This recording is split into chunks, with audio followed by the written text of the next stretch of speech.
Welcome back to the 2023 Amsoil Big Sky 200 in Broadview, Montana. Thanks for everybody for staying tuned in. We've had a couple little difficulties, but we are doing our best to bring you the best racing action we can for the 4900 Can-Am UTV race. We have 3 classes in the Ultra4USA and 5 classes in the Yellowstone Off-Road Racing Series. With over 60 competitors out on course, the leaders are through. Let's run through the top 10 real quick, Pam. Kyle Cheney is out front.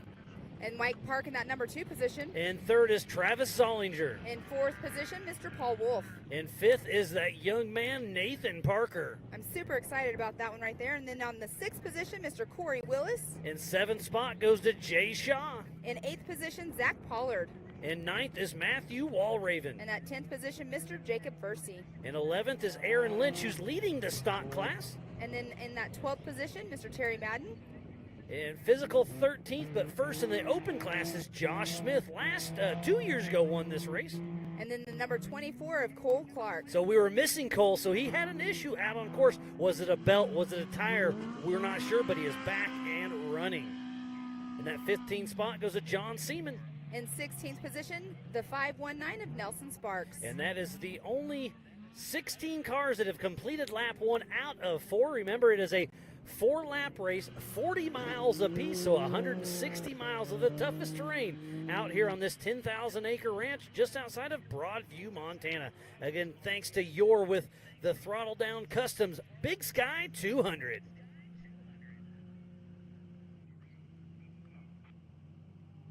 So thanks again. This is one heck of a race. We took off in 30-second increments, one at a time. Miles, this is, I know you've mentioned it, but a 10,000-acre ranch that we're out here racing on. It is amazing out here. Now, I was also out on course talking with Grizz, and he was telling me about there's an area there, and I asked him why there was a fence line, and there's an area out there that is like basically like a oasis that nobody's allowed to go into. The wildlife go in there. There's ponds down there and a stream.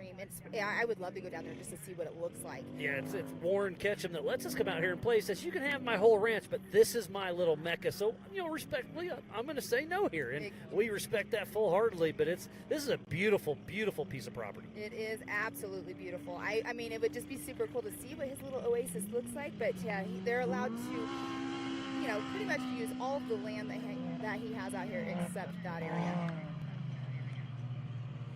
So the fastest lap of the day thus far is Mr. Kyle Cheney with a 52.47. So they are doing a great spot. It sounds like I'm getting a little chatter on my rugged race radio. We did have a car catch fire, but they are okay. So Chris Coates did have a mechanical issue, but everybody is okay. That's back by the skinny pedal area where that really go fast section. So glad to hear everybody's okay. Yes, it is. That's the most important part right there.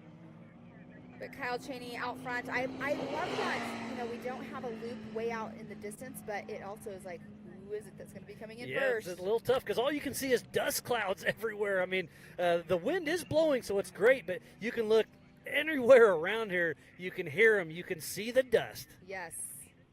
It's absolutely beautiful out here.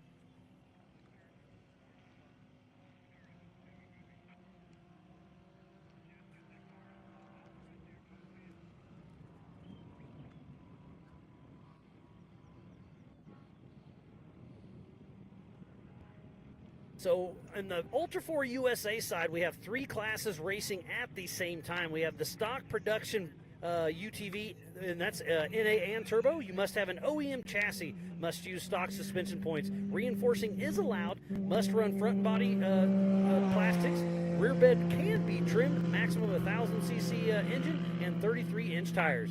And in that pro modified UTV class for the Ultra4USA series, based on the OEM chassis, there's aftermarket chassis allowed, but they must run stock suspension with the pickup points. Reinforcing is allowed, and they must run all the full front plastics on it. They are 1,000cc max engine. Aftermarket turbos are allowed, but they have a max of 35-inch tire. And then the open UTV class for Ultra4USA is a 2,000cc maximum engine. So dream it, build it, and race it.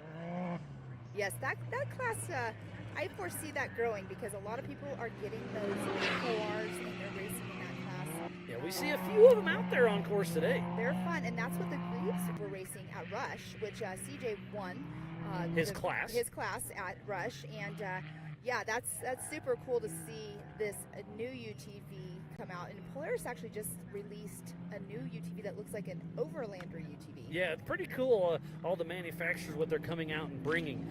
But yeah, the Can-Ams are out front right now with Kyle Cheney, Mike Park, Travis Zollinger, Paul Wolf, Nathan Parker, Corey Willis, Jay Shaw, Zach Pollard, Matthew Walraven, and I think the first Polaris right now is in that 10th spot. So top 9 all goes to Can-Am. They're really showing what they deserve out there. You know that they are super excited, the people that with Can-Am that are watching the race, to see where their drivers are at. That's got to be pretty awesome. A great feeling. You know, our top 9 right now all in a Can-Am. And we have, you know, they're all built by different people. Travis built his own. Mike Park is built by CA Technologies. Kyle Cheney is CT Raceworks. Paul Wolf built his own. Nathan Parker is out here in a brand new, just built CT Raceworks car. So it's really cool. They were super excited about it. But it's just pretty cool to see all of these drivers out here in different builders for their manufacturers out here doing so well, especially for Nathan Parker in a brand new car that really didn't have much time to have a shakedown. Yeah, it's great to see it all come together. So let's give another huge shout out to Rugged Race Radios, Project X Lights, Speed Sport, Can-Am, Raceline Wheels, Amsoil, Mid-America Outdoors, Mile Marker, 360 Wraps, Optima Batteries, and then Laser Nut, Nitto, the Off-Road Syndicate, American Outdoor Events, King of the Hammers. So please support who supports the sport. Without all those amazing marketing partners, we would not be racing here for the 2023 Amsoil Big Sky 200. Somebody just went through the start-finish line. I did not catch who it was. But yeah, this is an amazing race right now. So lap 2 is what they're on, and I'm wondering how long of a lap have we been on with Kyle Cheney? How long ago was it that he went through? So that was Greg Toohey that just came through. Okay. And he is in that 4900 UTV Pro Mod class. He's 16th in class, 21st overall out of 20 members.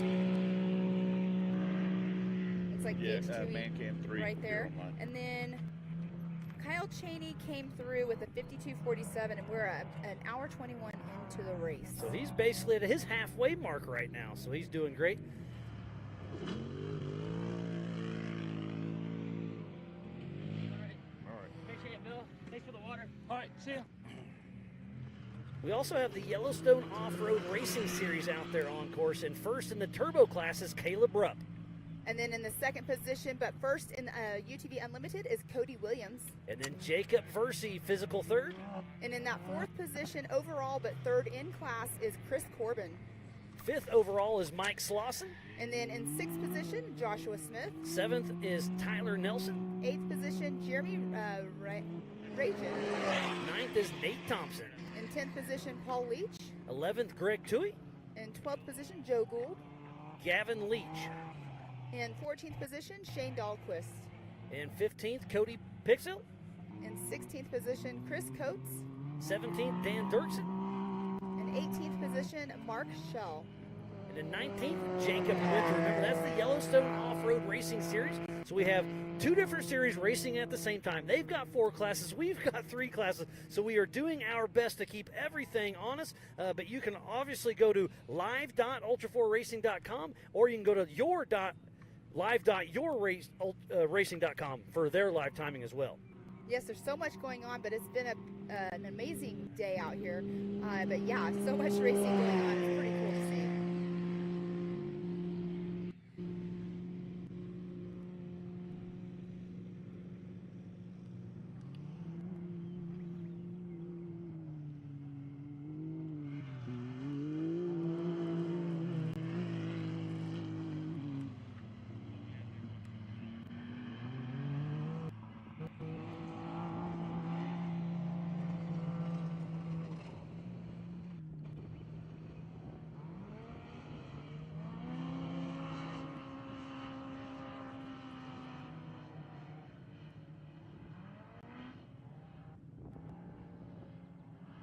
Getting a little bit of information about Joshua Smith. He came through his power steering's given him a little bit of an issue with something overheating, so that's a bummer, but he's still out on race course, went through the hot pits.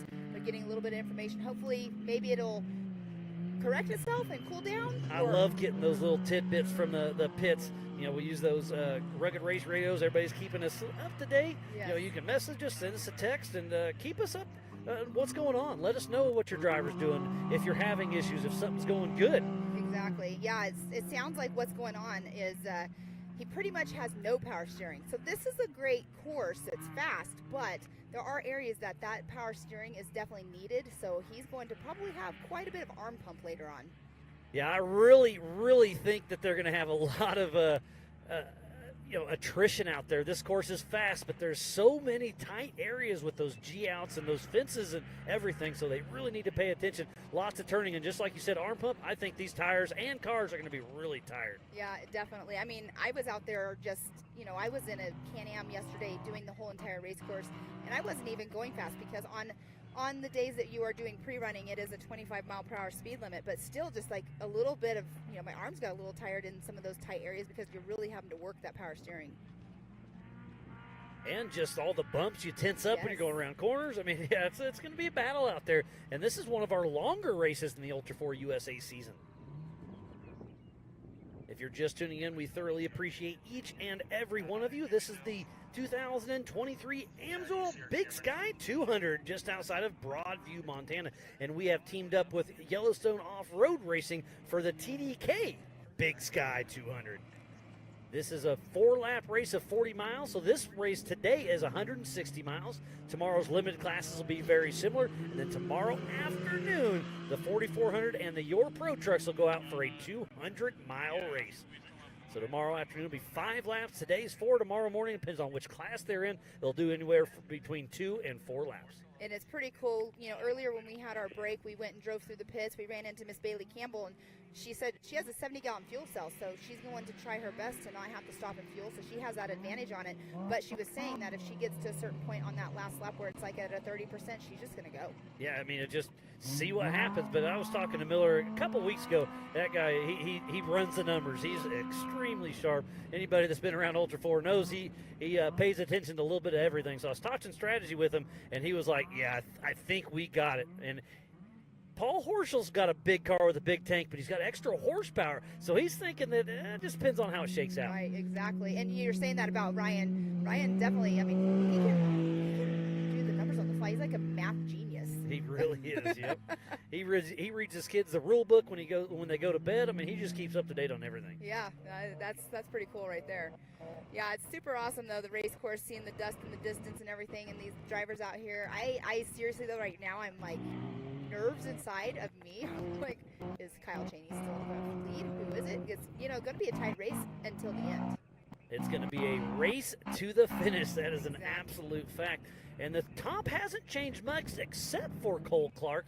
Again, it's Kyle Chaney, Mike Park, Travis Zollinger, Paul Wolf, Nathan Parker, Corey Willis, Jay Shaw, Zach Pollard, Matthew Walraven, and Jacob Versey, the top 10 in the Pro Mod. And then in the stock class, it goes Aaron Lynch, Brian Hamby, and Steven Rogers. In the open class, it's Josh Smith, John Cahy,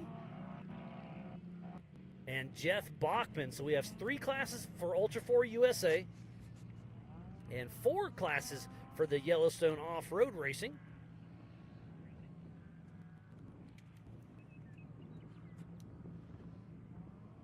And Miles, I have to thank our production crew for bringing us some shade. We were sitting here in the sun, and it's warm today.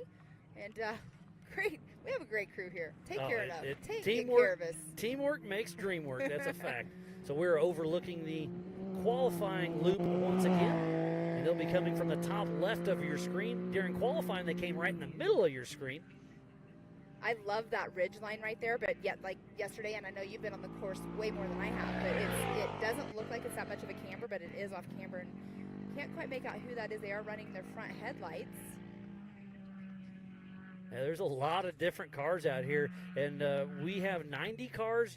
Your has 80. Oh, here's one of those fun little sections. Yes. That looks like Travis Zollinger, and this is a great shot from our drone. As you can see, he gets a little bicycle there, and this shows you how tight and technical all we've seen a lot of the wide open dust, but yeah, Travis Zollinger with ZRP is out there pushing strong. And you can see he's going through the S-turns like that in that canyon, but there's also rocks in there underneath that dirt. But look at that right-hand turn right there. Right through the fence right there, so there's a marked danger, and he's running strong.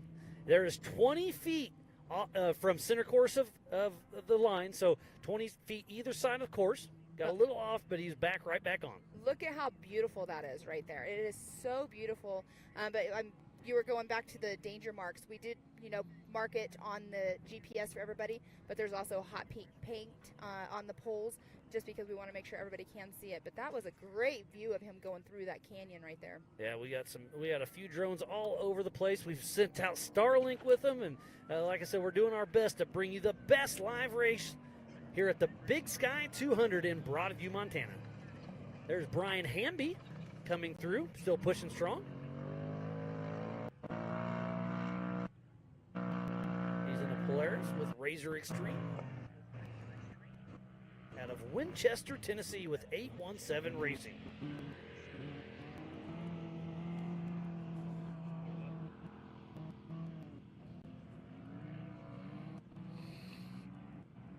There's the Yukon launch and the Brannick bump both on screen.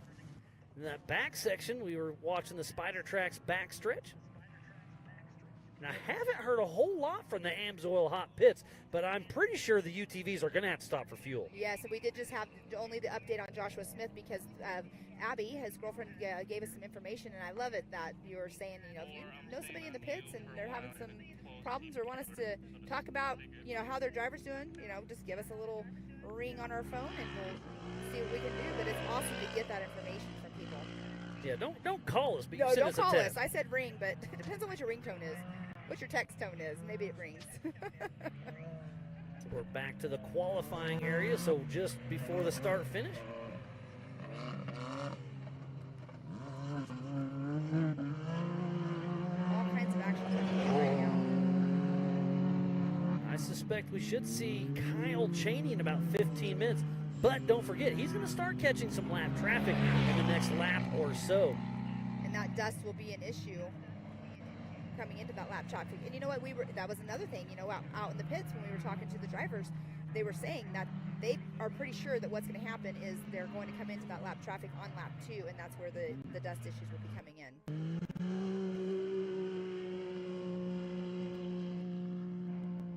Can't quite make out the number of that car, but great footage right there. And you can see that we're using a road that the ranchers use out here. There are some areas that they cut new road in, which is really, really cool. And I bet by now they have a burned-in line.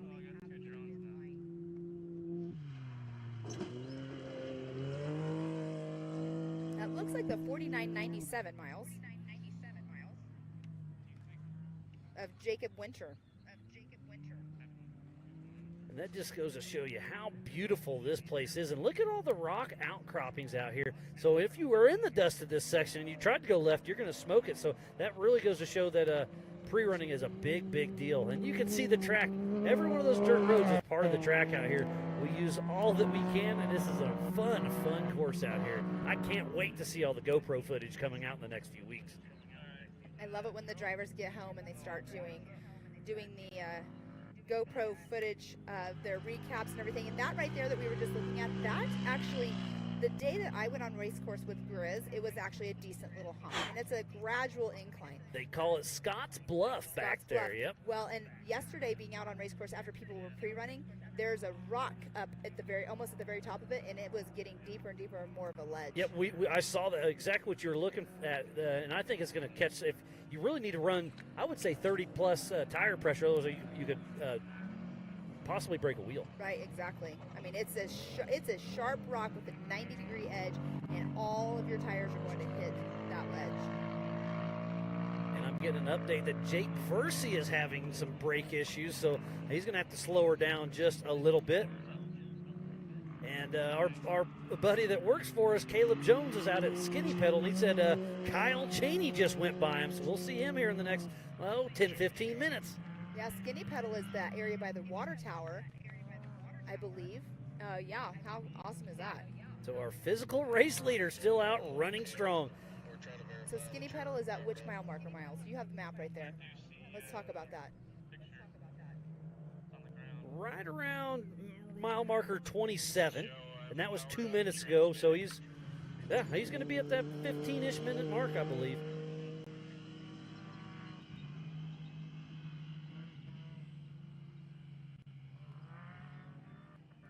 So thanks, Garrett, for giving us an update for Jake Versey. Cam, I think you're seeing a frozen screen because we're not seeing anything coming in on our end.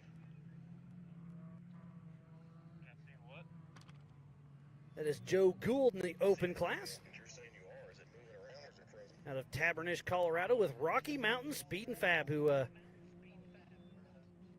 sponsored the big jump just after the Amsoil Hot Pits.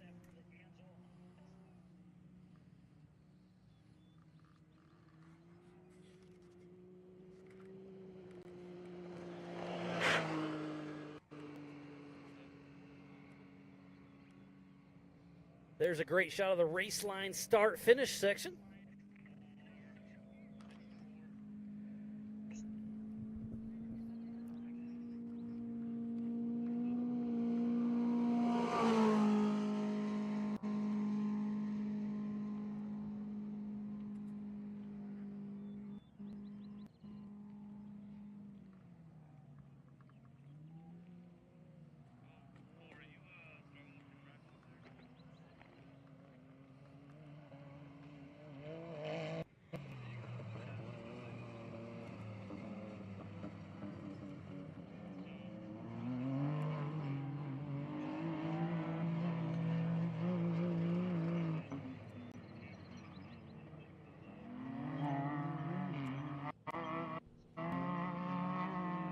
So Jake Versey is gonna limp to the remote pits. He's getting some brakes.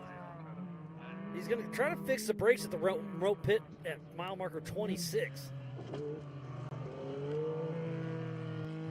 So getting little tidbits through my rugged race radio. And it looks like that could have been Josh Smith.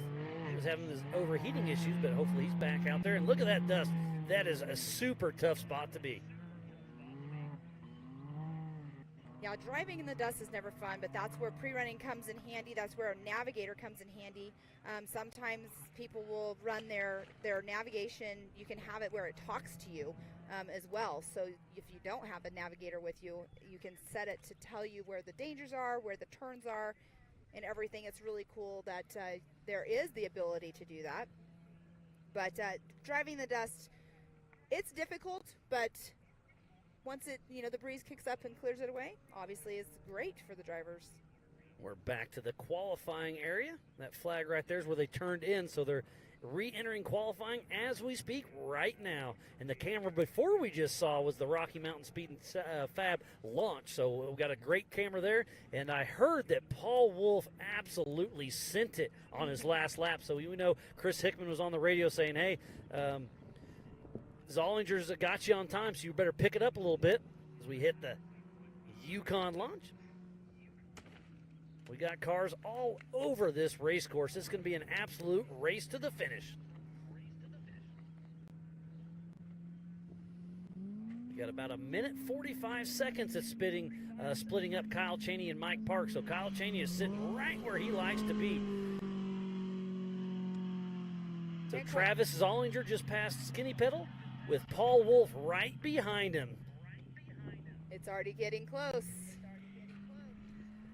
You know that you know that they know their times right now and where each other are at. So Travis Zollinger has gotten around at Paul Wolf. So Zollinger's really driving a great race here.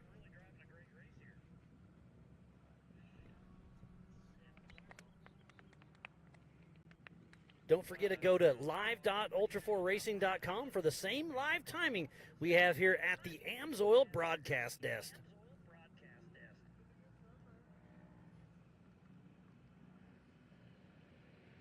And then for your timing, go to yorr.livemotorsports.com. And that's Corey Willis right there going through that left-hand sweeper turn. Caught up with him yesterday. That jump that he was just going off of, you have to check up right there. It is a very steep jump. So Cheney through remote pit. Zollinger's only about 5 minutes behind him, and then Paul Wolf right behind Travis. So it's a tight race between our top three physically out on course. But don't forget Mike Park's out there somewhere too.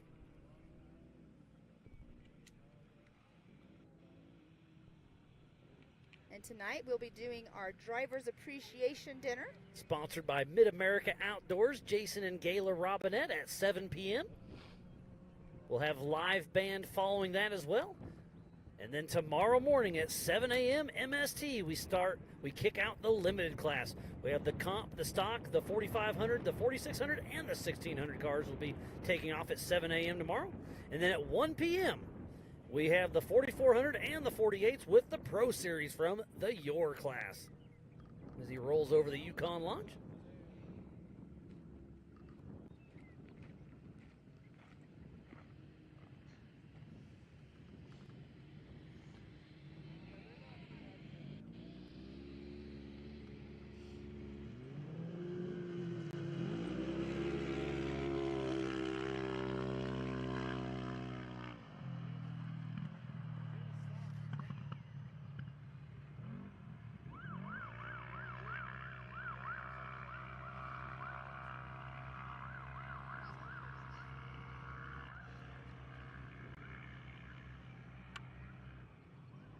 I'm doing the best I can. I got a 10-second delay between what you see and what I see. So. Yeah. I'm sorry, man. Well, you'll just let Pam know I'm doing the best I can. I don't know.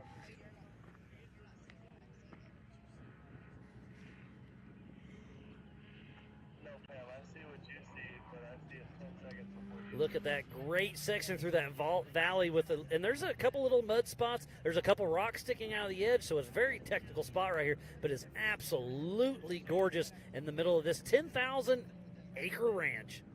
Thanks to Warren Ketchum for letting us come out here and play on his land. He's got a great relationship with Michael Adams and Aaron Zindler. There could be our physical race leader, Kyle Cheney, I believe. He'll do a little zig and then a little zag. Now that is the area I believe that's past mile marker 29. That is such a gorgeous canyon that we went through. So we got about 10 miles. So he might be a little bit off pace. I wonder if he's been struggling with some lap traffic or not. He could have been struggling with lap traffic, but you know what? Honestly, he knows he's got a lead, but why push it super, super hard as long as you can keep going at it? And he's keeping in communication with his team. You know that for a fact. But Kyle Cheney, our physical race leader, got the pole position this morning and hasn't looked back yet. He's a 3-time King of the Hammers winner, and he won his first Ultra4 USA race ever in Rush, Kentucky just a few weeks ago. So Kyle Cheney is definitely the man to beat. Last year, Paul Wolf came into our world and lit it on fire. Yeah. This year, it looks like Paul Wolf's got his hands full with Kyle Cheney. Yes, and Kyle Cheney usually only races at King of the Hammers, and he has just started racing our regionals this year, which is awesome. He has teamed up with Team Momentum as well, and so he is also one of our side-by-side championship series at Mid-America as well. So he's double racing every weekend, like where we're at, he's at. But he's doing awesome. He won round 1 at Mid-America, and he's just one to reckon with. And he's racing up with Champ, too. So this guy's got a lot of seat time, and practice makes perfect, just like everything else. Yeah, seat time is definitely key. And I was talking to the young Nathan Parker the other day, and I was telling him, seat time is seat time. It doesn't matter if you're on a four-wheeler or in a on a cage, in a motorcycle, whatever. Seat time is really good for you. And he's being mentored, basically. Kyle's been out there mentoring him and helping him out. 14 years old, though. It just blows my mind he's out here doing... I've seen him on a four-wheeler going through the mud last year on our Labor Day weekend at Mid-America, and he did amazing, and it's just super cool to see him out here racing with us. Absolutely, yeah. Great to see all of the different people from all different walks of life. If you're just tuning in, this is the 2023 Amsoil Big Sky 200 just outside of Broadview, Montana. And I believe on screen is our physical race leader, Kyle Cheney, and that's him, and that is the qualifying course. We're at the top right of your screen, well, right now, and then this is a great course out here. It is. There is a bluff right there that's where everybody is sitting and watching, because it's a great view of the prairie, as we're calling it. But look at the breeze is doing awesome. It's keeping the dust away from our pits. Our hot pits are right past those wind blades right there. Those wind blades were the race line start finish.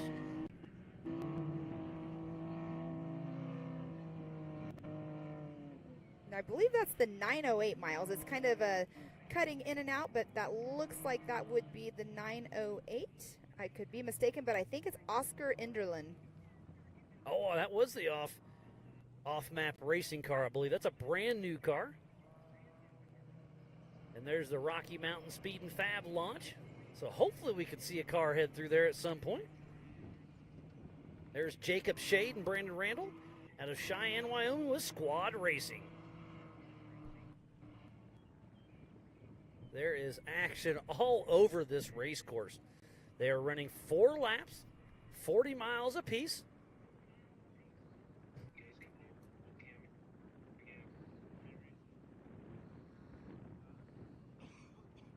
We should be about halfway through this race as Kyle Cheney should be up here in the next about 5 minutes. There's back to Travis Zollinger, I believe, in that single-seat Can-Am. Custom built by Zollinger Racing Products.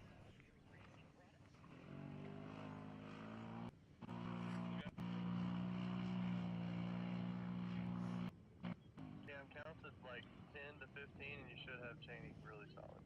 We'll be giving away some Laser Nut trophies wrapped by 360 Wrap later on this evening. Pam gave some awards to our Little Tykes earlier. We were not live with them, but we did record it, so we'll show that back in a highlight reel at some time. And there's our physical race leader, Kyle Cheney, coming through. And he is hauling the mill. Like we were saying earlier, that's an off camber because what it's doing is you can see it at down slopes, but it feels a little weird when you're driving it because you're trailing the bluff that's right above where everybody's sitting and watching. And he is running a single seat Can-Am.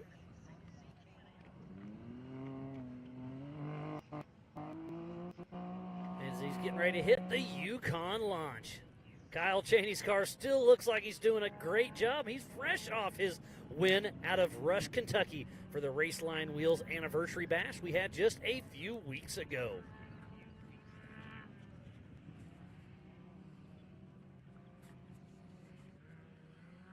There's the Brannick bump.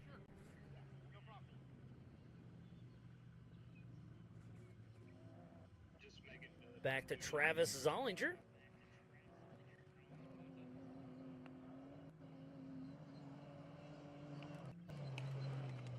So Travis is going through that section. He's quite a ways behind Cheney then, because this is the section where we caught Cheney earlier. So he's got to be a good five minutes behind him right now. Yeah, at least maybe up to 10 by now. Yeah. Kyle Cheney's really pushing it up there. But I haven't seen Mike Park. I hope to see him, but I think I hear Kyle Cheney. So I'm going to go to live.ultra4racing.com and check out the timer and see what we have as he crosses the race line, start-finish line. And there he is right there, hauling the meld, going through that start-finish line. With a new fast time of a 52.34. So Kyle Cheney is on a rhythm, about 10 seconds faster than his last lap. Wow, he is not letting up whatsoever. So you were thinking that maybe he was having some issues, but he wasn't. No, He's Kyle not. Cheney's in the rhythm. If you can do a 40-mile loop and be within 10 seconds of your last lap, you're in the rhythm for sure.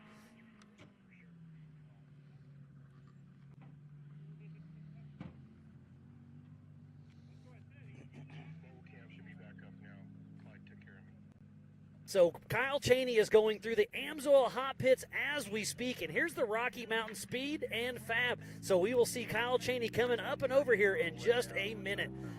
That is not Kyle Cheney. That is Joe Gould that's Jeff Bachman with Dumpster Fire Off-Road. So that means he must have been sitting in the hot pits for just a little bit. The Amsoil hot pits is a 40 miles per hour speed limit, no passing. I wonder if Kyle, I'm not sure the fuel cell that Kyle is running in that car, but he possibly could have pulled in to get fuel. Yeah, are you going to get fuel on your second lap, your third lap? I do not know that answer. It's a strategy, and he's obviously pushing hard. And there's a lot of uphills. There's those sand washes that they're going through. So, obviously we all know this. The harder you are on the skinny pedal, it's going to, eat up the fuel a little bit more. So that would be a great question of, I don't know what how big his fuel cell is and how far he can go, because basically he's only done 80 miles. And I remember talking to Paul Wolf at Rush, Kentucky just a few weeks ago, and he was saying he can drive wide open an hour and a half. If he's driving wide open at 2 hours, that's about his maximum. So you're right, he may be stopping at this lap. There he goes, Kyle Cheney, our physical race leader, getting a little hang time. That was a great shot right there of him. He could have just came in, quick fuel out, make sure, and might not have to stop again. Yeah, if he stopped for fuel on lap 2, that means he can make 2 laps. He's only got 2 laps to go. Kyle Cheney is at the halfway mark. That Corey Willis, possibly? Yes, I believe that is.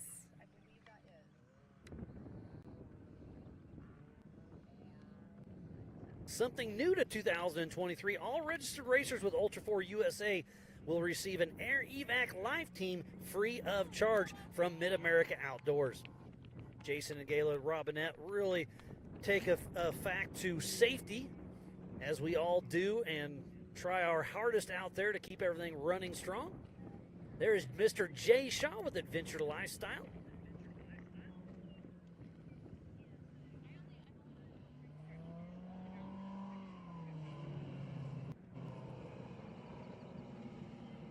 Thanks again for teaming up with Yellowstone Off-Road Racing for the TDAK Big Sky 200. Aaron Zindler, Michael Adams, Grizz, and Don and their entire team. They've got a whole stack of volunteers that are making this race possible. So thanks. It's been a great partnership teaming up with them. We teamed up with them in 21. We're doing it again, and I hope to keep this race going. It's a lot of fun out here.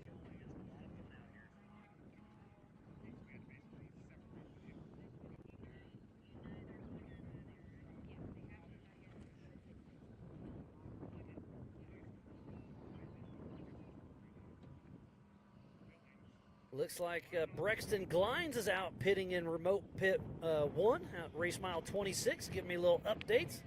Not a lot of action out there. Here's Scotts Bluff, so you'll see this. At the top is that rock that Pam was talking about earlier, so they're slowing down for it. Just like I said, you don't want to break a wheel up there. That ledge is really starting to come out because they've been pre-running, they've been racing it, and it's starting to come out more and more. There's Travis Zollinger. So I haven't seen Mike Park. So what happened to him? Did he have a mechanical issue?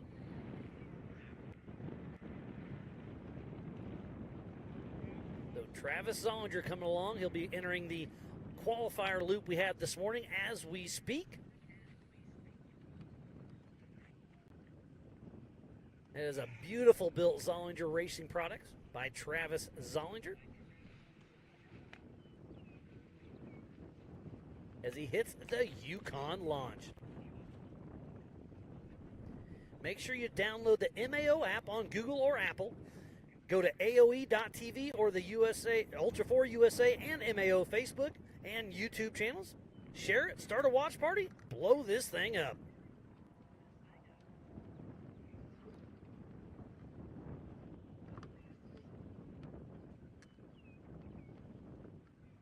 And please, if you're anywhere in the Billings, Broadview, Montana area, come on out. We're racing the rest of the evening and all day tomorrow. Kids 12 and under are free. It's only $20 per person. And there is Paul Wolf, just went over the Yukon launch. So he's right behind Zollinger. So on adjusted time, it's definitely Cheney, Zollinger, and then Wolf. What happened to Mike Park?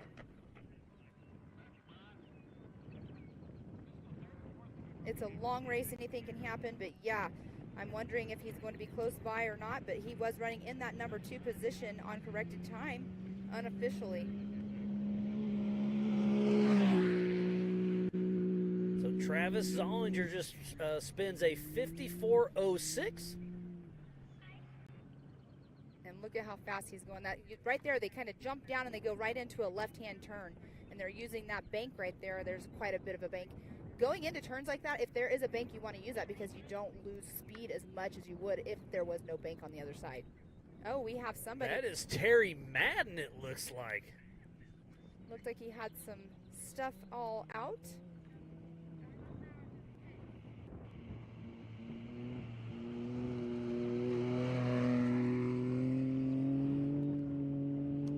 So tough break for Mid-America Outdoor Ambassador Terry Madden. pulled off on the side of the course.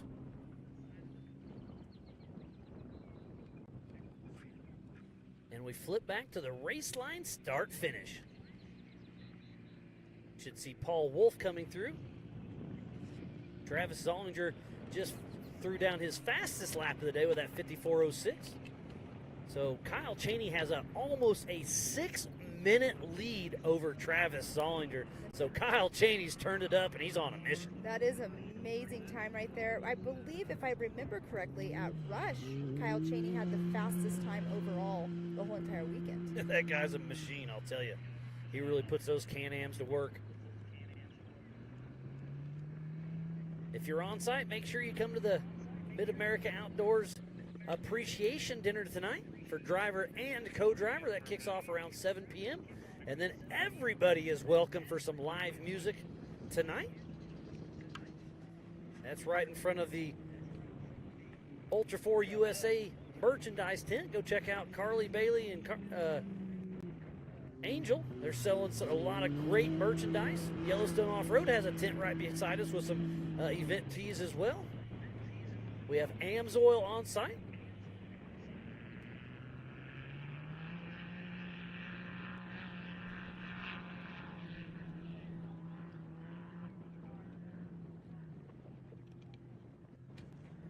USAC is on site with Lee O'Donnell. This is our sanctioning body, and we'll be running timing, scoring, and race operations. Lee O'Donnell 23 has been running around all weekend long, keeping everything going. Can't tell, but is that Mike Park right there? I'm not sure. No, that might. I can't quite make it out. Is that Mike Park? Mike Park has a little more white to his. That's yellow. Is that Paul Wolf? We saw Paul Wolf come through just a little bit ago. Is that Jay Shaw possibly? No, you're correct. We have not seen Jay Shaw yet. So this would be him making the first lap around. All these yellow Can-Ams. And that is, you are correct, Miles. That's the number 17 of Jay Shaw. And he did complete. He was 7th through last time around. Was. Yep. Yep, see, I'm getting all confused here. So where's Mike Park, Nathan Parker, and Corey Willis? Did we miss those? I don't think so. I think Jay Shaw is going to step up a few positions. Because right now, physical out on course for Ultra4USA is Kyle Cheney, Travis Zollinger, and Paul Wolf. We are still waiting for some of your crew. Where's Caleb Rupp, Cody Williams, Jake Versey, Chris Corbin, Mike Slauson? They're still out on lap 1 of 4 as we're watching Jay Shaw. Having a conversation with Jay Shaw yesterday. He just became a father again.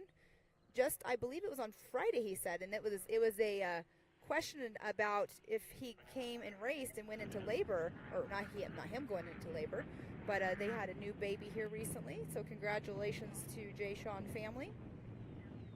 Had the baby Friday, get the car prepped, get everything here, and here he is. He is making it happen. But yeah, it's great to see everybody doing their thing out on course right now.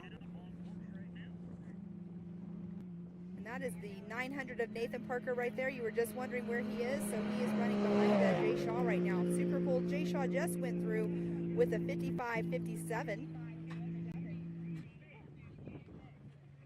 So he moved from 7th to 4th, so Jay Shaw really stepping up. He got around his teammate Nathan Parker. Part of the Can-Am team out there's pushing hard. So on adjusted time, it's still Kyle Cheney, Travis Zollinger, Paul Wolf, and then Jay Shaw. We should see Nathan Parker here pretty soon. Yes, he just actually went through. He is in that number 4 position, and he ran a 56.13, so it's not his fastest lap, but he just bumped up into that 4th position. So Nathan Parker and Jay Shaw are super close on adjusted time. Only 10 seconds splitting those two up. What a great race we have on our hands. And there is Corey Willis. He just now went over the Brannick bump. See what his time will be when he comes through. He was 7th last time, so we're still missing Mike Park. There's a great shot of the race line wheels, start-finish line.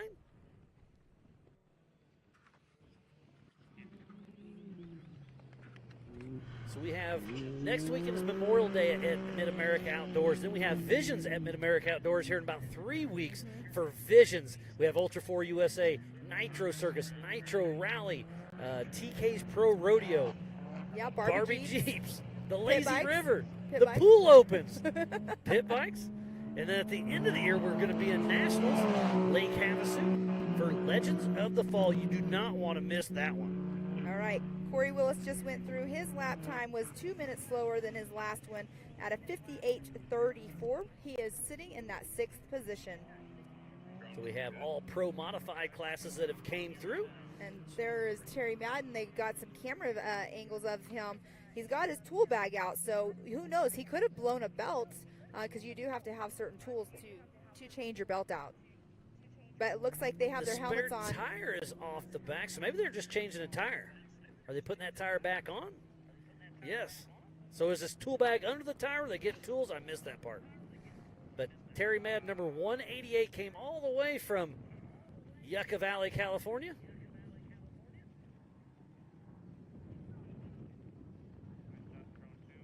And I see John Leach pulling off track. You don't see him on camera, but he's towed out. His car is done for the day. So tough break for John Leach.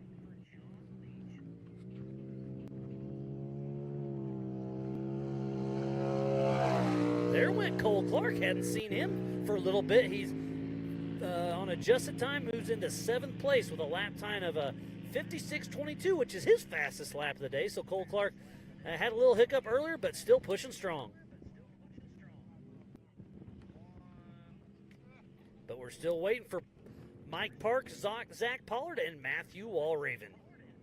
And Miles, if you look at the timing, Paul Wolf, when they came through, Travis Zollinger and then Paul Wolf is only 36 seconds behind Travis Zollinger on corrected time. So you know that Paul Wolf is out there going to be pushing it, even though Travis Zollinger has him on time right now. That is a great view. I can't quite make out. That looks like it is a Pro R, but I'm not 100%. So that might be one of our your racers out here. It's great to see so many UTVs and so many different manufacturers out here racing with us.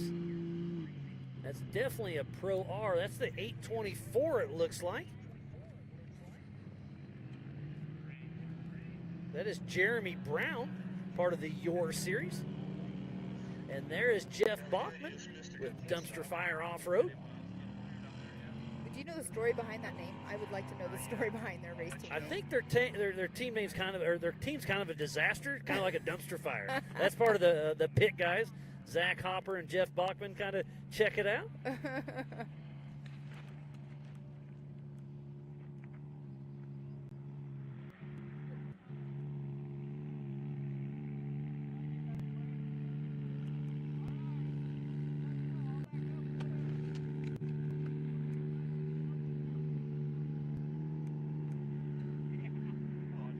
I love that view. What was that ledge called right here? This is Lost My Lunch, if I'm not mistaken. It's a pretty steep drop off. Oh, nope, I'm in the wrong section. That ledge. Oh, that's Scotts Bluff. They're Scotts heading Bluff, up. thank you. Sorry, Pam. Yeah, so they'd hit Scotts Bluff, and then they go around, and then they hit Lost My Lunch. Lost My Lunch is, we were talking about that. Like, if you're going too fast, you're going to lose your lunch. Yeah, for so sure. the story behind I got was they were out trail riding and they having fun on course, just playing around. Your volunteers were out and they came down that a little too fast, and their cooler popped out of the back and had all their sandwiches all over the place. I love the stories behind the names of these the sections out here. It goes for every racetrack that we go to. There's always a story behind, what you guys name a certain area or what they named a certain area. And that is the 307, it looks like. That is Mike Slauson. That's Randy Slauson's brother out here running around. But speaking of trail names, let's go to King of the Hammers. There's some interesting names out there, that's for darn sure. Right? That place has the most interesting names. But you know what? I love that place. Those rock sections, that's something. I haven't been through all of them, and I don't know if you've gone through all of them. I haven't been all through all of them, that's for sure. But it would be fun to just go out and play. And I mean, we go out there to work when we go to work, but it would be so much fun to go out there and just play and go up those rock sections and see how tough it actually is. Look how deep these corners are getting dug out, so that berm. So if you come in there a little too hot, they're starting to become brake bumps, and then you can do some big bicycles if you had to.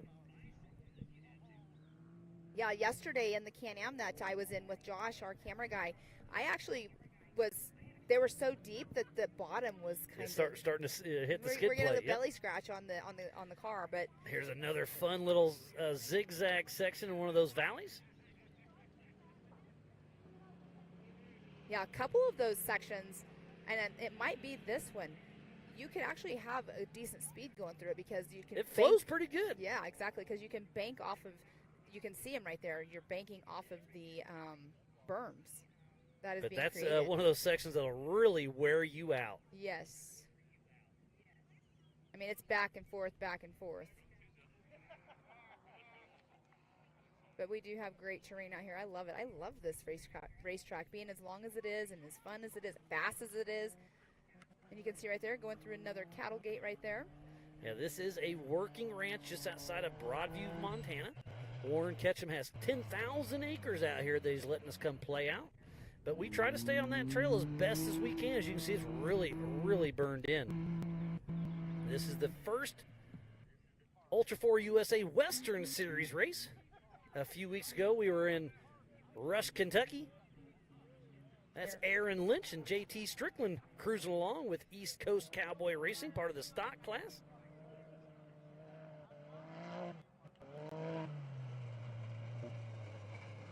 That's a Can-Am, a yellow one. I just don't know. Oh, it is Paul That's Wolf. Paul Wolf. Yep, good call. So Paul Wolf's still pushing strong. And you know Chris Hickman's in his ear with Hickman Motorsports saying, hey, you got to get her done. They were coming through Tech yesterday. I think it was yesterday. And Chris was in the 4400 car, and I was asking him if he gets to race it. I said, do you ever get to drive this thing? He's like, nope. He goes, I have to ask if I can drive it from the pits to Tech. Good times, though.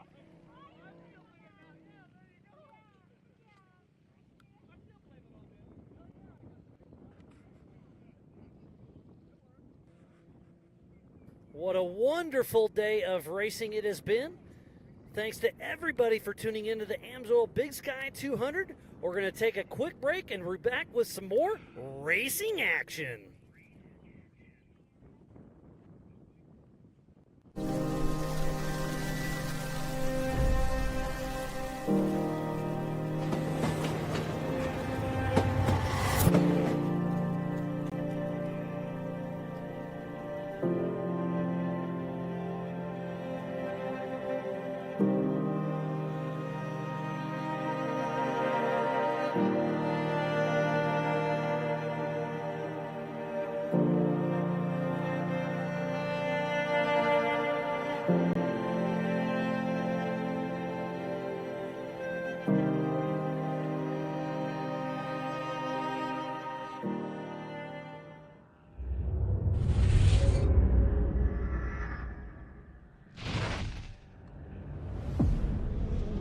No matter what, it's never an easy event, and it never will be, and that's what makes King of the Hammers King of the Hammers.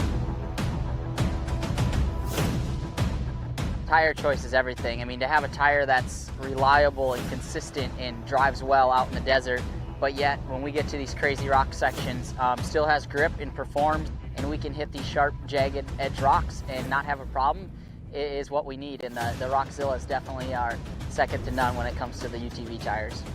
And it just speaks traction. It's got big lugs hanging off the side. It's got big lugs down the side of the sidewall of the tire. If you're gonna look for something that makes traction and is gonna grip in rocks and dirt and everything, you look at a Rockzilla and go, man, that thing looks like it's gonna do the job right there.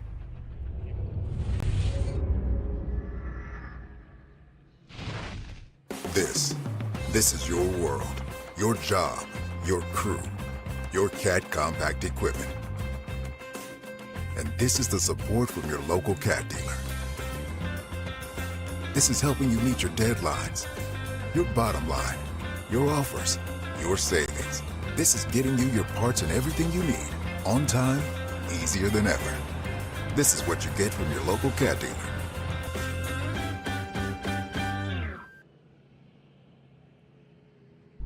Hey everybody, Pam Hall. I'm not in your race car yet. Not so what yet. do you think of the course so far? Oh, it's fun. This is going to be fast. This is going to be a really good time. Everything's real flowing. They did a great job on the course. It's marked extremely well. It'll be some good racing. I mean, Can-Am defenders are awesome. So you're getting a true feel, though, of the course right now. There are some rough sections. Yeah, I think some of the stuff that we might have called a danger might not actually be a danger. Well, we're only, I think, roughly like 19 right now. So you're coming into some more technical stuff. Some more technical stuff. You are. So Nice. it's going to be fun. Yeah, we're going to hop back over there, and we're about to go grab the race car, and then I can really test it. Awesome. Well, good luck out there. Thank you. And that smile says it all. Pam, that was a lot of fun out there. I love going out and kind of checking out the course and being able to bump into, Corey. How much fun was he having out there? Oh, he was having a blast, but he actually wasn't in his race car, as I said on there. Like, he came in as defender. He was out there with Jason Watt, and he had a camera guy with him as well. He was just getting a feel for, the first part of the track and everything, but he was having fun out there. I was messing with him because I'm like, yeah, your race car is going to have definitely a little bit more suspension than you have right now, even though the Can-Am Defenders, that's what we mark race course with, and they're awesome. But, yeah, he had a lot of fun and went back and got his race car and went and actually pre-ran in his race car. So it's fun to be out on race course and catch up with the drivers. My best guess right there is Mike Slauson as he hits the Brannick bump. That's what it looks like. Yep, Mike Slauson coming through. So good a time on him. And we have Josh Smith, who is racing for Ultra4USA and Yellowstone Off-Road. So in the Yellowstone Off-Road, overall, it's Josh Smith. And the UTV Unlimited, Jeremy Brown for Yellowstone just bumped Josh Smith out of that top spot by a minute 25. So Jeremy Brown on adjusted time is out front in front of Josh Smith. Well, and Josh Smith is running in 8th position overall for the race, but you know what? He was also having power steering issues, so I'm wondering if he's just, using his arms as much as he can, getting that arm pump, or if maybe the issue, because they said it was like an overheating issue that was causing the problem, so maybe something changed and it cooled down and he's got his power steering back. Yeah, they could be having some electrical issues as well. But here at the Amsoil broadcast desk, you can go to yorr.livemotorsports.com for the Your timing, and then go to live.ultra4racing.com for the Ultra4USA timing, and you can have the same timing we have here in the Amsoil broadcast desk.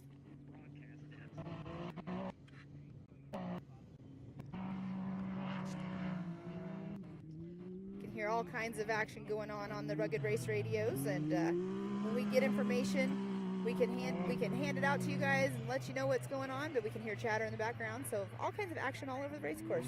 We're just over the halfway mark for our leaders for the 2023 Amsoil Big Sky 200 for Ultra4USA, and then the Throttle Down Customs Big Sky 200 for the Yellowstone Off-Road race.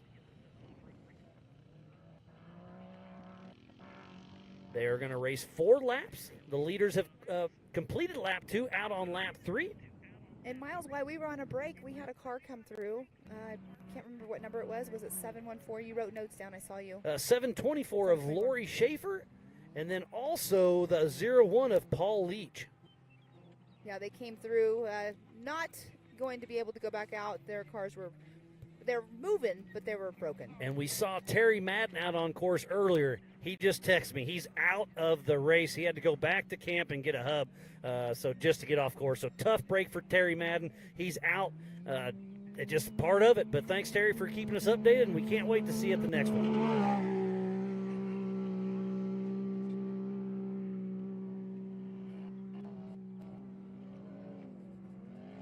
That is a tough break. Him and Scotty Dog are here racing, but that is such a bummer to hear with having to come back. He has been known, like when he's co-drove, he's had to run back to hot pits to get stuff. A couple years ago at King of the Hammers, he was co-driving for Brian Deegan. He came back to remote pit 1 and had to get fuel, and ended up running back to the car with a 5-gallon fuel jug on his back just to get them back to RP1 to get their fuel in. Oh, yeah. So we have the 1951 that's getting towed off as well. So the attrition setting in, and there is carnage already. Yeah, and like I said, we're just over that halfway mark, so absolutely the attrition is setting in. This is a tough course. like, you know, cameras never do it justice. It looks like wide open, but it is super tight and technical in some of these valleys. Lots of G-outs, lots of fence crossings in this 40-mile lap. The UTVs today are running 4 laps. Tomorrow morning, 7 a.m., the 1600s will run 2 laps. The stock and the 4600 will last 3 laps. And then the 4500 and the comps will run 4 laps tomorrow morning. So we'll have a bunch of different classes, 5 different classes running tomorrow morning. And then tomorrow, 1 p.m. Mountain Standard Time, the 4400, the 4800, and the Pro for your classes will be racing all together. And then just like this, they take off the line as they qualified this morning.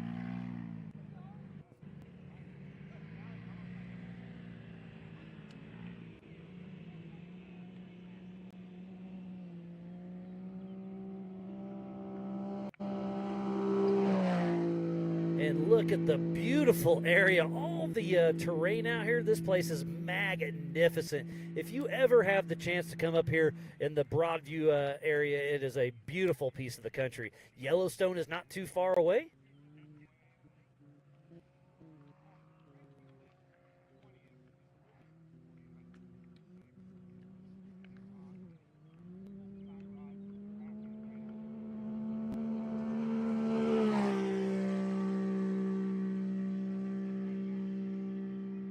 There is a great shot of the race line wheels start-finish line.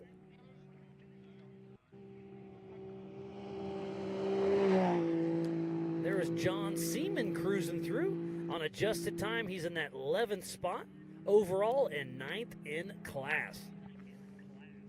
So in the Pro Modified, it's Kyle Cheney. In the Open, it's Josh Smith. And in the Stock, it is Aaron Lynch.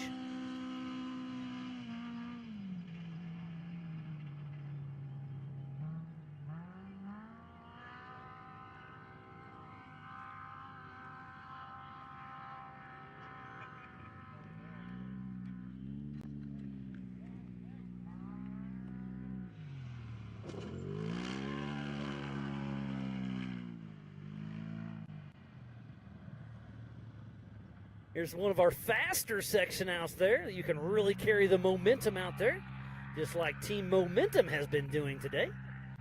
Mr. Kyle Cheney has the fastest lap with that 52:34.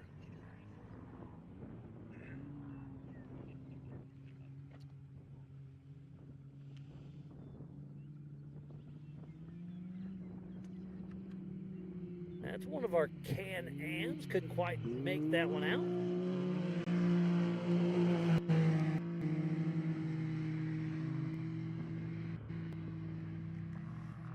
Shane Dahlquist, it looked like, was just on screen.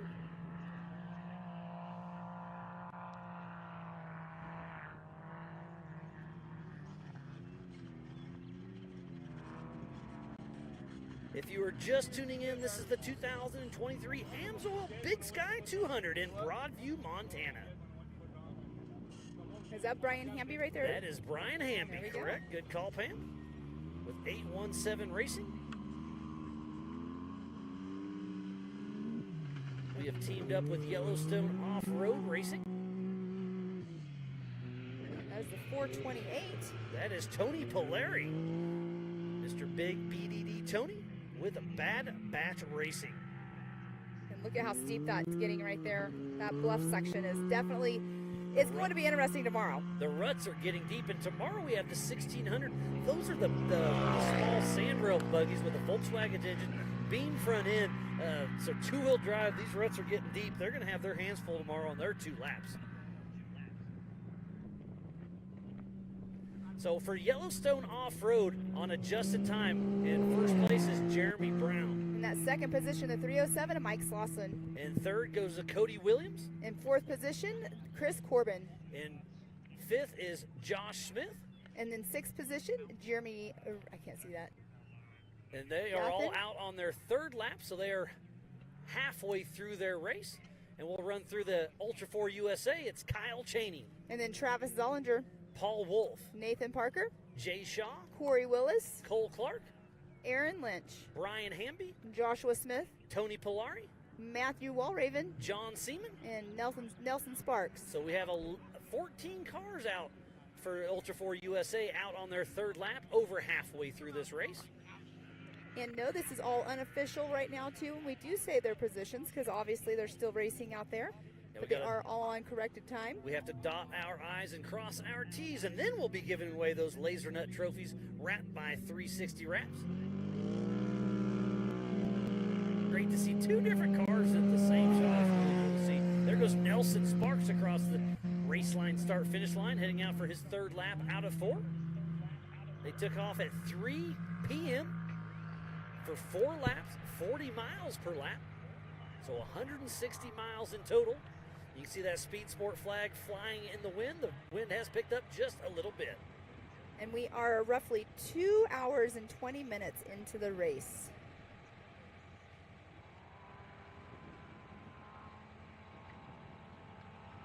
So at this current time, Kyle Cheney, if he can keep it together, should finish just before 7 o'clock. Oh, and That there's could be Kyle Cheney as we're talking. exactly, that's what I was getting ready to say. It looks like Kyle Cheney. Sure is, yep. Yep. Kyle Cheney still pushing along strong. Heading up Scotts Bluff. We'll see if he checks at the top. He sure does. So if Yeah. he's checking, you know that rock's really sticking out. He's really trying to save that car. You really have to. I mean, just pre-running it yesterday, watching we sat there and Josh, one of our drone pilots, he was getting some footage of their pre-running, and they were checking up every single time they came through.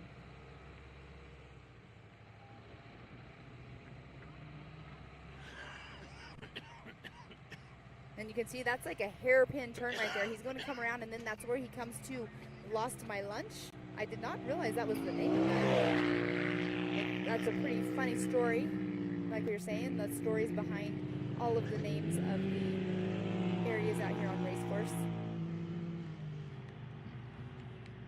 And that right there is the view of it. Or that's Scotts Bluff right there. Getting a little info from Remote Pit 1. Jake Versey is back on course with no brakes. They were super hot. They got him pinched off and going, trying to salvage a finish.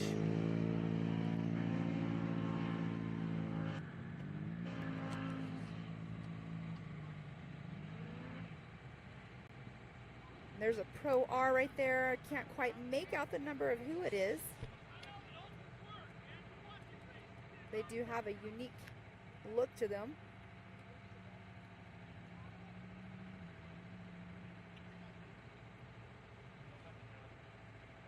Thanks again for everybody who makes this race possible. Let's give a huge shout out to Raceline Wheels, Amsoil, Mid-America Outdoors, Mile Marker, Rugged Race Radios, Project X Lights, Speed All right, Sport, how you Can-Am, Laser Nut, Nitto, 360 Wraps, Optima Batteries, Spider Tracks, Brannick Motorsports, Yukon Gear and Axle, Wayland.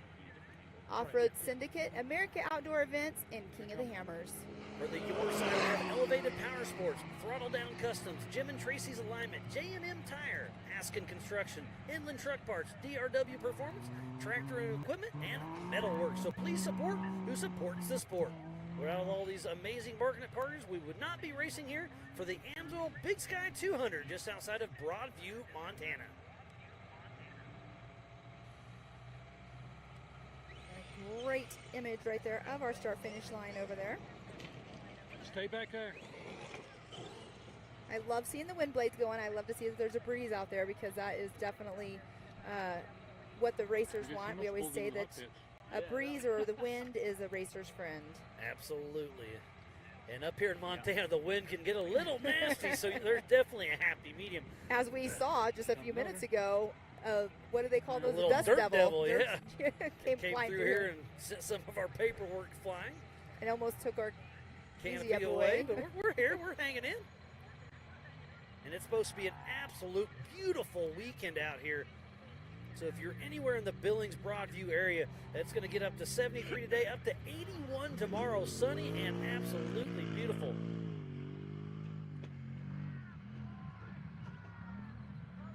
So Nelson Sparks on his birthday is still running strong. He's 11th in class in that Pro Mod class. Try to keep it back that way, okay? Thank you. How funny, him and JT have the same birthday. Kyle Cheney just came through a remote pit. So Kyle Cheney is at race mile 26.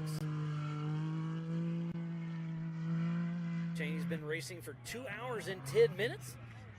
Got on the pole position this morning, took off first, and hasn't looked back. But he's obviously dealt with a lot of lap traffic out there. With that many cars out on course.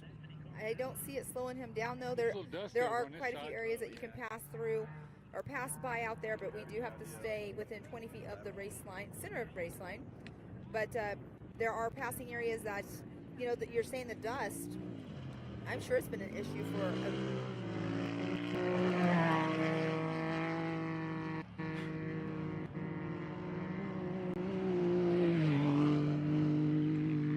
So Greg Toohey with his sister Jet just coming through. He's racing with Ultra4 USA and Yellowstone Off-Road Racing. Yeah. Oh, were you out there? Yeah, I live in Kentucky. So Oh, nice. that one's easy, Yeah. That This was my first one, and it was. Oh, okay. There was dust everywhere for the next week. I've been doing it since 16. Really? So yeah. That's awesome. So this one was a long journey for me. I drove from Kentucky down to Mississippi, dropped my dog off, flew from Mississippi to California, bought a car, drove from California to here, Whoa. and then we got Mid-America next weekend, and then back to Mississippi, and then back to Kentucky. So I could mow my grass. But I had to have he's in the driver's seat, There's a actually. great shot of JT Taylor, our race He ran director. his whole course the other day, all but about 4 miles. Yesterday he was wore out. He's right at Did the we know race that, line start finish. He's got that Walking white off flag. stiff, rubbery legged. We got 3 in a row.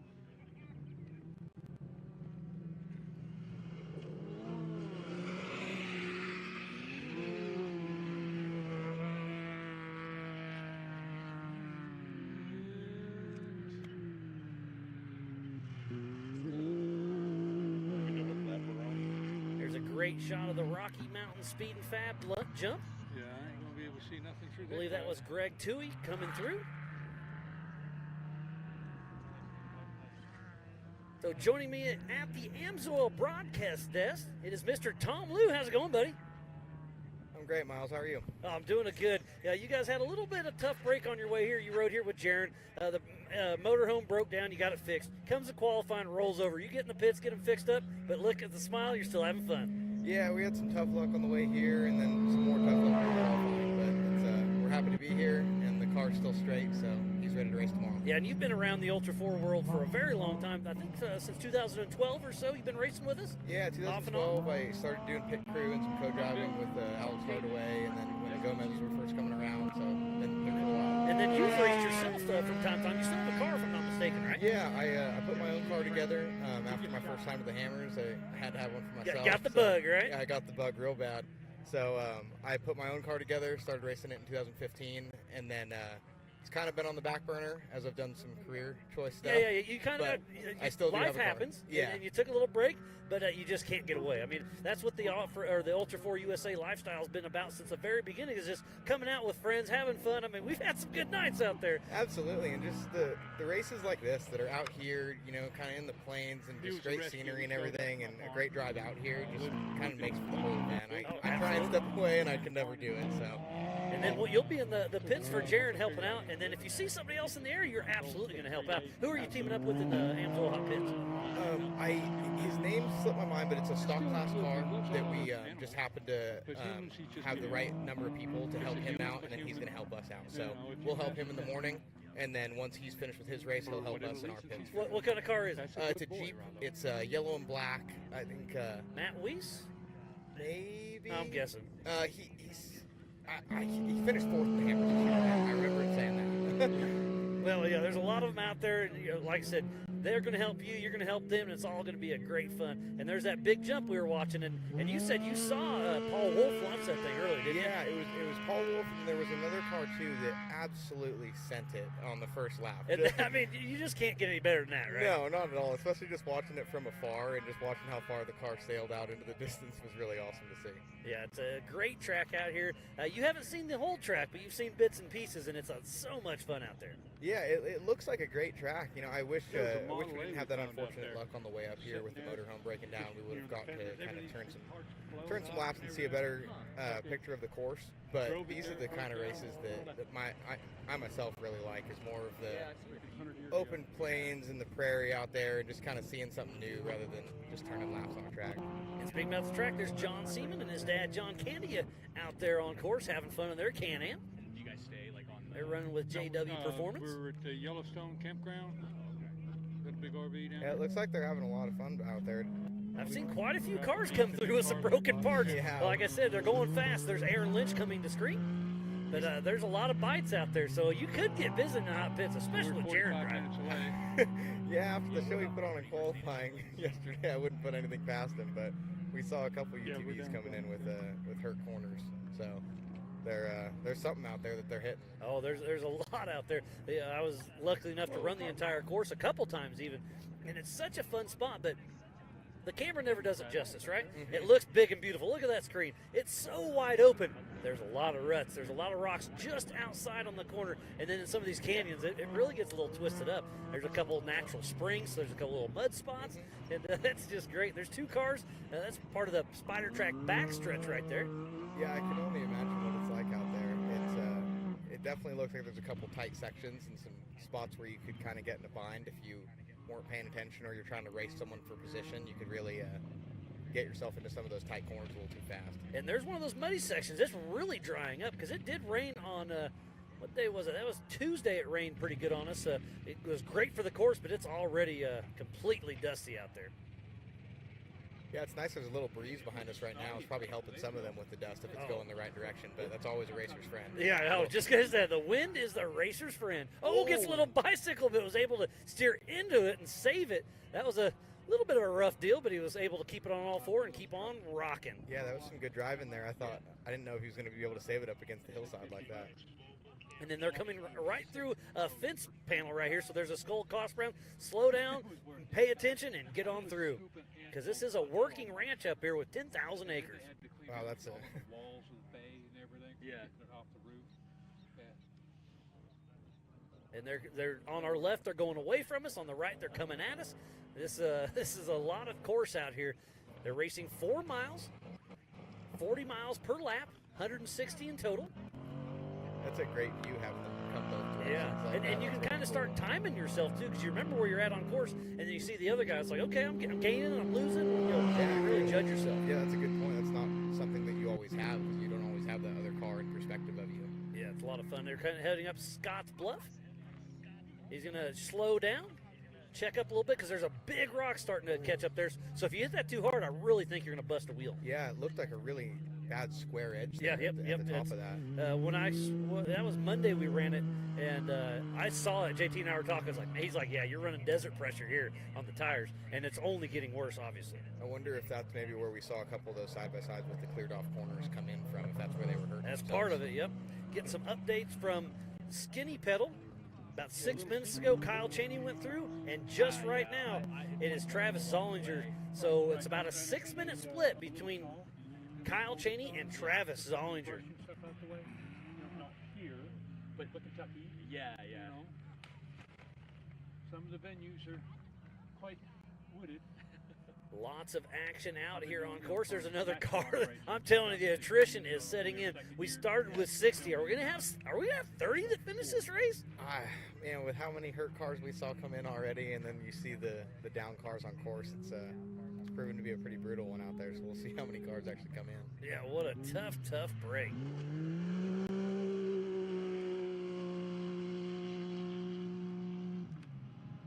But it is so much fun traveling all around the country. Oh, I've been having a blast. Yeah. Oh, yeah. The first one I There's went to Jay Shaw coming to screen. South Carolina, and when I was in college, I did a lot of sports photography, some stuff like that.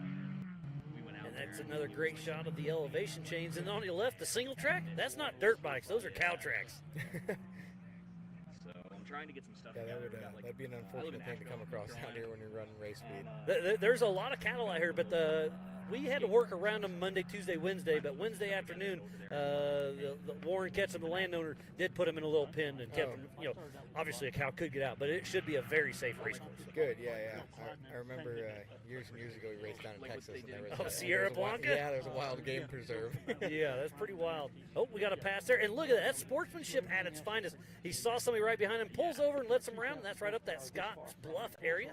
Can't quite make out who those are. I've only been doing the camera for a couple of years, but I've been doing the setup and the tear down recovery. And it is dusty. Look how thick that is if you're in that second position. Yeah, whatever they need. I get to go to Egypt next month. You were just at the NorCal race last weekend, right? Yeah, we were out at the NorCal Rock Race, and I was running with my buddy Matt Bradley in the Legends class. Oh, that's always a good time. So you're racing short course up there, now you're racing some desert sections out here in Montana. You just can't get away. Yeah, I can't. It's kind of bit me again, the bug. So it's been really fun to come back and spend some time out here. Yeah, with all the good buddies we've made over the years. You're just tuning in. This is the Amsoil Big Sky 200 in Broadview, Montana. We're just over the halfway mark for the 4900 UTV race. We've got 3 for the Ultra4USA classes racing at the same time, and 4 for the Yellowstone off-road racing. For Yellowstone up front, it's Jeremy Brown, Mike Slauson, and Cody Williams. For Ultra4USA, it's Kyle Cheney, Travis Sullinger, and Paul Wolf, the top 3 for each racing organization. And look, we've got 4 cars on screen at the same time. One just dropped down. It's like cool. It's like just doing some video, trying to get back into it after a long time. That's a fun little downhill jump section there that they just went across. It was after Kentucky.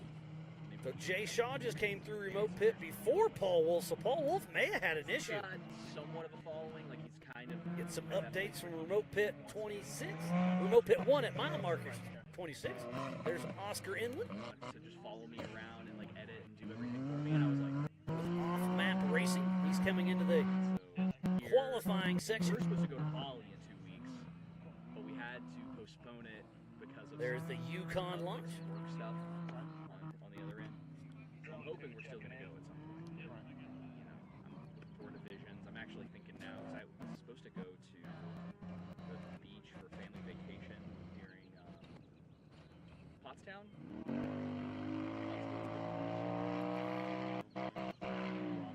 There's the Brannick bump as Oscar's cruising along. He'll come through the race line start finish here in just a little bit. I've got to.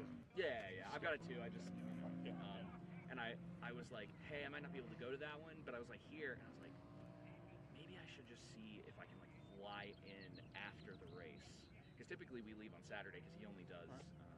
So we're heading up Scotts Bluff just as we speak. And he's got to check up for that rock. That's really starting to show up. So we got 60 cars hitting it today, another 60 tomorrow morning. I think 58 tomorrow afternoon. So it's going to be 8 out. Yeah, that section's going to get tore up, especially once the big tire, big horsepower cars get in there. Yeah.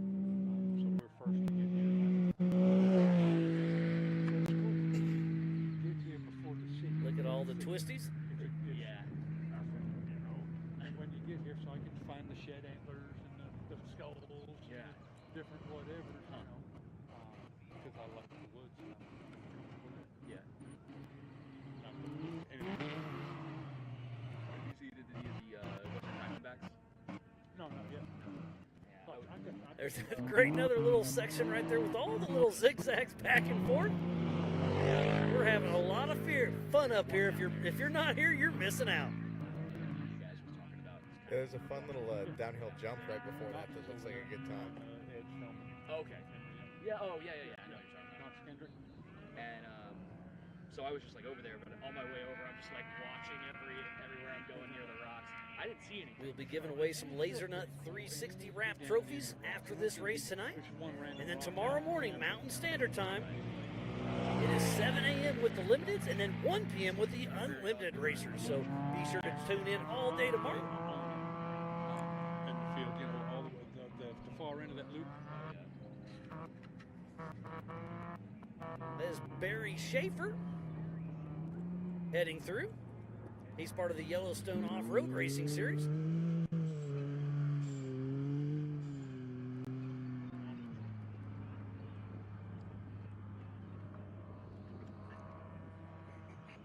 And Paul Wolf sent it Well, over. Tom, it's been a great time out here. There's still lots of stuff to go. What is kind of your plan for the rest of the night? Are you doing anything special or just kind of hanging out and having fun?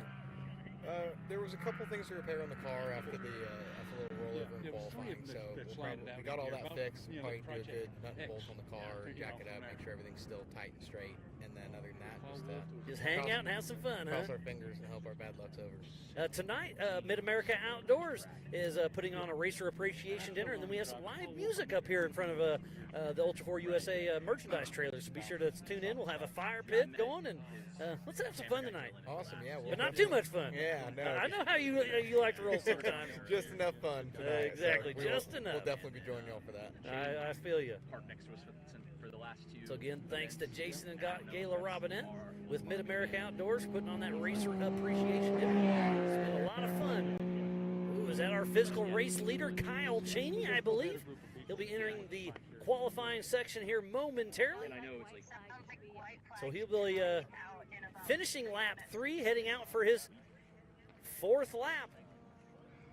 So the white flag will be out for Kyle Cheney. He's moving through that section. He's got this thing figured out. That Can-Am is really dialed in. He bought a plane. He just hits the Yukon launch. He'll hit the Brannick bump here momentarily, and then he'll be hitting the race line start finish and grabbing that white flag. So about 41 more miles to go for Kyle Cheney. Has an amazing race under his belt thus far. Switching tires out, tuning the whole thing, just go on the track over and over. He's keeping such a great pace on there, too. It's hard. Once you see that white flag, you know you're doing real well at first, so it's hard to reel it It's in. amazing. So lap 1 and lap 2, he was within 30 seconds. On a 40-mile lap, he's within 30 seconds. He's dialed. Yeah. I'm curious to see what his 3rd lap was, or is going to be. So another hour. And I got ears. I can hear that Can-Am singing. So we'll have a time for him here very shortly. This class. Remember, you can go to live.ultra4racing.com, and the white flag is out for Kyle Cheney. He just turned a 53.11, so he backed off by about 30 seconds. But the white flag's out. One more lap to go for Kyle Cheney. That's probably a good strategy. Having such a good lead, keeping the car together for that last lap and trying to not. And you know he's seen a lot of cars pull over on course, so he knows it. He's keeping in communication with his team and just making sure everything is going smooth. And the crew's saying, hey, you've got the lead, run your pace. But I used to race a little bit, and sometimes I would be in the lead, right? And if you back off that 100% to like 70, you kind of get out of your rhythm. So there's kind of a happy medium, and that's to me. I don't know how it is with you. No, you're absolutely right. You really do kind of get in a zone in your head and kind of really start to get in touch with the car, especially after turning multiple laps. You're used to pushing it at a certain speed into some of these corners, and then when you do back it down, you're like, oh, you almost start making mistakes and fumbling because you're not at that same level. 100%. Yeah, when you get in that zone, it's exactly right. And I think Kyle Cheney's only about 45 seconds in his fastest, 45 seconds slower than his fastest lap. So he's, like we're talking about that zone, he's backed it down just a little bit, but he's still got her figured out. And they talk about car attrition all the time in races like this, and you can see them with broken down on the course and broken down coming in, but there's a driver attrition mentally and physically worn down by the time you've turned this many laps. That there's a lot of that with the driver himself too. Corey Willis just passing by. Skinny pedal. So he's still pushing strong. I can put miles on every time I go to Kentucky and Mississippi and then travel with everybody and back. It's 1,000 miles. And wow, I'm putting on a 4-door. We got a lot of cars still out on course. But Kyle Cheney had a great showing at King of the Hammers, winning that race. Then he backs up with a win in Rush, Kentucky. Is he going to do back-to-back-to-back here with Ultra4 USA? Kyle Cheney is a man on a mission. That would be an awesome feat if he did. You know, it's definitely a confidence boost every time you do.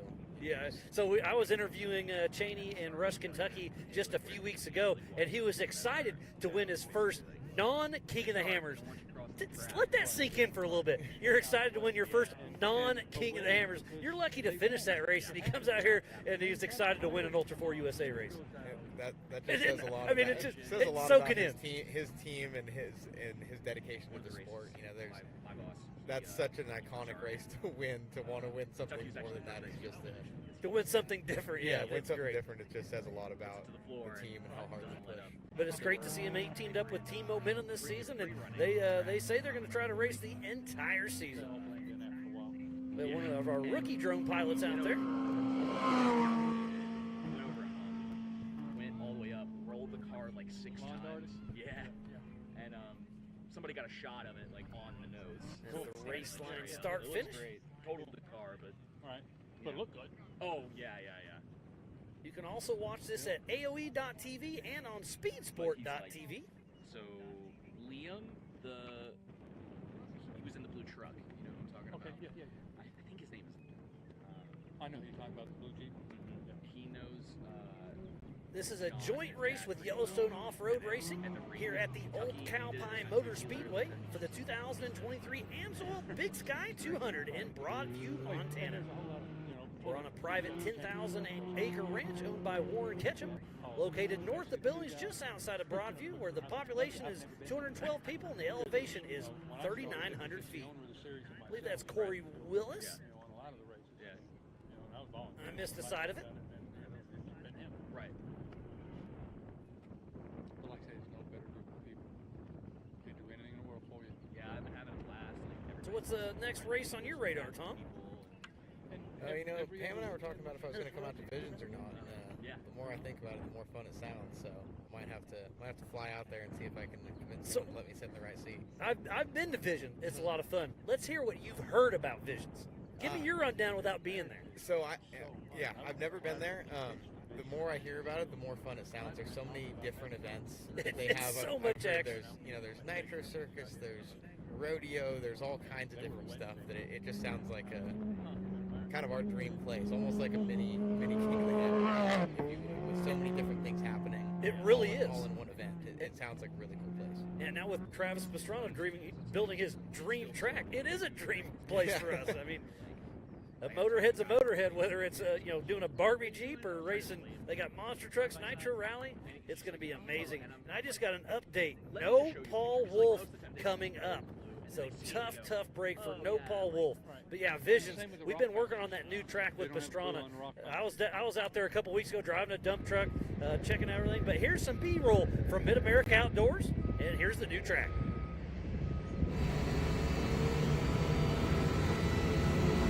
So here's some part of that new turn. There's some new grandstands overlooking from the other side of Mid-America. So on the far side right now, just to our right about now is where the pool is. They got a bunch of dozers there. There's 4 dozers represented today. Building the pit bike track.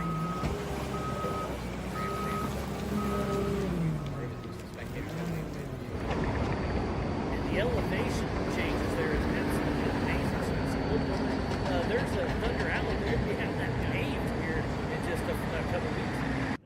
They're doing a lot of work out there. Yeah, it's great to see everything that's going on at Mid-America Outdoors, and they've got a crew working around the clock almost, making it happen. It's going to be a tight timeline, but they'll have that track pretty dialed in as we zoom back in to the RC race line, start finish. And we do have a race next weekend for Memorial Day weekend. And after a while,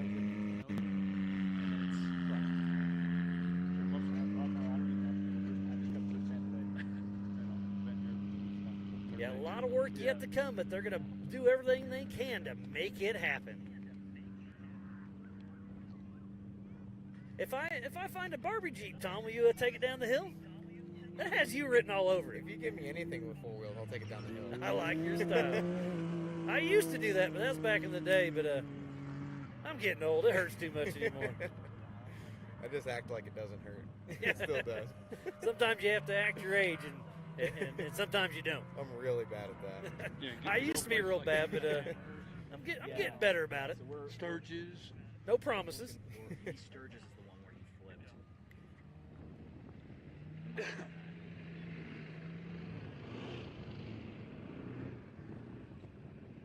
Yeah, I'm looking forward to King of the Hammers next year. So we didn't go this year. Kentucky was the first one that we did. Of course, Clyde flew private jet out there, one of Jason's jets. Yeah. Flew out there. We drove motor coach, Jeep, and he's got a Well, Tom, it's always a pleasure having you. It's been a while since I've seen you. I know we bumped into each other briefly at King of the Hammers, but it's great to see you back here at Ultra4 USA race. Always a pleasure. Thanks for coming on with me at the Amsoil broadcast desk. I'm going to kick you out and bring back in Pam. Yeah, thanks for having me, Miles. It's great to be back. Appreciate it, buddy.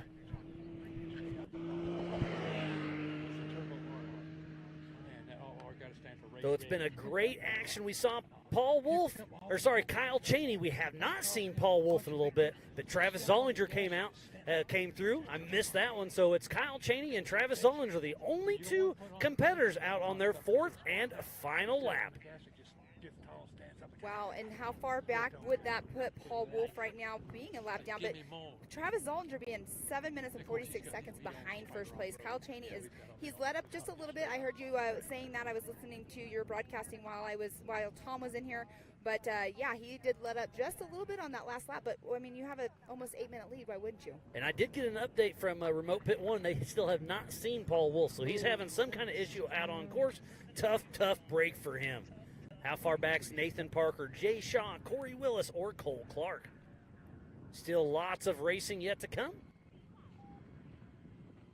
But we'll see Paul Wolf here in about 45 minutes. Kyle Cheney in about 45 minutes. I hope to see Paul Wolf anytime. And Nathan Parker as well running in that fourth position. Pretty cool to see him if he comes up here and ends up on the podium with his first race in his brand new car. That would be pretty awesome, being a 14-year-old out here with all of these seasoned drivers. And his Momentum teammate Kyle Cheney is out front. We still have a lot yet racing to go. Looks like Travis Zollinger is about 2 minutes off Kyle Cheney's pace, and on adjusted time, it's almost 8 minutes back. So it is absolutely Kyle Cheney's race to win.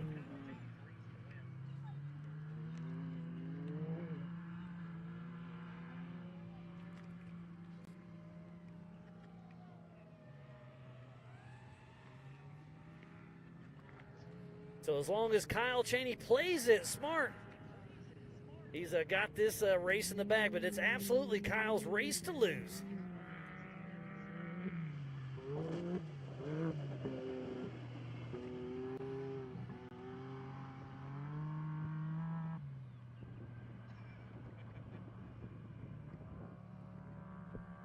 It's been a lot of fun, Pam. There's been a lot of action all day long. We've got racing starting at 7 a.m., racing into the night tomorrow night, so be sure to tune in.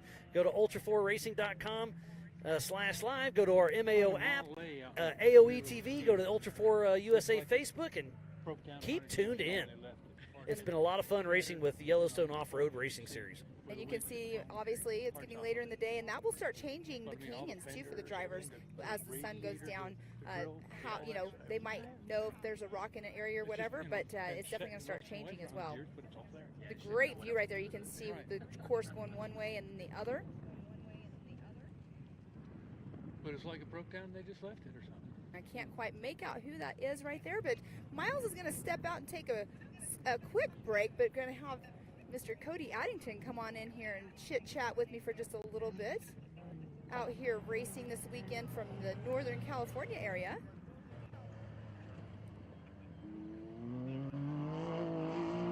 All right, Mr. Cody Addington, how are you doing? Good.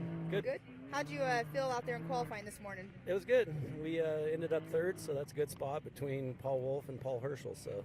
Yeah, that is a great spot to be at. But do you have any strategies going into tomorrow? Man, it's going to be a fairly long day. I mean, it's 200 miles, so we just got to play smart in the first part and then try to get to that finish and be up there. So no issues at all during qualifying. How many laps did you take on pre-running?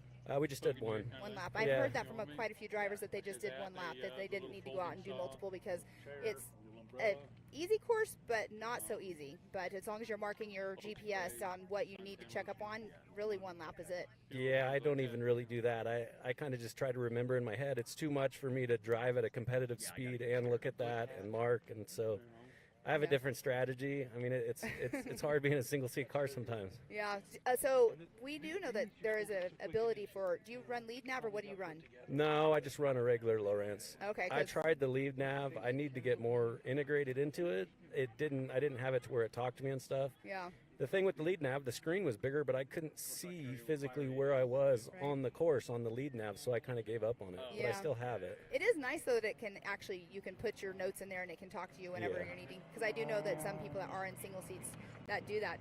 But the race course, what do you think about this race course out here? Because have you raced Montana before? No, it's first time. It's fun. It's cool. It's something different. You know, we could have raced short course last weekend, 50 miles from home, but yet we drive 1,200 miles here and try something different. You know, and put some seat time down. I've never been to this track myself, and getting to go out and see what you guys are running, that's always like a highlight of my weekend, so I can see what you guys are doing. But yeah, that I know that race was going on up in the NorCal area, the NorCal Rock Racing, but here you guys are. It's awesome to have you guys here. What do you think about Montana? It's cool. We tried my girlfriend and I tried to make a little trip out of it. We left a couple days early and got an Airbnb and cruised around a little bit, and now we're here. Yeah, that's what you're saying. You're saying you guys stopped, what, about 2 hours from here or something? Yeah. You have somebody that lives down there, one of your buddies? Near Bozeman, yep. Yeah, Bozeman, I have some people that live up in that area as well. I've heard it's gorgeous, but I've never been there. Yeah, and it's booming there. I mean, construction's going crazy, and it's a good place. Yeah, this right here, I can't make out which car that is going through there.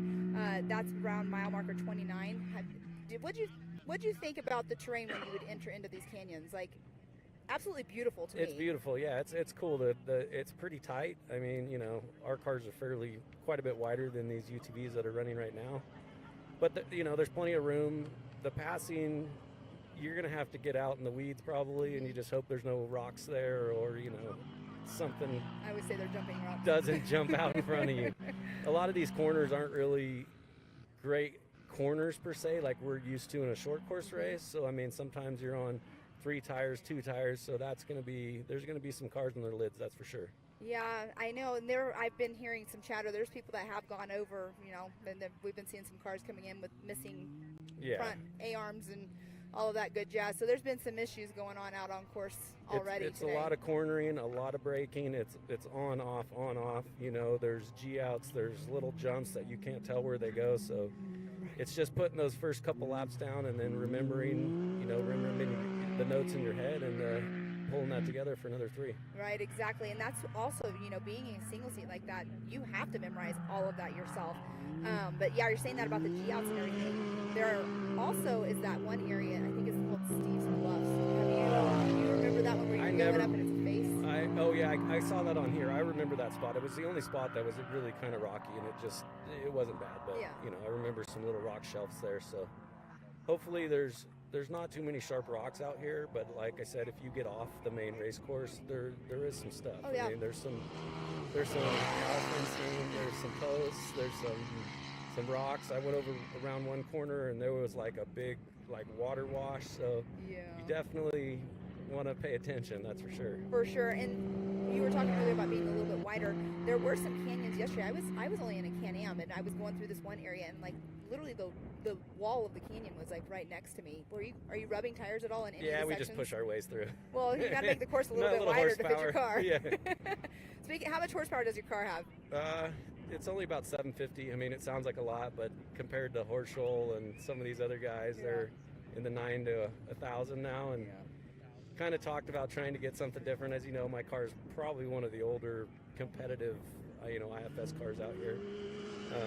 We just try to prep it at home in the garage properly with just a couple guys, and still we're super grassroots, but we still come out here and put on a show for our fans, and you know, we like it. I mean, I'm competitive, but I don't come out here, you know, to complain about the course, to complain about stuff. I race what you guys give us and just put my best foot forward. Yeah, I mean, it is racing and it is supposed to be tough. So yeah, it is fun to hear the opinions on the race course and everything. But that's awesome. You come out and just have fun and race it. Yeah. Are you coming to Visions?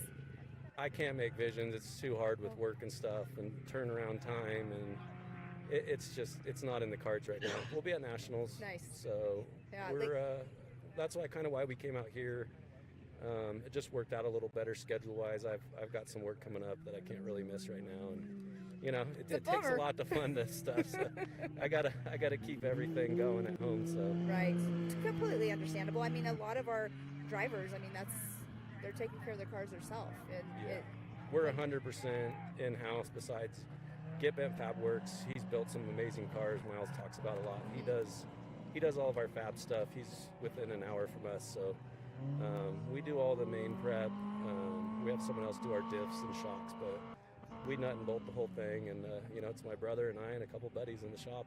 Usually 1 or 2 nights a week when it gets closer, and then almost every night when it's real close. Yeah, well, that happens last minute, right? What do they call that, the 11th hour? Yeah, and I mean, I always say, people are like, they get their car ready ahead of time. I put this analogy in their head. I'm like, were you ready for the test? A week before the test when you're in college or high school, or are you ready the night before? You were never ready the week before. I mean, come on, there's always something to do. So. That's pretty funny. Yeah, that's definitely funny.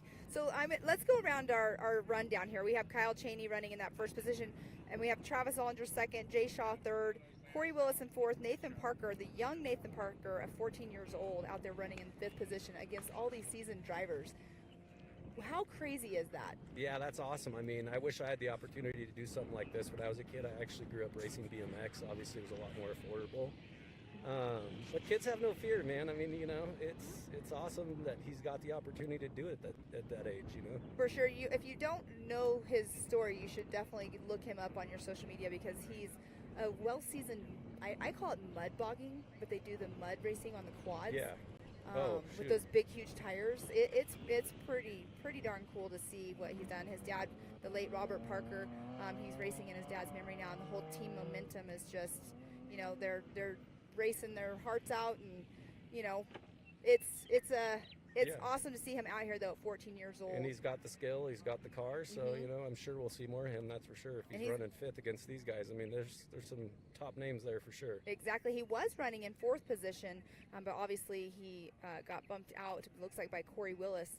But yeah, it's pretty cool. I'm a huge fan of everybody out here, but like seeing a young kid out on course racing against the adults. But look, this is one of those areas that is absolutely beautiful, and this is where I'm talking about that Steve's Bluffs. Yep. That we were talking about, the ledge, and then it circles around and goes into, I guess it's called Lost My Lunch. Oh. I didn't know that's what where the double arrows are. That's called Lost My Lunch, and Miles explained I remember it. that spot. It just drops right off, and you can't see anything. Yes, I was talking with Grizz, him and Aaron are the ones who own the Your Series, and he was talking about one year somebody just launched off of it. So we doubled down arrow at that section, because you guys, I mean, if you were to get up into the 80s or 90s and launch off of that with the drop off that it is, would not. And it's going to be dusty too, so that's another thing that you got to remember. Just pre-running yesterday, I was following some cars and trying to get used to going in the dust, because it's going to be how it is race day. If I went out there and pre-ran and just kept waiting, I'd never get the track done. So I just followed the people and got to a spot where they either pulled over safely or we could pass them safely, and just tried to get through the track. Exactly, and that's something that in driver's meeting that they were talking about. You might get in behind somebody in one of these canyons, but just be patient. I mean, you don't want to hurt your car or the person that you're trying to get past, because it is going to open back up to where you can actually pass the car that you will, might be stuck behind. Yeah, I mean, there's the jackrabbit scenario where people always do it. It never fails, as far as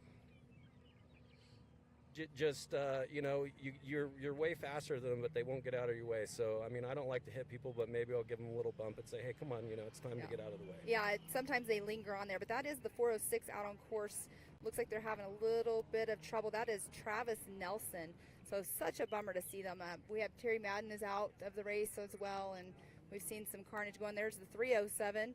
That is Slauson. That's Mike Slauson right there. Yeah, we talked to him yesterday, and he said his car was getting kind of tired, but he's out here racing with the Yora because he lives 2 hours away. Yeah, it looks like they're checking. Maybe he's feeling something and not sure if something's breaking, has the co-driver out checking it out. I don't know if Mike would pull over for just feeling something. You don't think so? No, he's a pretty competitive dude. I mean, him and Randy I've known a long time, and he's a full-blown racer also. Well, he's more into two wheels, but I mean, he can drive. I'm wondering if it's like an axle issue or whatnot. Actually, it's him out of the car, not his co-driver. Yeah, he said that was a new co-driver. Like I said, we talked to him yesterday, and the co-driver was, he's heavy into dirt bikes, and I said, has he ever ridden in one of these? And he said he's never been anything fast in four wheels, so oh, wow. He definitely is going to have a fun time riding with Mike. Well, it looks like he got back in, and now he's getting back out, so maybe he had to switch it up or something. Who knows? We've been getting updates though. Miles gets text messages. I get text messages from people updates. It's really cool. So if you have somebody and hopefully we don't get updates like that. Yeah, I hope not. I hope, you never know. I mean, we put our best foot forward, like I said, and we come out here to, put on a show and run hard with the best guys in the sport. Yeah, it's fun. But I'll let you get back to your people over there, all hanging out. And thank you. Thanks for coming up and chatting with us. We'll hopefully hear some good things about us tomorrow. Yeah, and good luck. Thanks, man. Bye. Mr. Cody Addington from the Northern California area coming and chatting with us. It's awesome to hear perspective from drivers, different drivers out there, and having him come in and never racing up here before, but it's awesome to get a different perspective. I did not make out who that was, but that is definitely a Pro R that just went through the start-finish line. As you can see, the dust is still blowing in the right direction. The breeze is going away from the hot pits, and that is also where our scoring and timing tower is. But the sun is going to start setting here in just a little bit and start chilling out. It is 6:10 here in the Big Sky of Montana. Yeah, well, thanks, Cody, for hopping in. I took a little bit of a break. Pam, you guys kept on a great little chat. It's fun to listen to from afar. But yeah, it's been such a great race out there, and it's fun to get the behind-the-scenes chats from the drivers. Yeah, that's a little different perspective. Exactly. It's really good to get a different perspective for sure. And that is the Pro R right there. Yes, it is. They're a little tough to tell between them from time to time.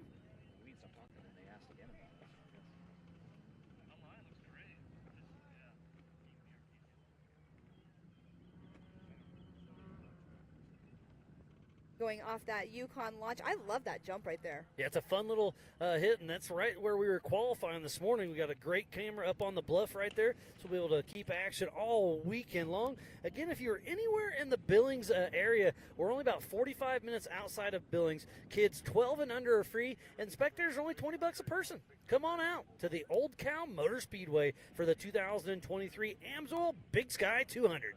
I love the name of this place. You know why it's called that? Nope. Because there's a lot of cow pies out there.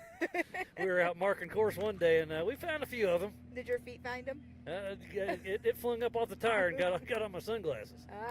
Can't do that. No, there's definitely some cow patties out there. There's also, what is that called? Dead Cow Corner? Yep. I don't know the reasoning. I mean, obviously, I don't know how that became Dead Cow Corner. Well, it's because when a cow passes away, that's where he puts all of them in one spot. Gotcha. That's just kind of the spot there at Dead Cow Corner. Yeah, it's like a boneyard. It's pretty cool, though. We had some getting some video of it. Just good footage, I should say. There's a lot of bovine waste out here on the course. But there's still lots of cars out pushing strong. And once that checkered flag comes out, everybody gets that checkered flag. Normally, I'm not sure if that's how it's going this race. I think with the Yor, they give them their time allotment. Okay. They'll be racing for a few more hours. We're gonna sit here and have fun for a while longer. Hope you all keep enjoying it.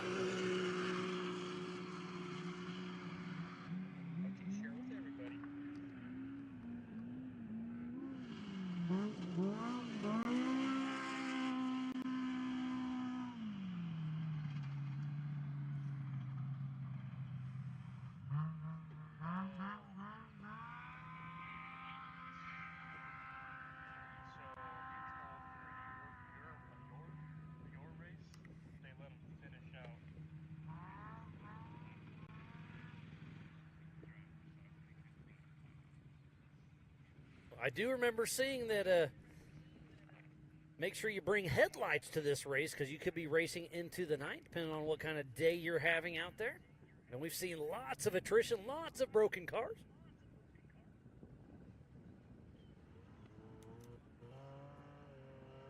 Kyle Cheney still out there in the lead. Slowed down just a bit like we have said. But we do have Kyle Cheney in that #1 position. Travis Zollinger in second. Jay Shaw in third. Corey Willis fourth. Nathan Parker fifth. And then Cole Clark is the only other one that's out on their fourth and final lap. We've lost Paul Wolf. Where's Aaron Lynch? John Cahy. Got a great pass on screen. Look at the sportsmanship there. Now you can hear in the background, you can hear Here's the some sirens. Yes. I'll give you a quick rundown on some of our general rules here at Ultra4 USA.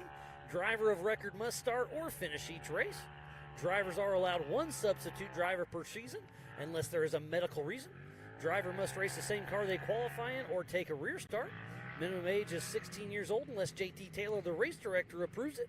This is a no-chase race. Only Ultra4 USA or your crew can help you unless it's a fellow competitor. Must stay within, on this race, it's 20 feet each side, of course. And that is Josh Smith right there. I when the camera was still right there for just a moment, I thought that it looked like it was Josh Smith, so he is still out running. He was having power steering issues earlier on, but that's good to see him still out running. Getting a little update through my rugged race radio. It looks like Brian Hamby, 817 Racing, is out just past mile marker 24. He's got a wheel bearing that took him out, so tough break there. That is such a bummer. The cars are really starting to drop out. And that's something like you come here and you look and it's like, oh, this is going to be an easy, fast, fun one, but it's not. Like, it happens. Like, a lot of the cars do break. Not a lot of them, I shouldn't say that. There's Nathan Parker. We've been talking about him quite a bit. Still running a strong pace. At 14 years old, part of Team Momentum.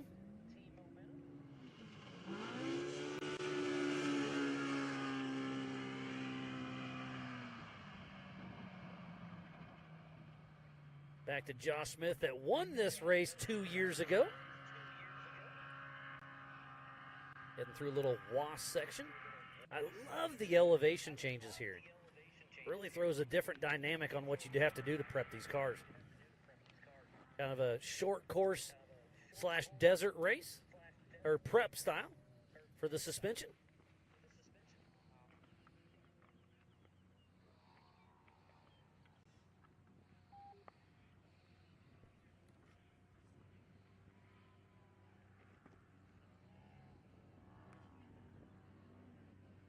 There's a great oversight of the qualifying course earlier that isn't part of the track. You can see at the top right of your screen, you see a little bit of dust. That is a UTV heading our way.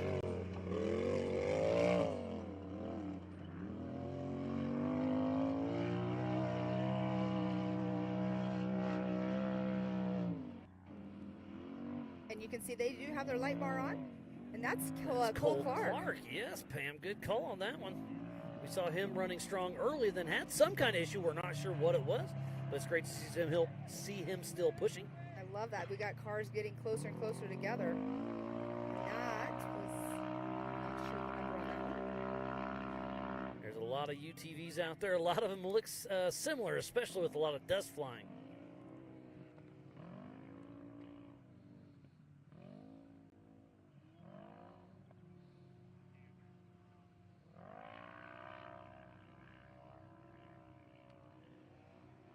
Yeah, you can see right there. Look at the long trail. That means that there's not a super heavy breeze right in there. It's just kind of lingering in that area. For Ultra4 USA, we have 3 different classes racing at the same time. We have the stock production. You have to have an OEM chassis. Must use stock suspension pickup points. Reinforcing is allowed. 33-inch tire. And the Pro Mod aftermarket chassis are allowed, but it has to be based on an OEM chassis. Reinforcing is allowed. 1000cc and a 35-inch tire. And then open UTV is open. Dream it, build it, race it. All right, Miles, we do have an update on Paul Wolf. Well, let's hear it. It's not going to be good, is it? No, he's out. He has a broken stub on the axle. Tough break for Paul Wolf. We'll see if he can get his redemption tomorrow. Yeah, that is such a bummer to hear running such a good race. But you know what? I mean, honestly, I sound like a broken record sometimes, but it's like it's racing. Racing happens. In the Yellowstone off-road racing, they have a UTV Unlimited, a UTV Turbo, a UTV 1000 Production, RS1, and the Sportsman. So they kind of let a little bit of everybody race with them as well. And Matthew Walraven just went through. He's sitting in that number 7 spot. His last lap time was a 57.54. His son Xander usually races with him, but I think he had some school conflicts for this trip, so he wasn't able to make it. Yeah, it's the end of the school year, but usually Xander is out here racing with us. He's always one to reckon with in that kids class. It was a lot of fun to watch them earlier on today. We recorded it, so we'll build a fun little highlight reel for the 170 kids. We'll shoot out on social media later on. It's awesome, but I mean, we can talk about the results since we have the results on them. Yeah, so let's hear it. bring those up. Yeah, we had a couple different classes racing for Ultra4 USA and a couple different classes racing for Yellowstone off-road racing, and look how deep those ruts are getting, Pam. Yes, I would say in the limited class, we had Tanner Thompson, who is a MAO ambassador. He came in number 1 position. The second position was Caden Gamble, who literally already left and had to go back home to New Mexico because he has a quarter midget race that's going on tomorrow. How awesome is that? That young man drove all the way to Montana, races, has to drive all the way home tomorrow to race his quarter midget. Exactly, and then in that third position in the limited UTV class for our kids was Nora Prendergast, and she was amazing up there, had a lot of fun. Everybody had a lot of fun in the race. And then in our limited class, we had Brian Fulcher out there that ended up in the number 1 spot, Hunter Biddle in that 2nd spot, and Lane Warren in 3rd. It's great to see the future of our sport having some fun as somebody just hit the Rocky Mountain Speed and Fab jump. And another one. We have some action out on course. Let's see if he can catch him.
There is Josh Smith, who won this race a couple years ago.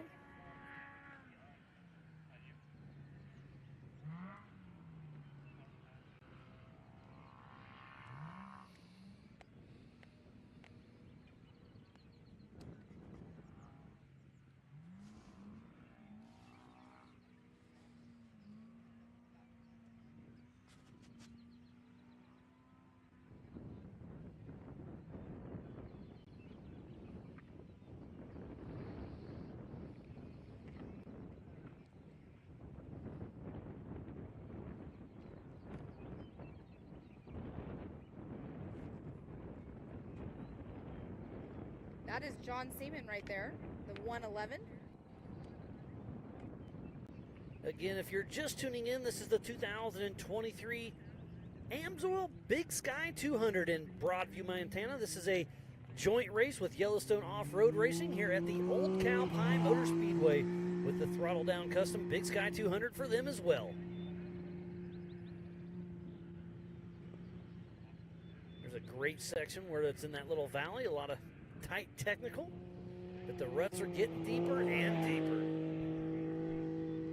When we were building course, we saw deer, we saw some antelope, seen a couple rattlesnakes. I am so fortunate I have not seen rattlesnakes. Yeah, they make me nervous, Rabbits? I'm not going to lie. I missed a rabbit. Well, we have... Oh, groundhogs, they're everywhere. Oh, yeah. Well, you weren't out with us the other day, but there was one, I guess, in the distance, and he was sticking up. I didn't see him, but yeah, the rabbits, there were baby rabbits out the other day, super cute.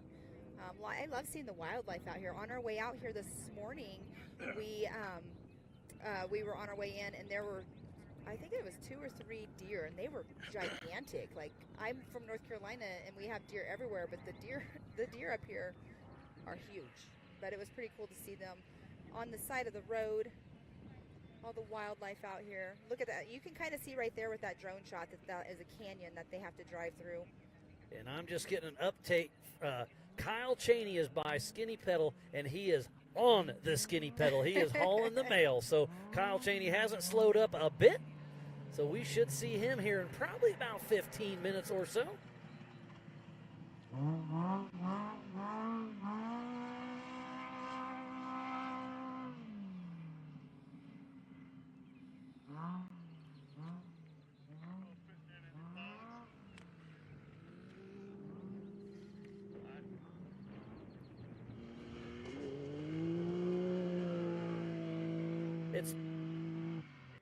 It's been a great day of racing. Thanks for everything that everybody has done for everybody.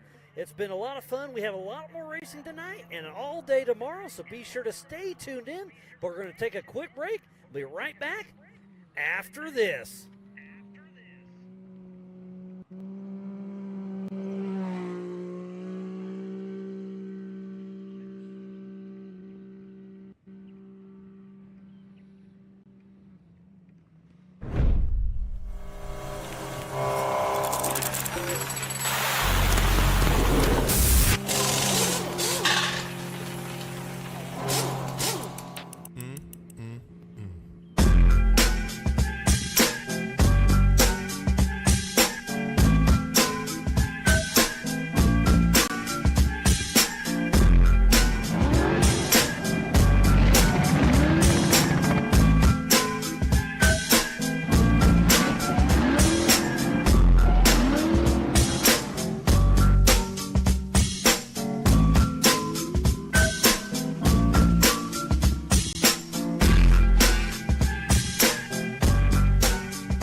When it comes to suspension tuning, there's only one name we trust: Double E Racing.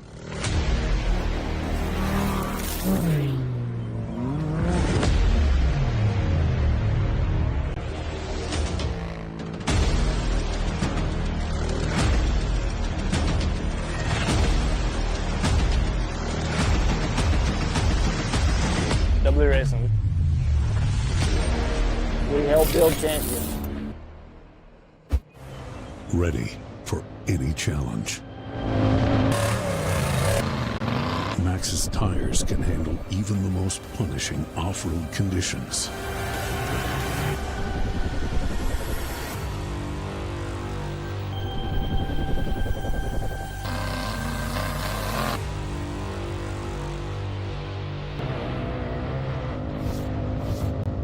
Maxxis tires. Tread victoriously.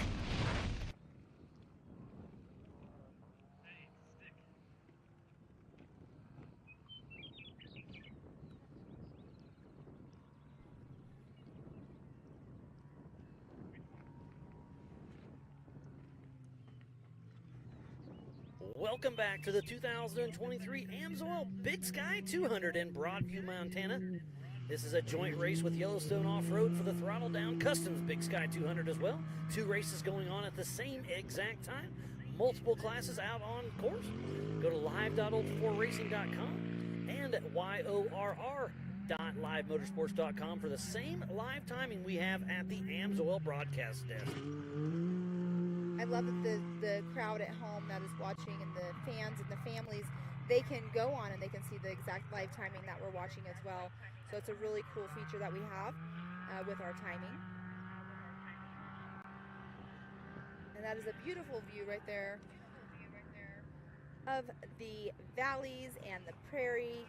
And that's a gorgeous area over in there. And there is somebody coming through. They do have their light bar on, which is awesome. I'm not quite sure who it is. And it looks like a left rear flat tire, I'd assume, as bad as they're dancing down the road. Exactly. And that's when, depending on when it might have happened. Actually, is that Mike Park? No, that is not Mike Park. It does have a left rear tire. You can tell that coming that's down. Lynch. That's Aaron Lynch.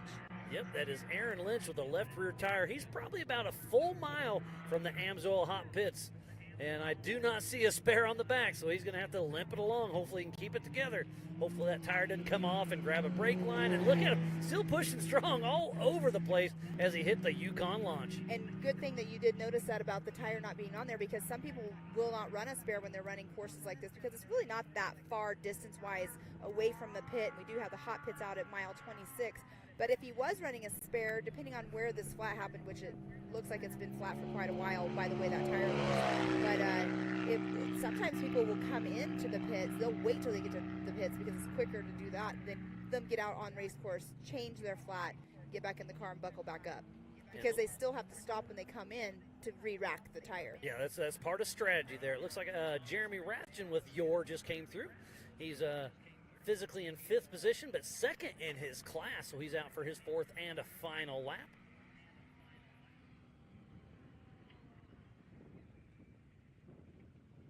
Yeah, it's a bummer that he's probably. It looked like he's been running that flat for quite a while. Yeah, that tire's completely coming apart.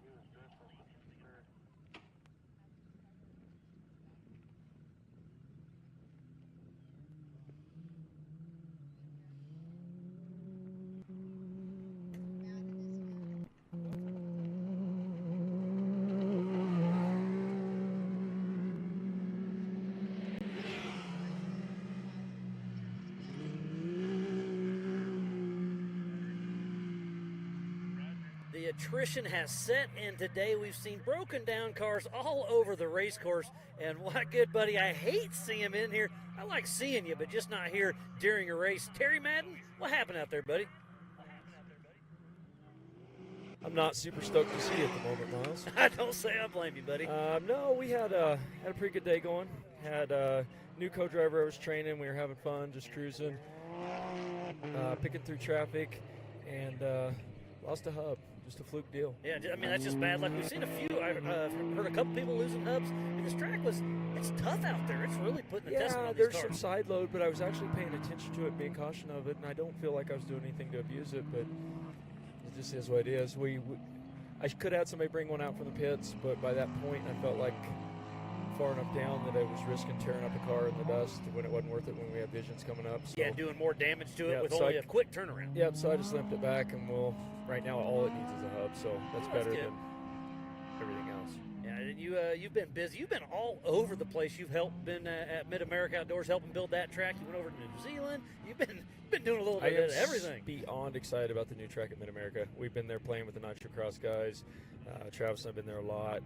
Got to get an electric car a few weeks ago and do a lot of testing on it, and it's going to be so much fun. I mean, Visions is going to be huge. It's going to be out of control. And you've been helping work on the track quite a bit, doing a little bit of everything on that. You've got to take that car on course. The course used to be cool. Now it's amazing. I can't even explain it. You're just going to have to come see it. But I've learned so much on that because I've got to work with Travis and Hubert and the guys and learn the angles and the dimensions. Nate's a mad scientist building that. Nate Wessel that's helping us build that track, build a lot of the X Games stuff, a lot of Woodward Skate Park. He's really good at all of that. And we drove through it, talked about this would be cool, that'd be cool. Travis plotted it out of his brain, and next thing we know, we got this crazy track. And for Jason to support us and let us have the equipment and the funding and the help to be able to build such an amazing playground, I can't wait to watch everybody play on it. Yeah, it's going to be awesome. Visions is just in a few weeks. We have a race at the park next weekend, so they'll have to take a little bit of break. The short course itself will be done, and then they'll fine-tune some stuff, and they got some work to do, but it's going to be awesome. I was really wanting to come race next weekend. I wanted to come race short course. Why don't you? I'm going to the Indy 500. So yeah. Well, like I said, I was driving a dump truck. You were driving a dump truck. Here's a quick little blip of construction at Mid-America Outdoors, building that race course. So what all have you been doing out there? I mean, here's a great shot of the new turns. Those are the new grandstands up there. Yeah. So we went through it and just laid out what we wanted. And wow, they got this boxes done since I was there 2 weeks ago. It is unreal how fast things are progressing in there. There's just so many different crews. The Mid-America crews running themselves, and we've got trucks and their crews, and the completion crews. And they're building the pit bikes right here. Yeah, so it's magic and small. You don't know who they are. Look them up. They're both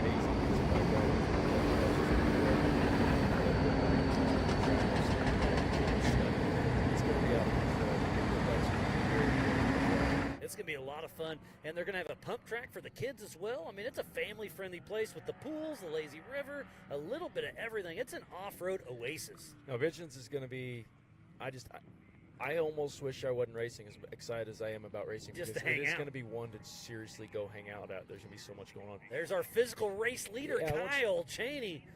Wow, that he's got a really good lead. But yeah, there's a lot of work yet to be done there at Mid-America to be racing there in a week. And then we'll have another couple weeks before Vision, so a lot of work yet to go, but it's going to be amazing.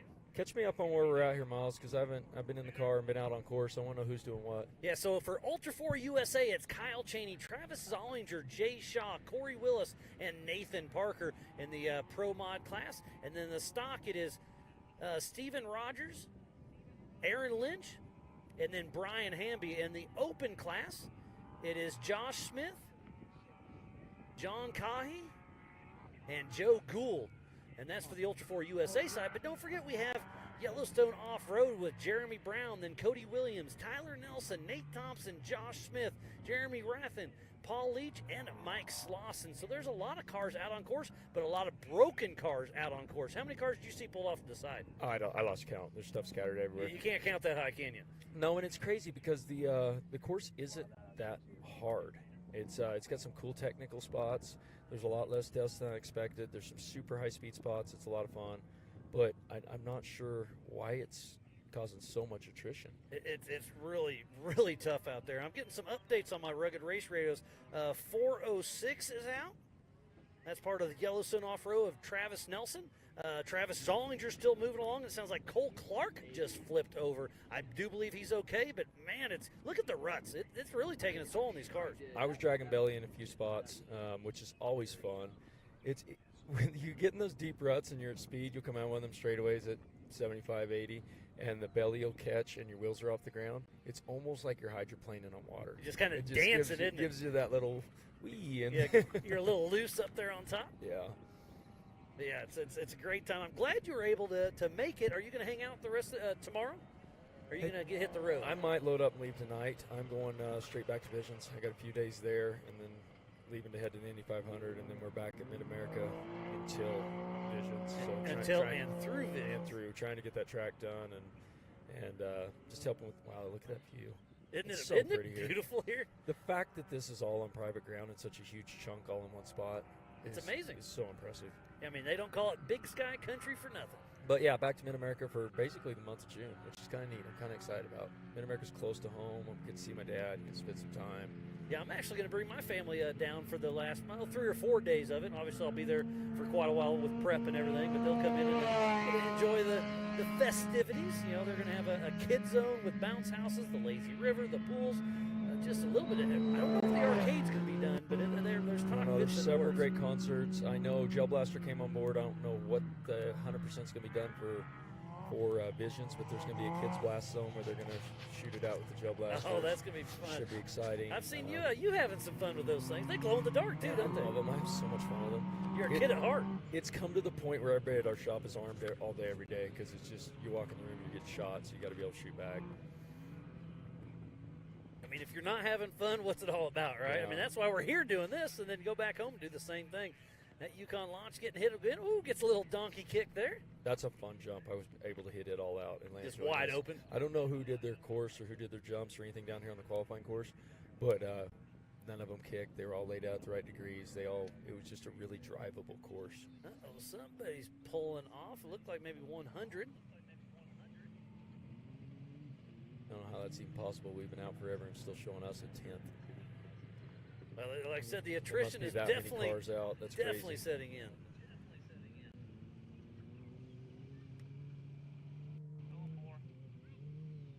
But it's been a great day of racing. We started this morning at 8 a.m. with qualifying, and then we had the kids' youth race, and now we're having the 4900 UTV race. And then tomorrow morning we'll start at 7 a.m.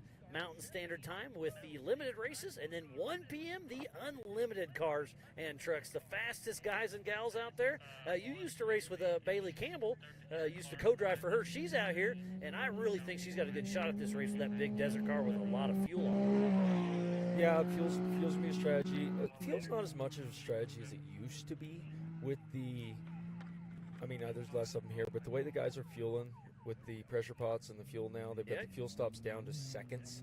So it's not the strategy it used to be when we were all running dump cans. You can fuel really, really fast. But definitely having the big tank's going to help. Bailey's always a contender. She's a great kid. She's proven herself. But I don't even know. I've seen a 4,400 list. Who do we have? Paul Horschel, Cody Addington, Bailey Campbell. There's a pretty good list that's here, actually. Levi's got the new car here. Levi's new car. And it's a nimble, quick, skinnier little car. And there's some tight spots. Terry, that is Kyle Cheney right now. So the checkered flag will be out. It will be flying. We are seconds away from Kyle Cheney looking like unofficially winning the 2023 Amsoil Big Sky 200. Good for Kyle. There's honestly nobody I'd rather see win this if I can't do it myself. I'll talk a little bit about Can-Am. And the checkered flag flies for Kyle Cheney, unofficially winning the Big Sky 200. I've been lucky enough to get invited into that factory team a couple years ago, and it is the closest thing to real family that I've ever raced with. You know, there's race teams where you race as a team, but everybody's still hiding secrets, and everybody's still. You sit down with Cheney and Millers and those guys, and they're, hey, this will help you. He come over this morning with ideas. Why don't you try this? Why don't you try that? And I'm telling him things. I was helping him on the phone on the way here with his lead nav. He single seated this today. We got it all set up the voice of commands, told him what software to get.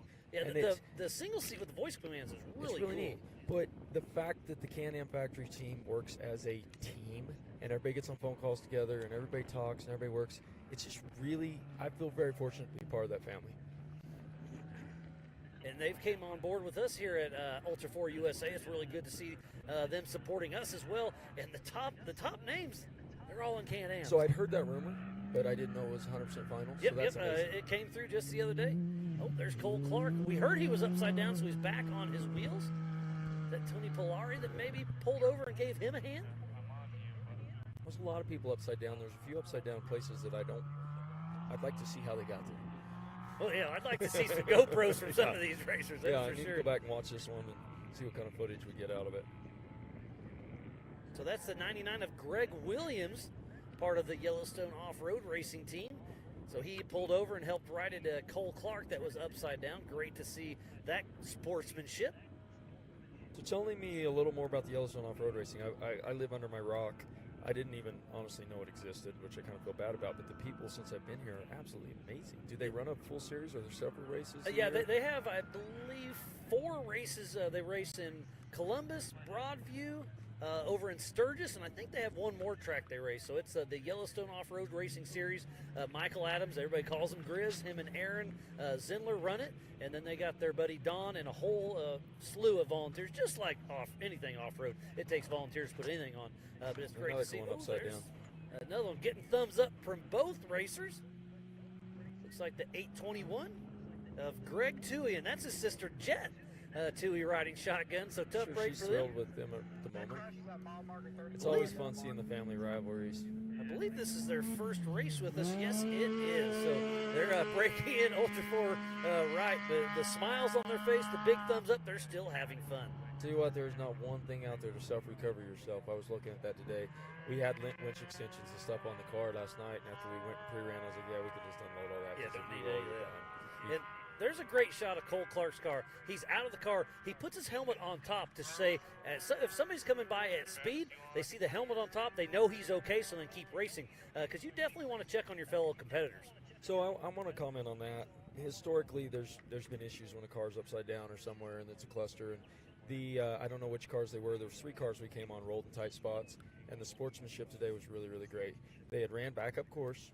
They had spotted a spot around it to route us around them, and were flagging us around them. They didn't let us get down the canyon and bottleneck up.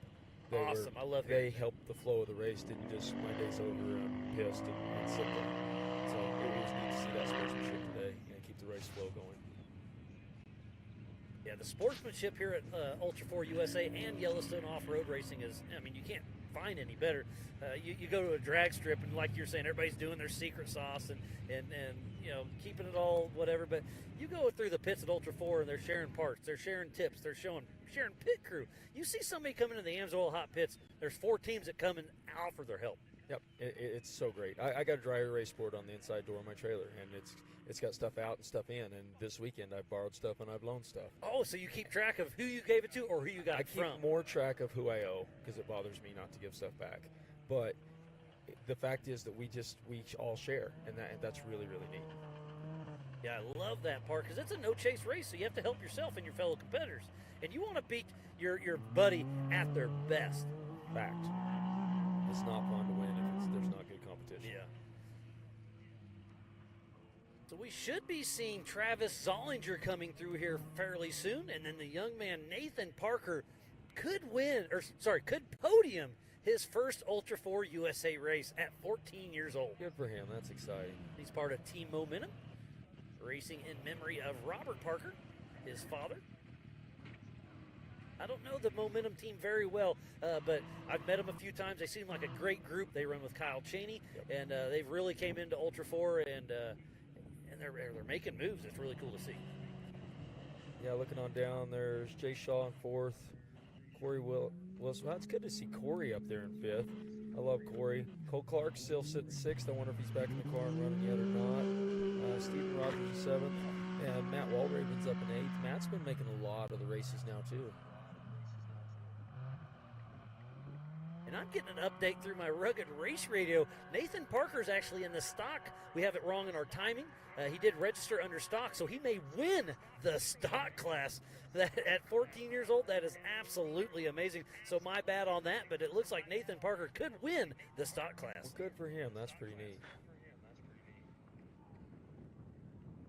So you're going to go back and help us with Visions, get it all ready, then race Visions. What's your plan for the rest of the season? That's a really good question. you just don't know yet. Trying to figure out my schedule. I'm going to make all of the Ultra 4 West and National Series. I would like to make a few East Coast races, but I don't know that it's possible. Not in I the like cards. Picture here of us cleaning our.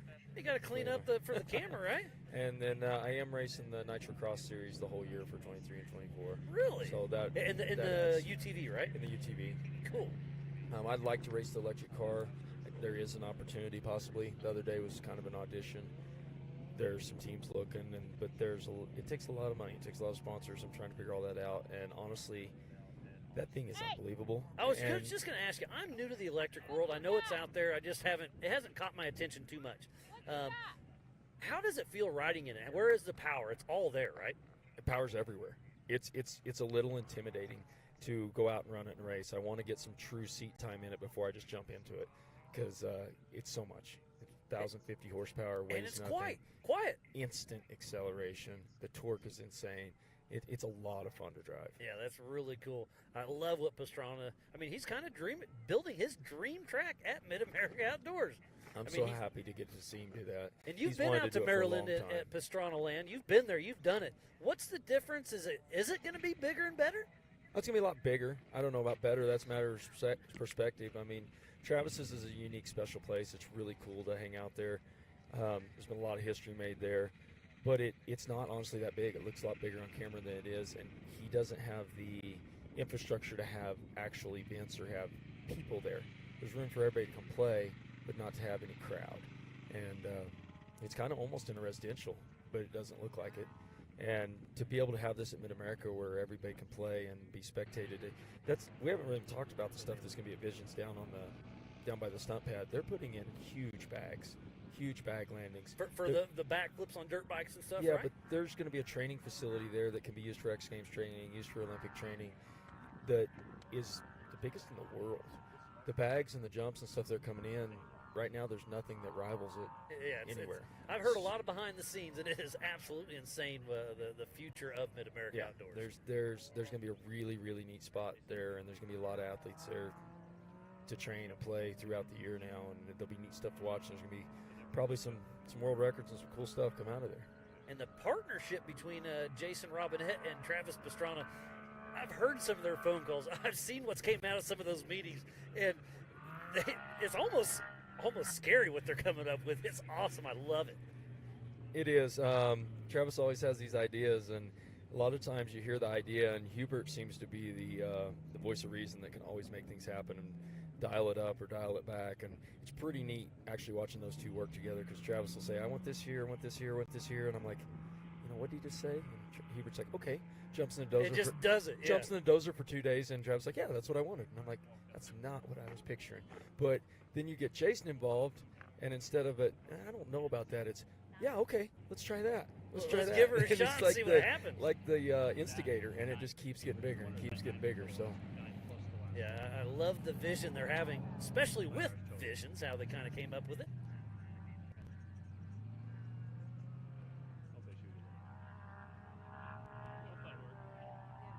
We're going to be handing out some laser nut wrapped by 360 at 8:30 p.m. here.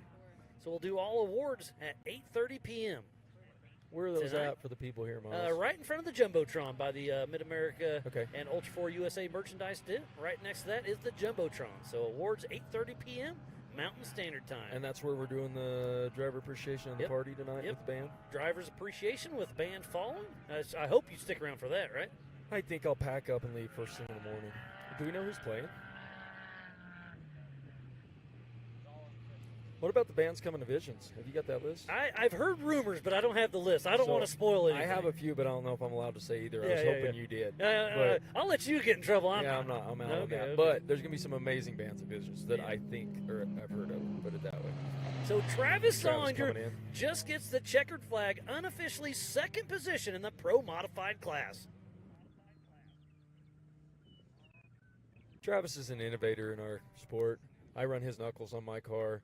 It's really cool, the products and the stuff that comes out of his shop. Yeah, Zollinger Racing Products is Mr. Travis Zollinger. He tests a lot of that stuff on his own cars with his own dime, and a lot of the things that we have progressed in this sport wouldn't have progressed as far without some of his innovations. And no better way to test it than King of the Hammers or Ultra4USA. Yep. He races desert. He races a little bit of absolutely everything. And he's got a lot of good help.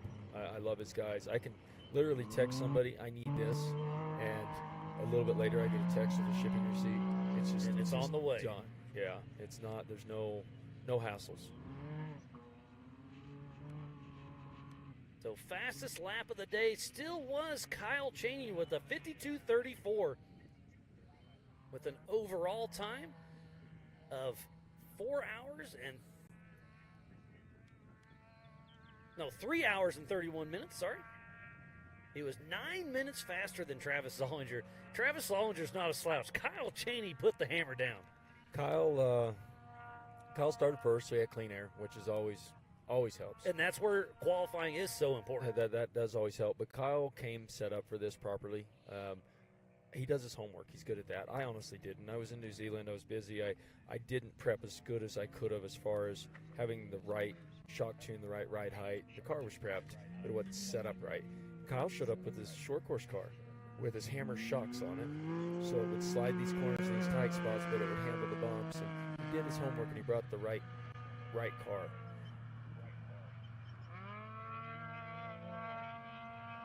Another Can-Am. I couldn't quite make that one out. But yeah, I mean, like you said, you can have a prep car, but you also have to have a tuned car. Yeah, a proper car. I mean, my car was amazing today. I'm so impressed. This first year I've ran the pumper shocks from G-Force, and I'm so impressed with the way car handles. I'm so impressed with the way it handles things that I will. You miss something, you hit that G out, and you have that little pucker factor of but then it just soaks it up, and it takes it. And this car is so different. CA Tech built me a completely new car this year that's on their chassis. And yeah, you debuted that at King of the Hammers, and I've got a quick look around. It just does things that I don't expect it to do. I need some more seat time in it, and I want some more seat time in it because it's just really impressive. And after Hammers, I've had very little time to get ready. I've been all over the country. I've been very spoiled with my travel lately, but I really honestly didn't touch it. We tore it apart. We put some wheel bearings in it. We put some hubs on it. We looked at the axles, we looked at everything, and put it back together, and it ran Hammers, and I didn't change any parts. And you have your son Dalton helping you do a lot of that work, right? He does a lot of shop work. He takes care of the shop while I'm gone. I couldn't be able to do it without him. Yeah, that's great. I love the whole family affair.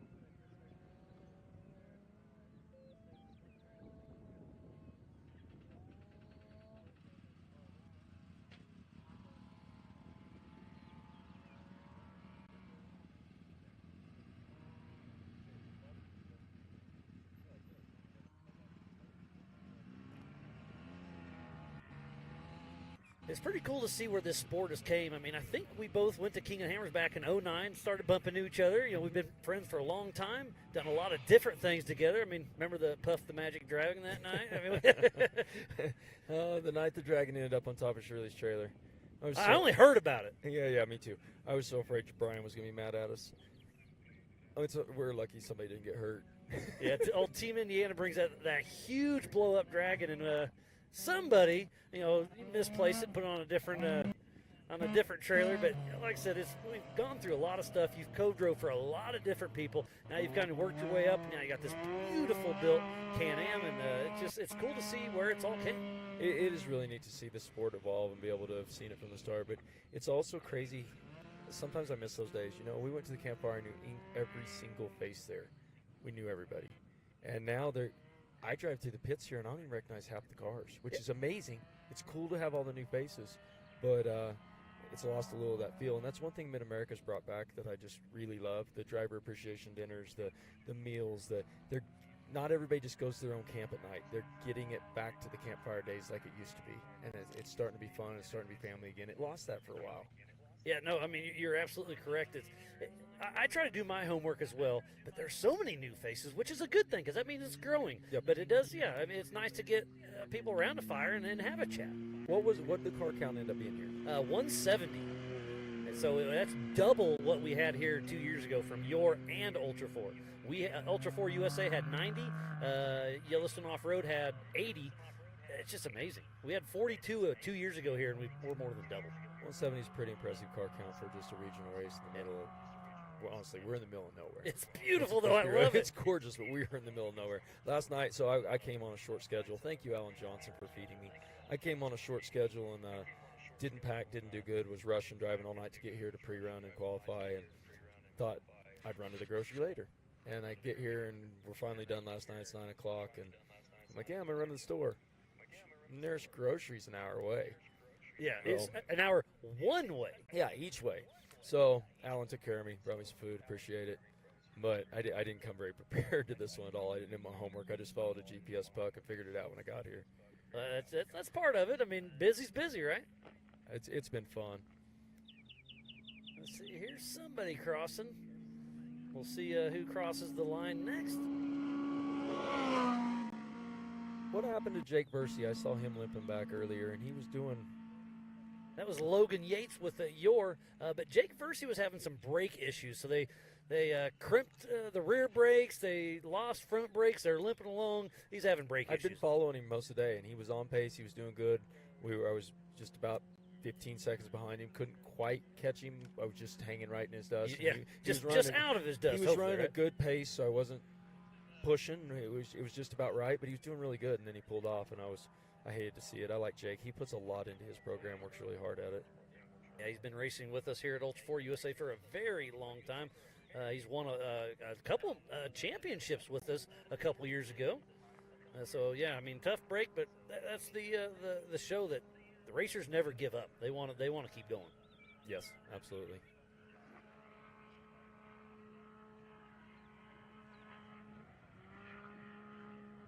Well, Miles, I think I'm going to try and tear down my tent, get my car in the trailer, and get some stuff ready so I can come enjoy the festivities. Well, I like it. Terry, always a pleasure, buddy. And I'll see you here in a week or two there at Mid-America, and we'll do it all over again. But, Terry, always a pleasure. Thank you. Thanks, buddy.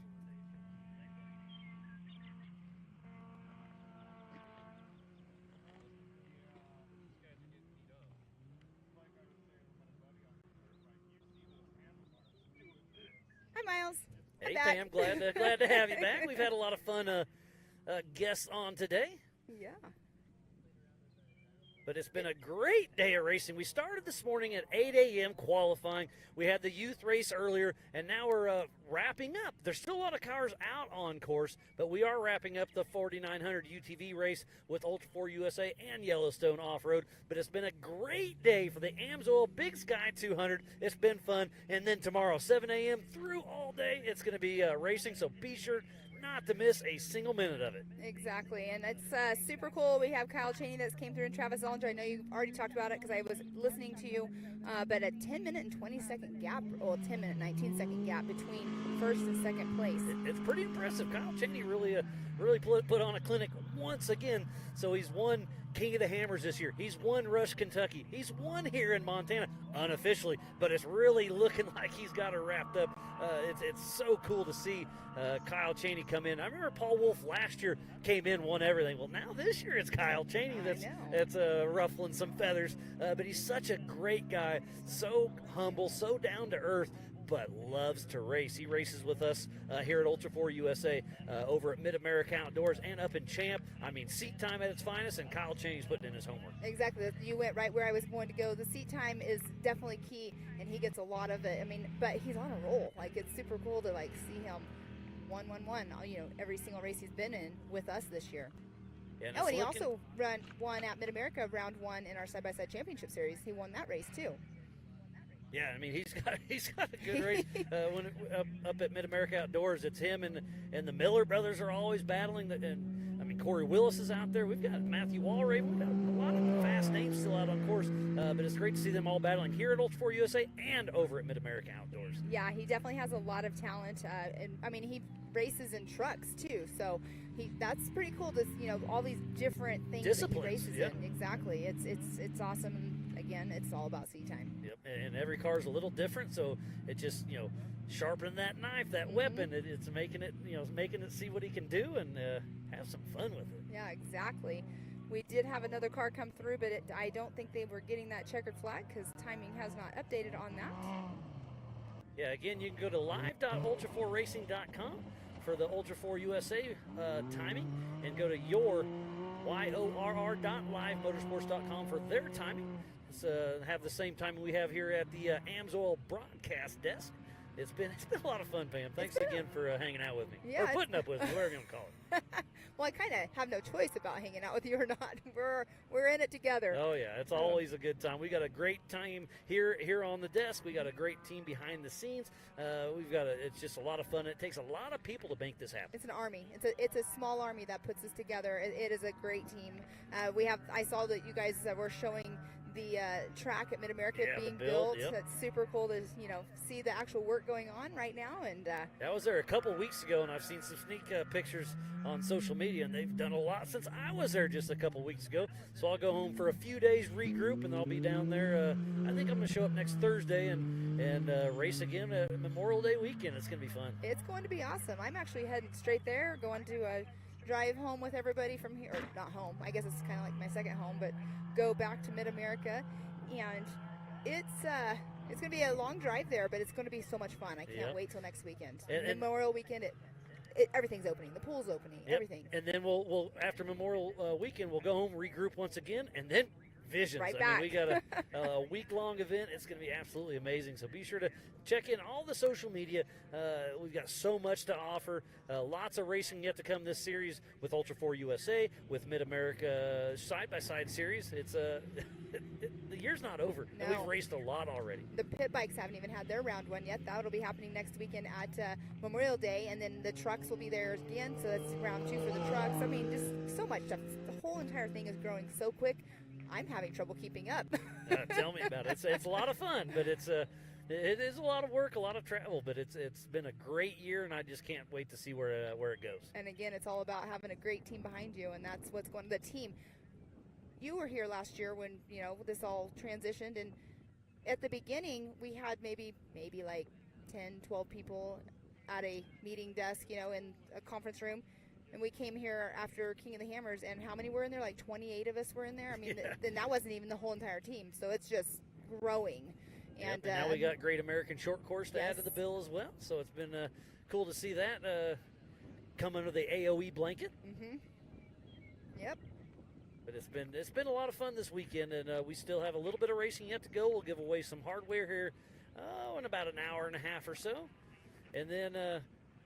Yeah, we have it's 7 o'clock, and we have a 9 o'clock cutoff time. So I was corrected earlier about that Grand Prix finish. So yeah, definitely having that 9 o'clock cutoff is what's we're going on with right now. And some of them had light bars on, some of them already had them on. But what's going to happen of course, when they get into those canyons, the terrain's going to be harder to read. So hopefully they have the course and the memorized. ruts are deep. Yeah, it's Exactly. gonna get tricky. And the shadows. I can feel it already. It's dropped 10 degrees in the last 20 minutes or so. I have my jacket on. You're sitting there in a I'll get it on here in a little bit. But yeah, it's been a lot of fun. So be sure to tune in 7 a.m. MST tomorrow morning for the limited races, and then 1 p.m. The unlimited cars will take off. It's going to be absolutely amazing. And we've had great guests in here today. Yeah, it's been a lot of fun. We'll see if we can get some more in here. We've been sending some messages out, but I know that a few of them still have teammates out on the race course, so hopefully we can get some people over here and get some more guests in here. It's always fun to, like we were saying, get a different perspective, from somebody that's either been out on the race course or like we had 4400s earlier, they were over here chit-chatting with us, and it's super cool to see the perspective from different drivers, different classes coming in here and talking to the crowd at home. Yeah, it's been so much fun. A lot of action. It's been a long day, but I've had some fun. And so I think here in just a little bit we're going to kind of reset, because I know on Facebook we're about up to our time limit. So we're going to go off and reset so we can finish up this race and do awards later on today. But man, yeah, it's been fun. It's been fun. great. Mine started at 4 o'clock. Yeah, I got up early and going out with it. So it sounds like we're going to take a quick break, reset. So if you're on Facebook, wait for the new link to pop up. We'll take a quick break and be right back after this.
Welcome back to the 2023 Amsoil Big Sky 200 in Broadview, Montana. We have teamed up with Yellowstone Off-Road Racing for the TDK Big Sky 200. There's a great battle on screen as we speak.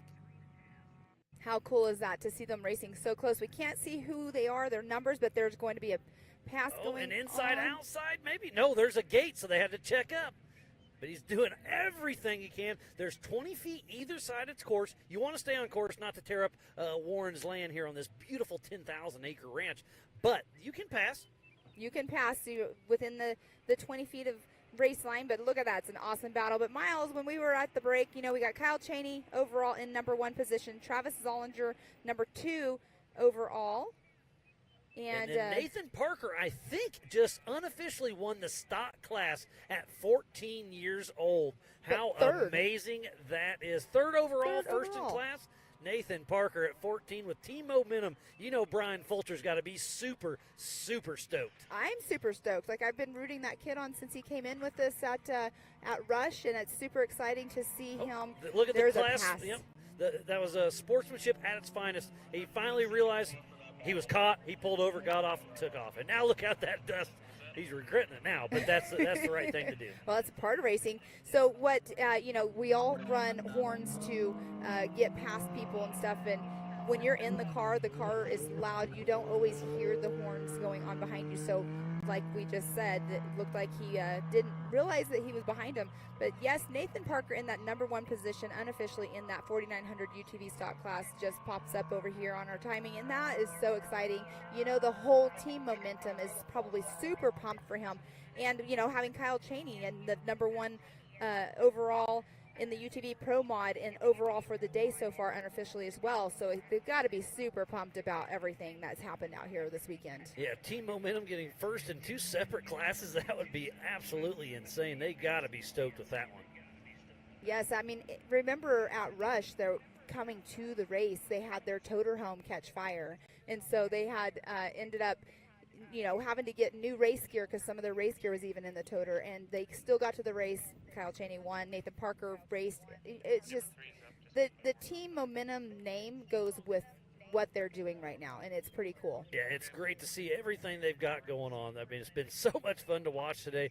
And, again, everything is unofficial. We've got to dot our I's and cross our T's to make it all happen. But we will do it. We'll be giving away the Laser Nut hardware wrapped by 360 Wraps later on this evening. And look at that view right there. You got your dust cloud right there, but you're going to start having the shadows coming in. And look, there's an awesome view right there. Can't quite make out who that one is, because the way the light's hitting as well is kind of a little difficult. Yeah, it's a lot going on for sure.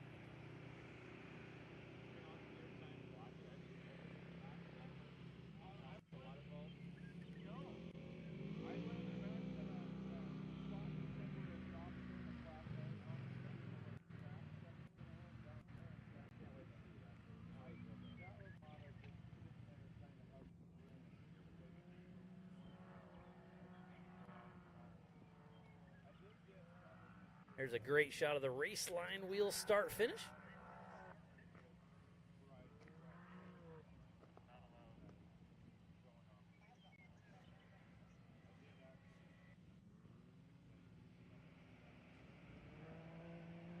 So tomorrow's race kicks off at 7 a.m. Mountain Standard Time for the limited classes, and then at 1 p.m. we kick off the unlimited classes. So still lots of racing action yet to come, but there's still a lot of cars out on course, still moving and broken on course.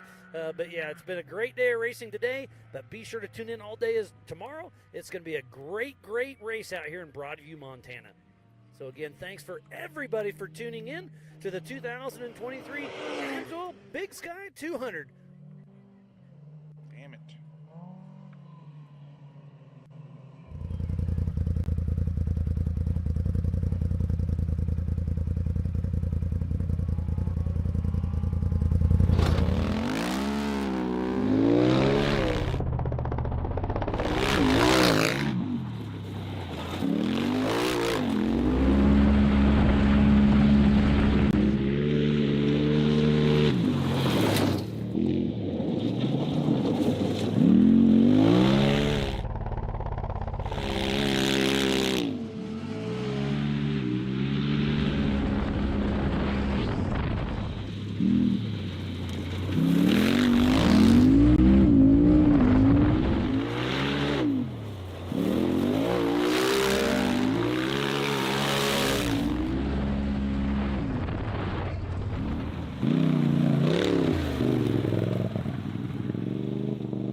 Welcome back to the 2023 Amsoil Big Sky 200 here in Broadview, Montana. We have teamed up with Yor for the TDK Big Sky 200. It's been a lot of fun racing with them. We are at the Old Cow Pie Motor Speedway on a 10,000-acre private ranch. There's Oscar Enderlin with off-map racing still pushing along. We do have till 9 o'clock before that race line, start-finish line closes. And while we were away, it looks like Corey Willis unofficially wrapped up third position in the 4900 Pro Mod. But remember, this race is on adjusted time, so we have to see if anybody that behind him can sneak in there and figure it out.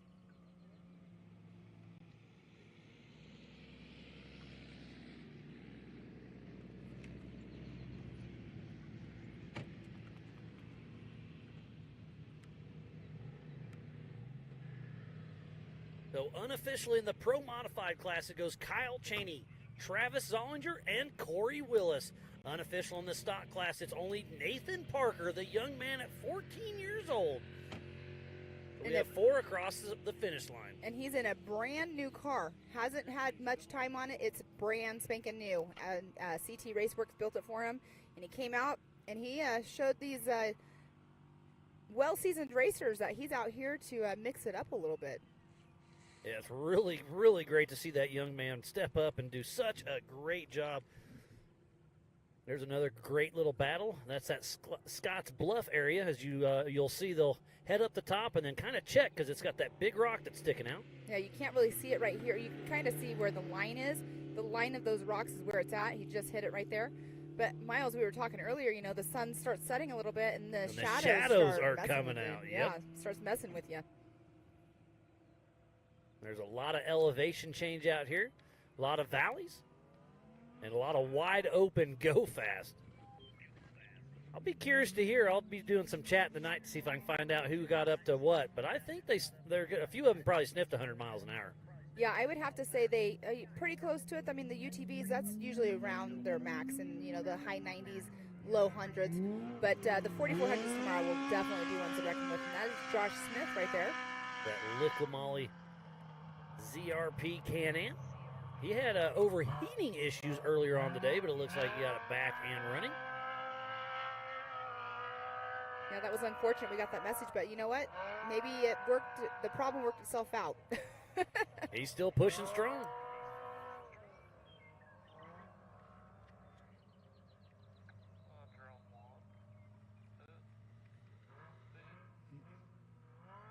So I wonder how far back. Jay Shaw, Cole Clark, we got Steven Rogers, Matthew Walraven. Remember, Cole Clark was upside down. I believe he's out of the race. I wasn't over here. Okay, yeah, he got flipped over. He's okay. Okay. But he was out of the car for a very long time, and I think he took off.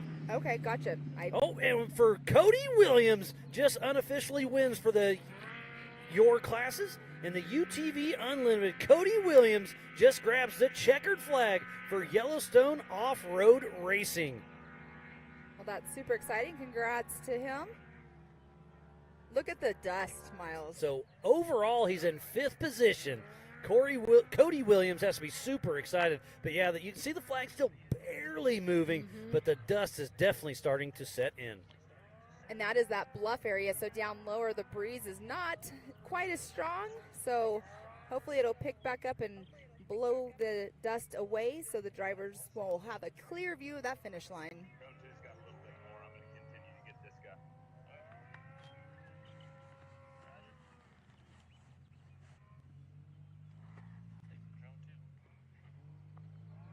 And I believe that is Josh Smith again,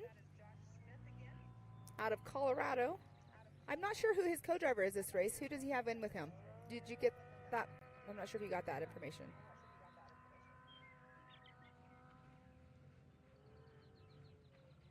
Sorry, I was taking a little drink there. Josh Smith has Corey Nassau riding shotgun, and Corey's going to be riding with Levi Shirley tomorrow, so he's going to have Levi Shirley's got a good co-driver with him. He already knows the course really well. I have no idea why I did not even, I knew that. There's a lot of names, a lot of numbers. I get a little brain fried from time to time. I do apologize when I goof up, but we do our absolute best to bring you the best racing action we can here at AOE.TV. Part of this Speed Sport broadcast. Back to Josh Smith. And don't forget, Speed Sport is doing a 1-hour special for every Ultra4 USA race this season. And the truck racing for Mid-America Short Course Racing. Be a post-produced 1-hour show with Speed Sport.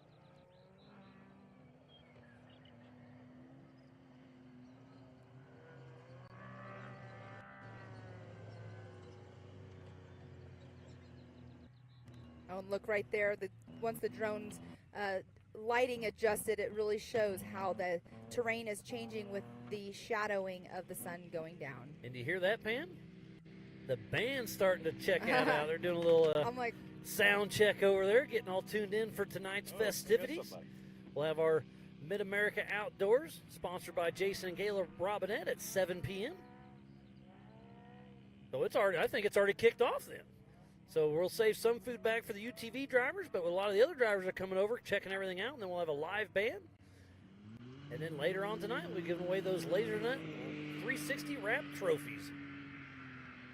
I do love that we do have the live music. It's always fun to listen to the bands and hang out with the drivers and get to know the new drivers that are coming out here, coming over and mingling with everybody.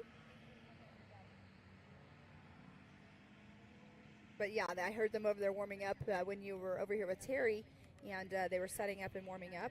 But look at that's such a cool view right there, just the dust and the sun. And the sunset is starting to come in. It is absolutely gorgeous out there, but it's kind of hard to tell. It's going to get harder and harder to tell who's who out there. It's definitely going to get harder and harder to tell. Look at in the distance. We got another car out there in the distance, and the dust is just flying. And that car's literally probably 3 or 4 miles away.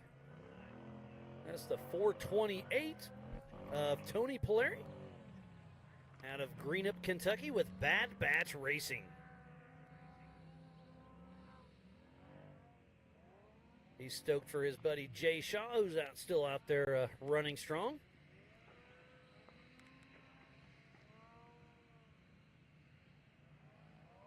We do have quite a few drivers out on race course still. We have some that are out of the race, unfortunately, but what we always say is that's racing. Racing happens.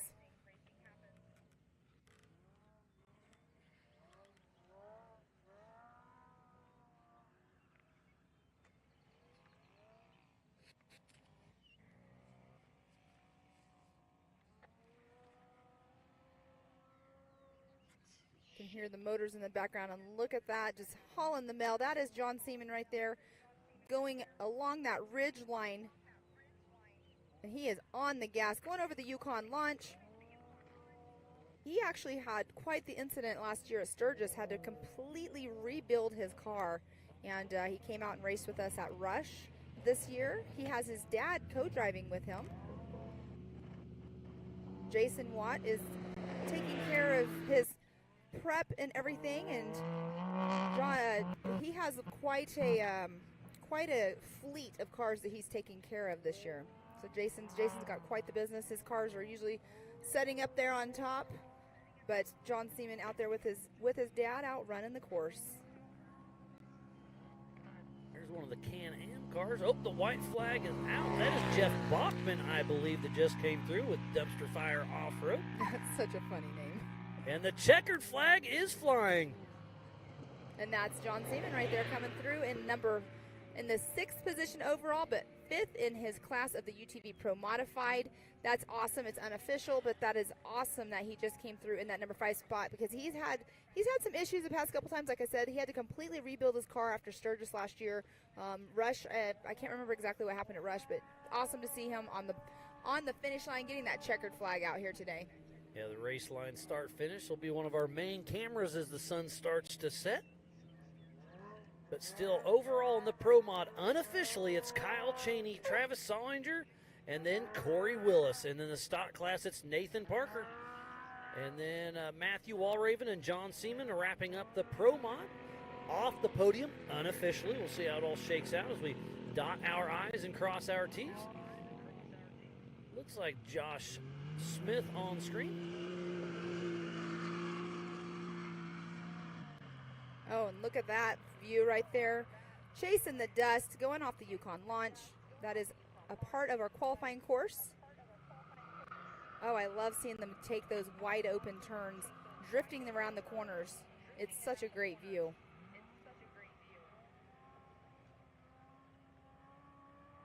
There we do have, I believe that was Josh Smith just now that went up towards the race line start finish.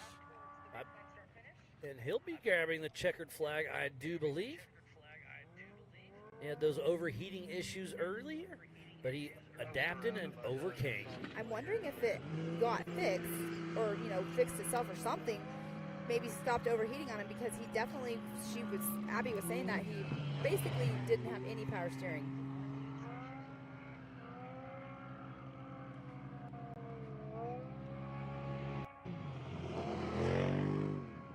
All right, yeah, Josh Smith just came through. Number 1 in the UTV Open class, unofficial 8th overall is what he just came in. So unofficially first place in the open class is Mr. Josh Smith. That's got to be stoked with that. Like we were talking, he had some issues earlier, but figured it out, made it happen. He's got to be stoked to unofficially win his class. Exactly, and he won here 2021 as well. Yes, he so did. This might be his track. That's awesome. Good job for Josh Smith. Josh has Corey Nasso riding shotgun with him. We were talking about that earlier. So Corey will take all his notes and put it over in Levi's car. And he'll be battling tomorrow afternoon once again. He knows this course really well by now. Yeah, they were out pre-running yesterday as well. So that's what's really awesome, though, is getting those pre-running notes put in. And then when you get out at race speed and getting those other notes put in there, because it changes. The course is changing over the day. But tomorrow is going to be a great day. I'm sure he, like you just said, go put his notes over into Levi's, but that is a great view right there. I'm not sure who that is, but oh, look at how awesome that view is of the drone catching them going through those S turns.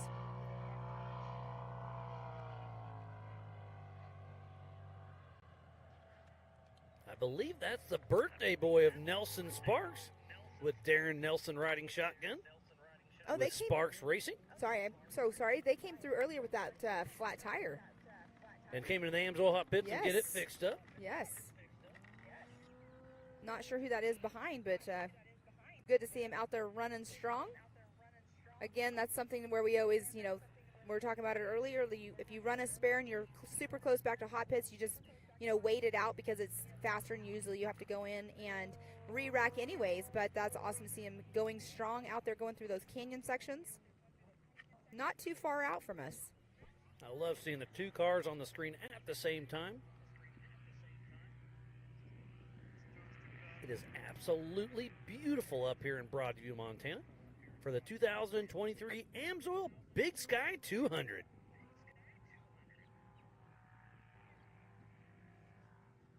In our top 5 overall unofficially, we do have Kyle Chaney still sitting in that number 1 spot, Travis Zollinger in 2nd, Nathan Parker 3rd. It looks like Steven Rogers is in that 4th position, and then Corey Willis is in 5th. So Steven Rogers snuck in on us on there. Remember, this race is on adjusted time, so he started a little ways back. So they took off in 30-second increments, one at a time. So Steven Rogers really turned up the No, heat. hey, I'm wrong. Steven Rogers got 2nd place in the stock class, right behind Nathan Parker. Yes, and 4th overall. How super cool is that?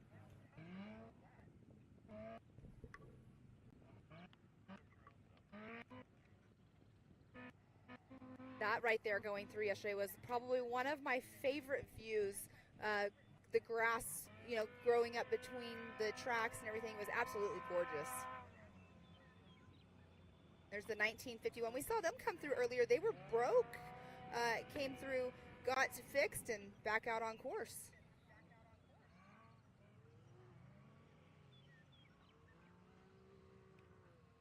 Not sure of the name of that. And here we have the Yukon launch. That's a really fun jump right there.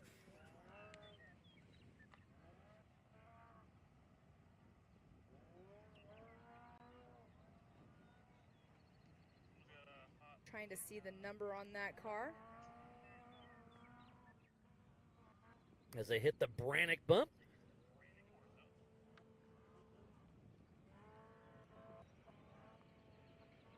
Can't quite see the way the lighting is changing on us. It's making it harder to see the numbers of the cars. And the track is starting to get beat up. Those ruts are really starting to get deep out there. And we have some limited cars be racing in the morning, so they're going to have their hands full for sure. And the checkered flag is out once again at the race line start-finish. Who that was? That is Jeremy Ratjen, part of the Yellowstone Off-Road Racing. Looks like he is in first place in the UTV Turbo.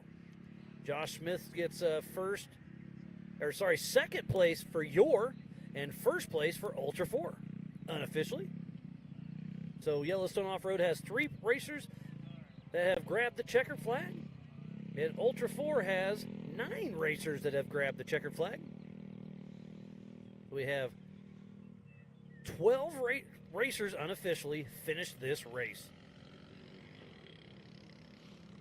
It's definitely a hard race, even though it looks like it's super fast, as we have been saying all day long. So we'll see how many we have. An hour and a half left of racing. It's 7:29, so an hour and a half left of racing. We'll see how many more cars will actually make it to the finish line.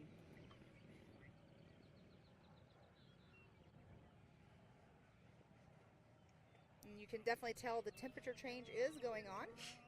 Cooling off just a little bit. Yeah, as the sun goes down, it's starting to get a little chilly out here. On my way out to the track this morning, it was 40 degrees, but it got up to the mid-70s today. It was absolutely gorgeous, and I suspect about the same tomorrow. Yeah, it was freezing this morning. My hands were freezing. I was wishing I had my... Yeah, up here in Montana, you never know what to expect. It could be beautiful one day and some crazy storms the next.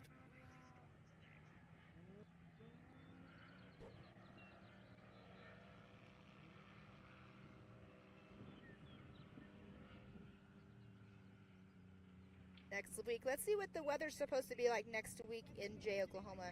Looks like they're getting a little bit of drizzle going on right now, but next week it looks like we might have a little bit of rain before the side-by-side championship series, but it's supposed to get up in the 80s Friday, Saturday, and Sunday, so that'll be great weather for the pool opening up at Mid-America next week.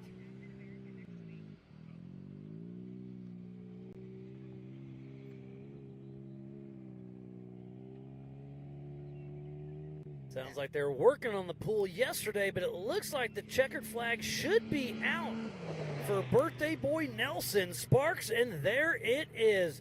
10th overall and 7th in class goes to Nelson Sparks. Can't ask for a better birthday present than that. Yes, sometimes just finishing a race is a win in itself. A feat in itself, absolutely. Finishing this race on your birthday, there you go.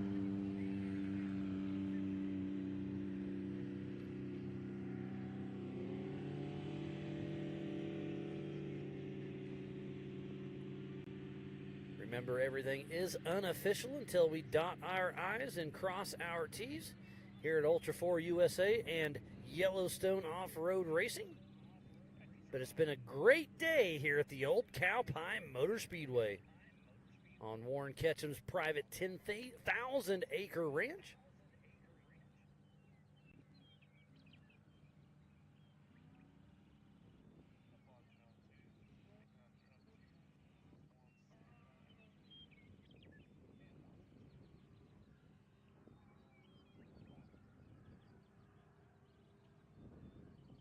Awards will be later on tonight after the race. We have to make sure everything goes as planned. We got to get with scoring and timing.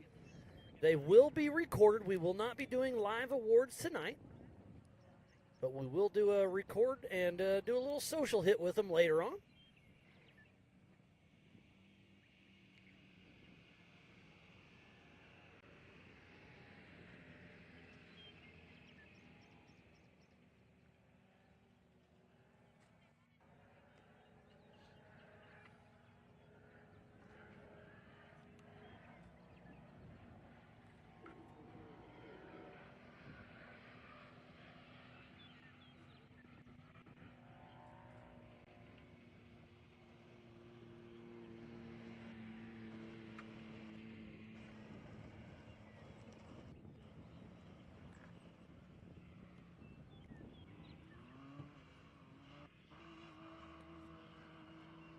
right there. There is the number 99,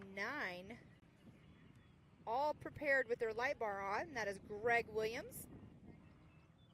Running through, I'm not sure what mile marker that is, but it's obviously right here close.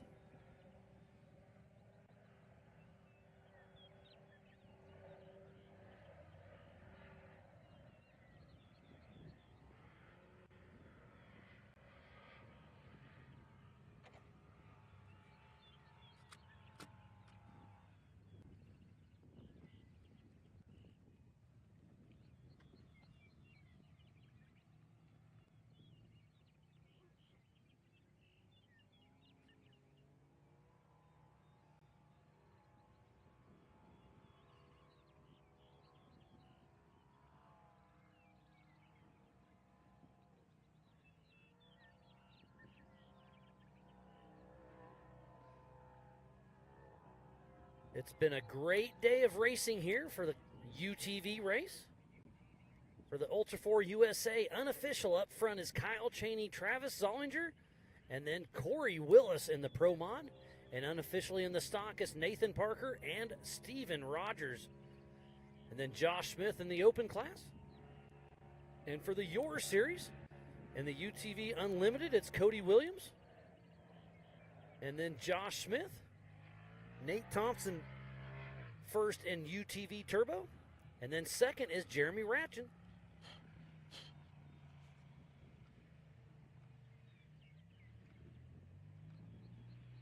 We have 14 racers that have finished this race.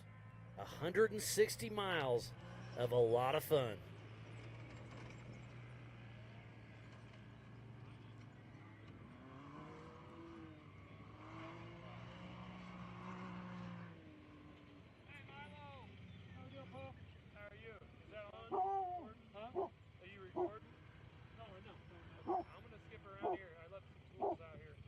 Sounds like the band is kicked off over there for the Racer Appreciation Dinner presented by Mid-America Outdoors for the driver and co-driver, and then the bands for everybody. So come over, we'll start a big fire, have some fun, finish up this race, and enjoy the evening.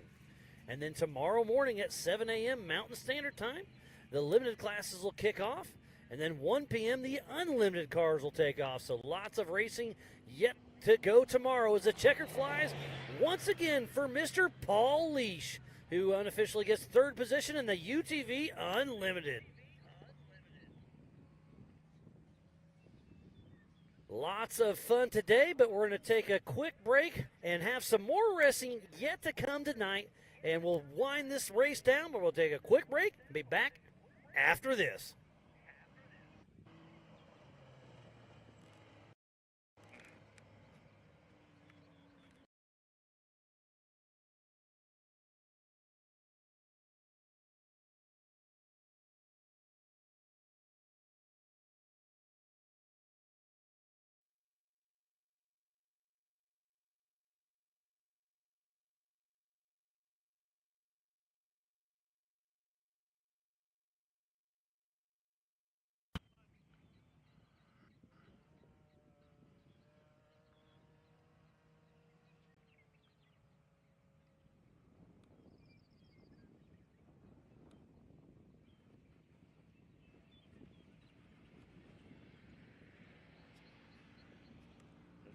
Welcome back to the 2023 Amsoil Big Sky 200.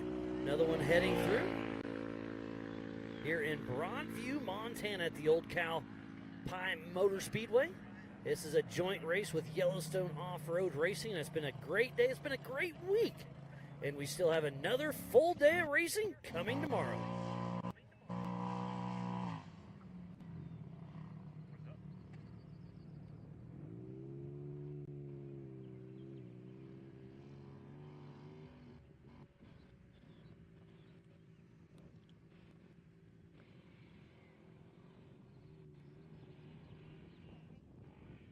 We need to give a huge shout out to Raceline Wheels, Amsoil, Mid-America Outdoors, Mile Marker, Rugged Race Radios, Project X Lights, Speed Sport, Can-Am, 360 Wrap, Optima Batteries, Nitto, Lasernut, Spider Tracks, Brannick Motorsports, and the checkered flag comes out again for Caleb Rupp. Gets third position unofficially in the UTV Turbo for Yellowstone Off-Road Racing.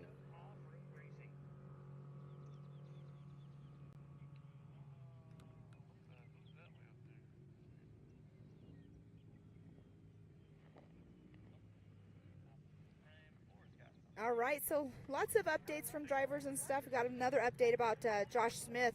He actually ended up not feeling well because of the heat, and he ended up having to come back from race mile 20, and Corey Nasso finished that last lap for him. So a little bit of heat exhaustion, and it'll do you in here. It was warm today. So but that follows the rules because yes. you either have to start or finish. The driver record has to start or finish the race. So it's absolutely legal. So Corey Nasso gets to co-drive, drive a little bit, and then co-drive again tomorrow. Yeah, so I mean, how else, you know, seat time is seat time, right? So he gets in that driver's seat. So he got to actually feel the track as well with the steering wheel in his hands. So that's awesome that he got in and finished the race for them, because they did end up coming through, and they are unofficially, where is it at here? They are unofficially in that number 1 spot unofficially for the UTV Open class and 9th overall. That's a great run. Yeah, it's good for them for making that happen.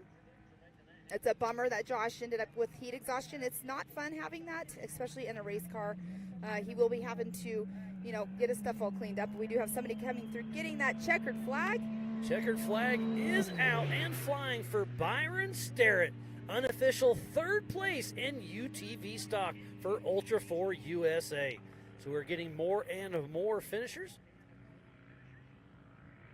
Great to see them still out there pushing strong. So unofficially in stock class, it is Nathan Parker, Steven Rogers, and then Byron Starrett. In the Pro Mod, it's Kyle Cheney 1, Travis Zollinger 2, and Corey Willis in that 3rd position. And then in the Open class, it's still just Josh Smith. And great drone footage right there. Going through that beautiful canyon. That's that Wildcat we've seen. I believe that's Randy Tucker with Yellowstone Off-Road Racing, with Cassie Tucker riding shotgun.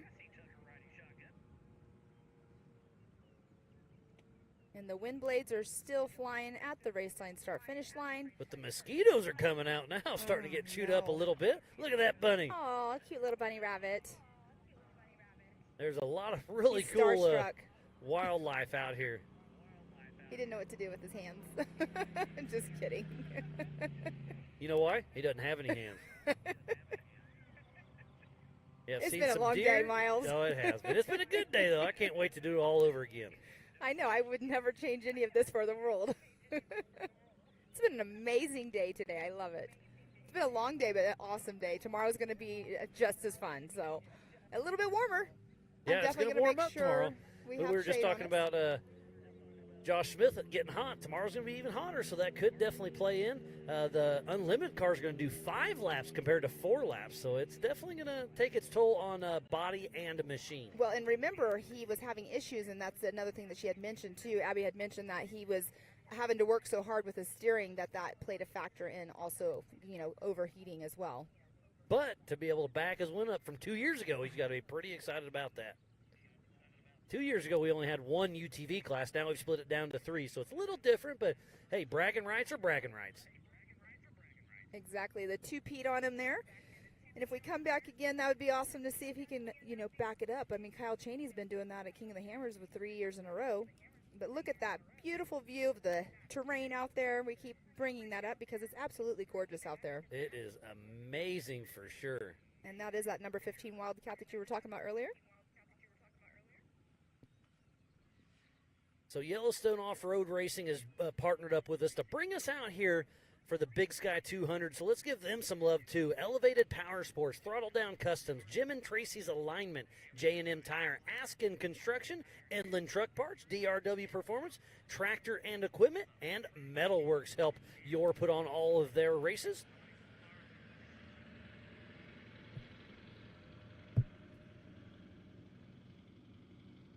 USAC is on site, and they are our sanctioning body. They are running timing and scoring, race operations, safety, and tech. Lee O'Donnell 23 is our rep that is on.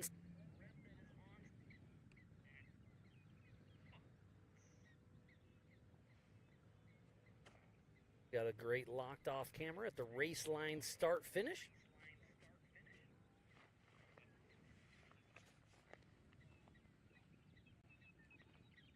So Nathan the Phenom Parker unofficially winning his first race at 14 years old. What a great, great run that young man had. Here's a great shot of the Rocky Mountain Speed and Fab jump. Tomorrow, I think they're going to be jumping upwards of 100 feet. There's a great shot of our qualifying course. They'll be coming from the left of your screen through.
Still a lot of cars out on course. The attrition has set in for sure. We've got 6 finishers in the Yellowstone off-road racing. We've got 11 for Ultra4 USA, so that's 17 cars that have crossed the finish line. I know we have at least that many cars that are out of the race. We started with just under 60 cars.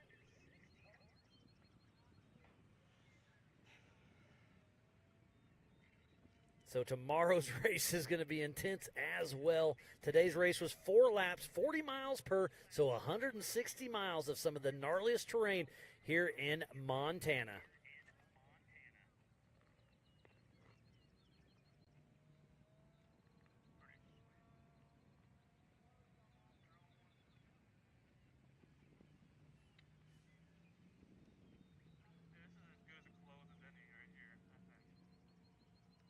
Did they stop letting cars go back through the start finish? They stopped letting cars go back through the start finish.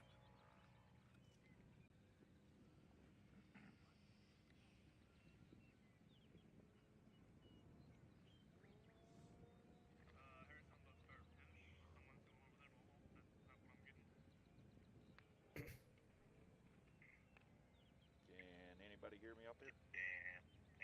Anybody hear me out there? So the driver's appreciation dinner is over in front of the Jumbotron right now, and they're getting ready to wrap that up. So if you're anywhere in the area, go check out the food truck.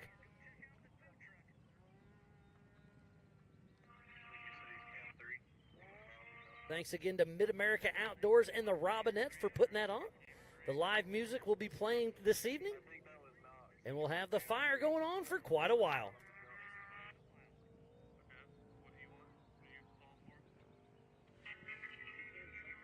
But don't worry if you're one of our UTV drivers. We are saving food for you guys, so don't fret. There's Randy Tucker. He'll be heading up towards the race line start finish after he hits the Brannick bump.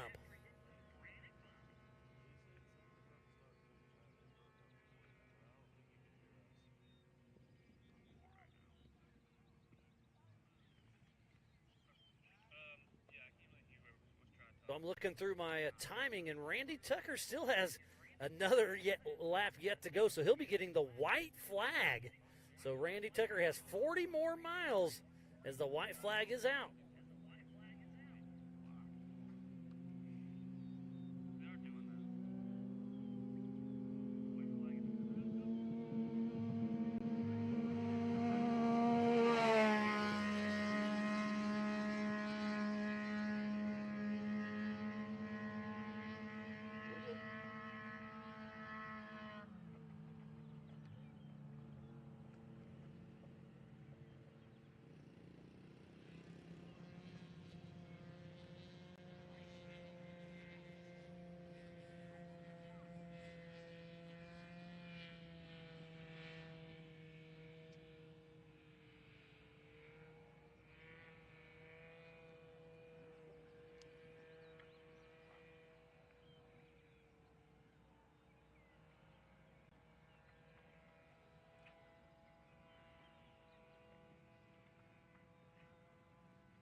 There's still a lot of cars out on course.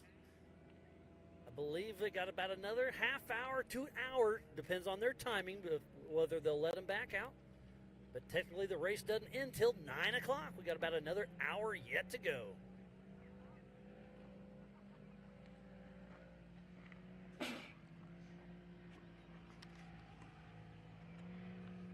And this footage right here is making it look super green out there. It is green out there, but the terrain is showing right there. There's like a creek that looks like it goes across there. We had lots of rain the other day, but there is that Scotts Bluff. Scotts Bluff. Has to really check up at the top.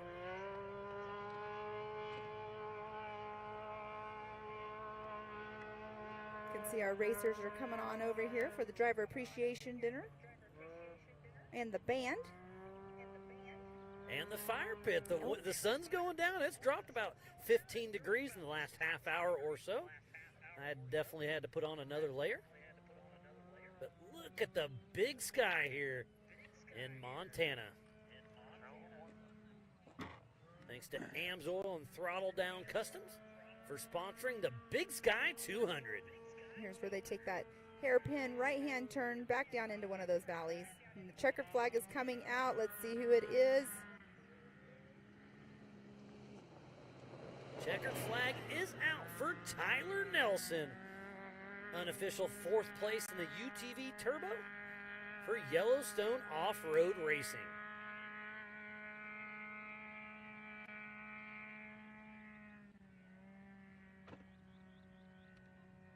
Yes, the sun is setting, cooling off. I've had my jacket on pretty much all day long. But yeah, you're putting your sweatshirt back on. You can hear the motors in the background, hauling the mail back out on their last laps.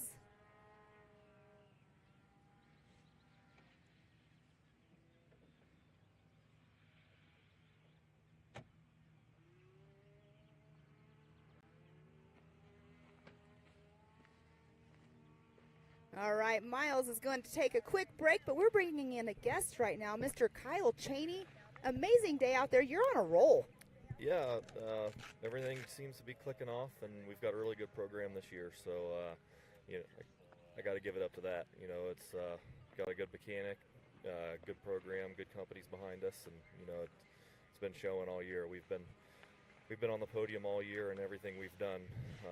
We got second at Wheatland at the MAO race, but you know we were still on the podium. So can't win them all, but we sure try. I mean, the name is going with the team momentum. I mean, you guys have great momentum going. Yeah. The year's been great for you. Yeah, and you know putting Nathan in pro stock for this race. You know, CT Raceworks built him a car in like 3 days. You know, after the last race, you know, I was like, let's put him in pro stock. Like that way, you know, I have a chance to win pro mod. Nathan has a chance to win the pro stock, and Peanut can win the little kids race. And right. It happened today. Peanut won the little kids race in his class, and Nathan won, and I was able to win. So. I know, isn't it amazing? I mean, you got out front and you never looked back.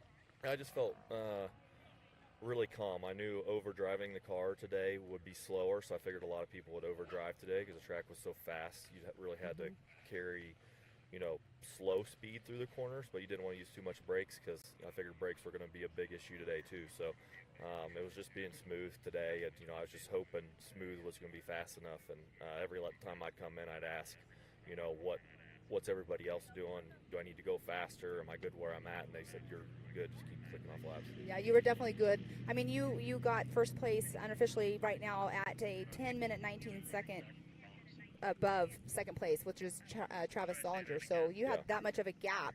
I mean, you just kept getting in the last lap. Did you kind of let up a little bit because you knew you had an astronomical lead, or? Yeah, I was scared to blow a belt. That belt has had all day on it, and my belt temps were good all day, but I just didn't want to risk blowing a belt and causing a couple minutes. I didn't want to stop, so they told me I had like an 8 or 10 minute lead going into the last lap, and I'm like, I'll just that's good enough, and I'll just kind of play it safe. Yeah, play it safe and be smooth on the throttle, and not make any dumb mistakes.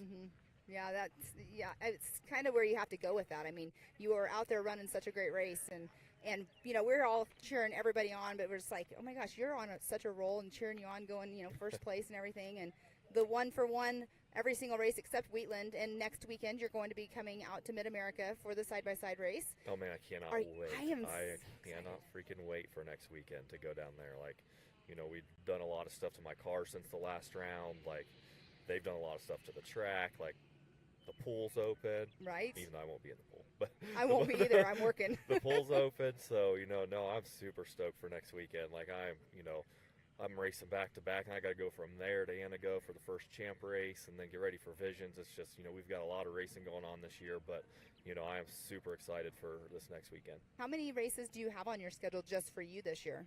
I know you have quite a bit, but I don't know. I haven't counted them, but it's all of Ultra4, East West, and then all of Mid-America, short course, and all of Champ. I have to miss PA Ultra4 because it's scheduled on the same weekend as a Champ race. And then at Champ, we're doing, the Pro 2 or the Pro 4 and the side-by-side. And shoot, at Crandon, we'll be racing the side-by-side, the Pro 4 and Ultra 4. So, we've got a lot on our plate. But I've got a good group, good team behind me. And, at the Champ stuff, we've got the Air Force with Steve Shearing again. And then we'll be there with the Momentum guys. And, so I've got a really good group surrounding me. So with that being said and everything, and I want to talk about Nathan really quick, because you are a well-seasoned racer. You're awesome at what you're doing. Are you coaching him as well, or are you just like letting him drive his race? Because I know he's got seat time on running the quads and stuff, but he's doing amazing out there. So are you working with him on the side, outside of the races, to coach him a little bit? Not really. I mean, I help CT. CT built the car, and we kind of talk back and forth what needs to be done to the car, and I want him on like a lot of the stuff I'm running, like the stuff that Can-Am recommends that we run, me and the Millers run on our cars, because it's proven, everything's proven. And a lot of these other racers and stuff, there's all kinds of companies that do stuff, but we have the stuff that's proven for us, and I want Nathan on that stuff. That way he has just as good of a chance to win as I do, and if something happens, I can tell him why it happened. If he's on different stuff than what I'm running or what I know, then I'm like, I don't know why it broke. I don't know what happened, but trying to get him on the same program as me is more or less what I'm trying to do. He knows how to drive, and it's tough at the Ultra 4 stuff because I'm racing at the same time, so I can't really watch him. But the kid already knows how to drive. So obviously, I mean, I think we're getting him a short course car built, so that's going to help. So I'll be able to watch him at the short course, and the short course stuff. We're going to try to get him into Mid-America. Hopefully, we can have his car done by Visions, but it's going to be tough. But getting him into a short course car, and then where I can actually watch and he can fine-tune his skills on a short course track is just going to make him better in Ultra 4. Right, exactly. And that's what I always talk about with the kids and my own child as well. It's like racing in different style of race cars or different kinds of racetracks, it's only bettering their driving skills. And, doing both, it's back-to-back, too, so he's getting such great seat time. Back-to-back as in weekends normally is what all of our races are.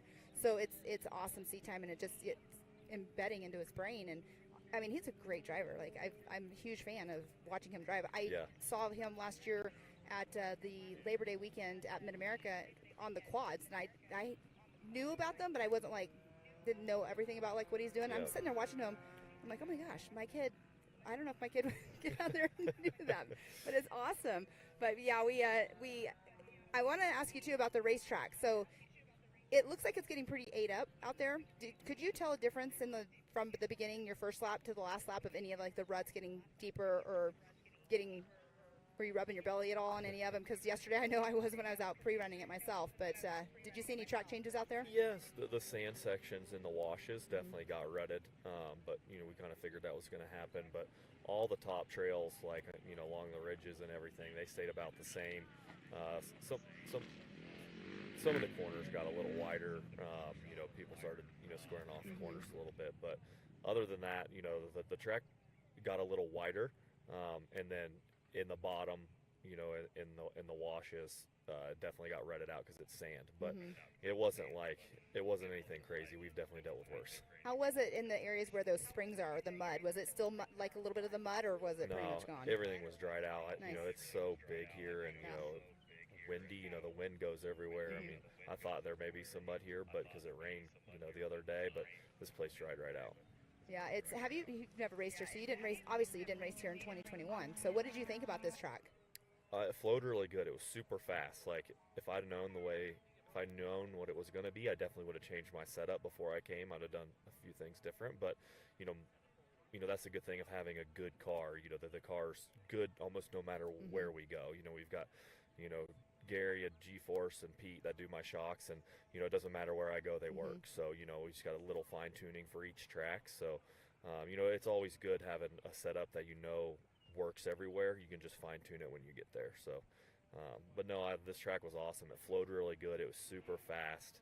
I lost my GPS the first lap, but I knew the track, so it actually helped me when I lost the GPS because I wasn't going off what my GPS was telling me, because I drove solo, so I was using a lead nav with turn by turn. The voice, okay. Yeah, and once that stopped talking to me, then I had to start paying attention to the track more and looking further ahead to see the corners coming, because you're going so fast. It actually made me better driving the track without the navigation. Yeah, and with you having all of your seat time and everything and all the vehicles that you run, I mean, running this course compared to what we've been running like Rush, I mean, obviously completely different. You just mentioned about setup and stuff. Do you do a huge setup change, or do you just basically do just shock change of how you have the spring set up, or how do you do your setup whenever you knew you were coming to a wide open course like this? I didn't necessarily know it would be wide open. I kind of figured it'd be faster than Rush, so I kind of left my setup the same when I got here. During pre-running, I took all the tools with me when I was pre-running, and I'd stop and pull off the side of the track and make changes. And then, by the end of that lap, I had my car dialed. So, and that's what's so important about you guys. Like the racers that do that for themselves and don't have somebody, having to come all the way around to do the 40-mile loop and come in and have it change, you can pull off and you can fix it yourself. Some people have mechanics that do that for them or know exactly what they need to do. But you doing it all yourself, I mean, it even makes you even a better driver. Now, I don't know if Nathan's already learning all of that skills as well, but if he can come in and tell you what you guys need to change on it, that's a huge bonus right there. For sure. He's learning, for sure. I mean, that's baby steps there. I mean, trying to learn setup and everything else, that's a lot. Learning shocks and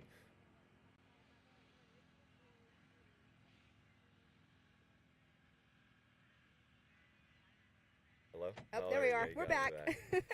but yeah, no, he definitely is, for his age, he definitely can come in, and we made some adjustments on his stuff. I think George White did his stuff, and George's stuff's always really close to being good too. So we made a couple adjustments to his car, and it ended up being very well. Did you have to pit today? Did you have to pit for fuel? Yeah, we took fuel on lap 2. Okay, so when you came through, we were waiting for you to come over that jump right over here, and so I was thinking you probably had to stop because you were 80 miles in. I don't know are you running a stock tank? No, I have a fuel cell, but it's not very big. Okay. So I couldn't have made another lap. Okay, that's what we were wondering. We were talking about, and we're like, what, you go through lap 2, and obviously you make 2 laps on tank 1, fill up, and get through the last 2. But yeah, it's super awesome. I'm super proud. You're 3 times King of the Hammers. And you come out and you are winning Rush, and now you're out here in Big Sky, Montana, and doing well at Mid-America, and you're seriously on a roll. No, I've had a good year, but like I said, I think it's more preparation and you know, taking it serious. You know, sometimes you get to a level where you win so much and you're doing so good and you're on the podium, you get content, but everybody else, you know, is bettering themselves, and you just got to keep pushing. Even if you're winning races, like, you just got to keep going to the next level, because, you know, yeah, I may be winning right now, but, you know, it ain't gonna last forever. You know, and if I don't keep progressing and working on my stuff and learning new things and learning new skills, and, you know, the next guy coming is gonna, you know, bump me off. So, you know, I'm gonna keep doing that as long as I can, you know. But, you know, I don't know how much longer I got. You know, there's a lot of smart kids and smart guys coming up behind me. So, well, the technology and the, you know, wanting your cars built a certain way, that definitely is a bonus. And getting Nathan on the same setup as you, he's gonna be the next one up here. I know it ain't gonna be long. Wait till he gets back into class with you, and then you're competing against each other. That's why I put him in pro stock. Like, I don't want to be competing with him, because I want him to beat You don't want him to beat you. That's awesome. Not right now, anyway. Maybe at the end of the year. Well, are you guys going over to the driver appreciation? Yeah. Are they having like awards or something? That we are doing the awards. The race is ending at 9 o'clock, so we have almost under an hour left, and so we're going to do the awards after the race is over. And that's when we're doing it. But they're doing the driver appreciation meal over there right now. The band will get playing here in a little bit. But I'll let you get over there and get some food and everything. And if Nathan wants to come over and chit chat with us, have him come on over here. I brought him. He's right here somewhere. He's right here somewhere. Yeah. So I might put Miles in with him, because share our interviewing duties. But thank you so much for stopping in here and texting me back whenever you came through. I'm like, okay, instantly text you, get an interview with you. I didn't. We were loading up, and because we're leaving tonight, so I just got my phone just a second ago, so I saw you text. I'm like, oh no. Yeah, it's great that you got it and came over here, because always having people up here that are, you know, great out on race course, want to have you come up here, and we keep having you up here, so if you need to continue to come up and talk to us, keep that momentum going. I sure am gonna try. You know, hopefully I get to talk to you again here next week at Mid-America. Oh yeah, I'll be there. I'm heading straight there. Well, I'm not far behind you. We're gonna go test the Pro 4 and then head down. Nice. Well, have fun doing that. I'm going to bring Miles back in here. I'll see you over there at the awards later on. All right, thank you. Thanks, Kyle. Bye. All right, we're going to bring Miles back in over here. You can see the beautiful sunset going on the race course. Our drones are going to be probably not up in the air much longer, because they are not going to be able to see the cars. But we're going to see if we can get Nathan Parker over here and interview with Miles here in just a moment, because what an awesome thing. We have a 14-year-old who has just raced his second Ultra 4 race ever, and he just ended up getting first place in the Pro Mod. So what we're going to do is we're going to take a quick break, and we will be back here in just a moment. But the beautiful sunset going on, but we'll be back right after this.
Welcome back to the 2023 Amsoil Big Sky 200. I am Miles Hasquis. I'm bringing in another special guest, Nathan the Phenom Parker. How's it going, buddy? Good. How are you? Oh, I'm doing great. You're only 14 years old, and you're running with some of the best in our sport. You got to be stoked to be sitting here with me. Unofficial first in that stock class. Good on you, buddy. Yes, sir. Definitely a tough race. Long track. Very rough. Definitely got way rougher as the day went on.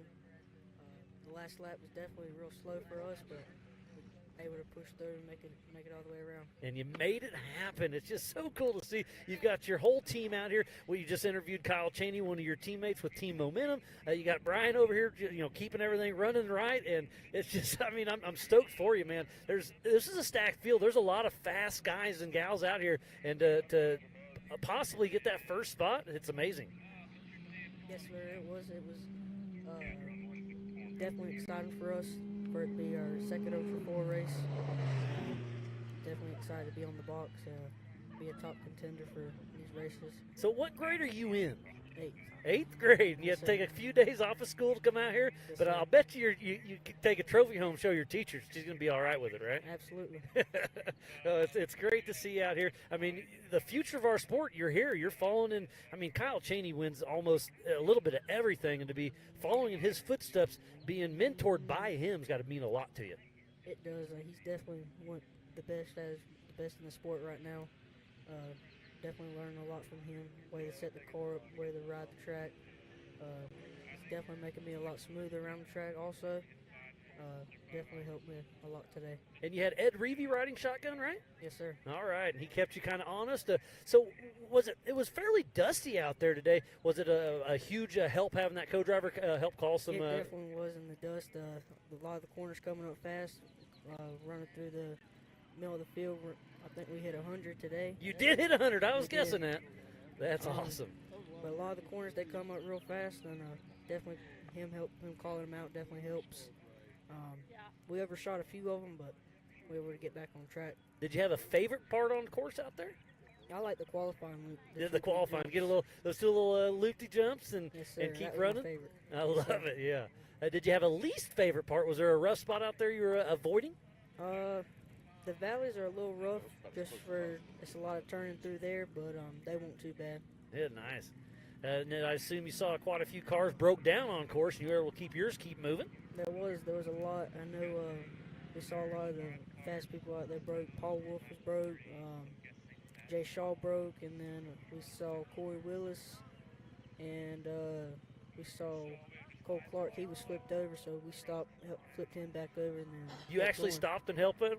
Yes, sir. Good job. Thank you for that. I mean, that's sportsmanship. What comes around goes around. I love seeing that in a young man to be able to help because he's your fellow competitor, but you don't want anybody to have any issues. No, sir, definitely not. But we come over a big hill, saw him flipped over, and he has to stop real quick, so it didn't take us long, 5 minutes maybe. You got him popped back up, and you were able to roll, and I think his day ended, right? I heard that he kept going, but I'm not okay. sure. So what other activities do you do? Do you play any sports in school? I'm on the football, basketball, and baseball team, and racing. Yes, sir. You're a busy young man, then, huh?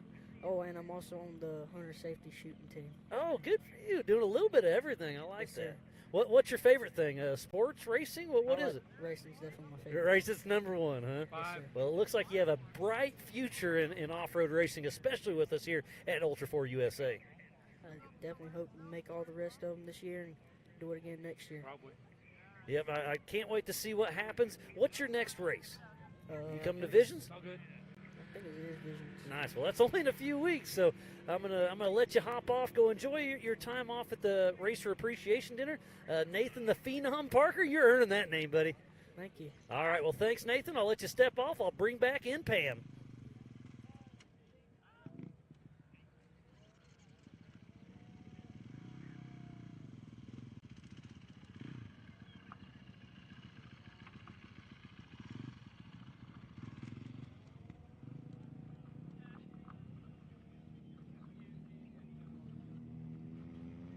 So again, we will be giving away those awards here in just a little bit, but we still have some more cars out on course. As we see two of them right now coming along that the ridge right there by the bluffs.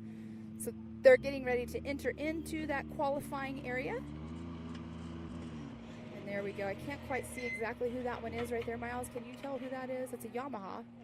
There's a couple of Yamahas out on course. That's the number 11. I believe that is Dan Dirksen, part of Yellowstone Off-Road Racing. Okay. You want my dead He'll battery? be getting the checkered flag and be unofficial 13th. I'm on my last camera. We'll see how it all shakes out. I think he's going to get a top 10 in that UTV Turbo. Oh, As they hit the Yukon launch, they're still having fun out there. We've been racing for over 5 hours for this UTV race, and it's been a lot of fun. There's the Brannick bump. Making it look easy out there. That Brannick bump is awesome. It, you don't really have to check up on it, but you don't really get too much air. Look at that sunset. It's amazing. It's so beautiful. Beautiful here. It's getting chilly, Miles. Yeah, I'm telling you, it's dropped 20 degrees in the last half hour, 45 minutes now. Somebody's blowing the corner a little bit there, but keeping her rocking. And the sun is going to be in the driver's eyes in some of this, so it's going to get trickier and trickier with the shadows getting a little thicker on some of these deep ruts. And look at those ruts. This course is really starting to get beat up.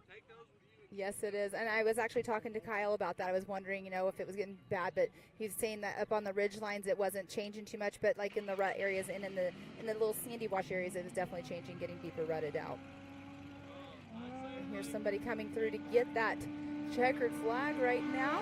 Getting the checkered flag is Casey Welty.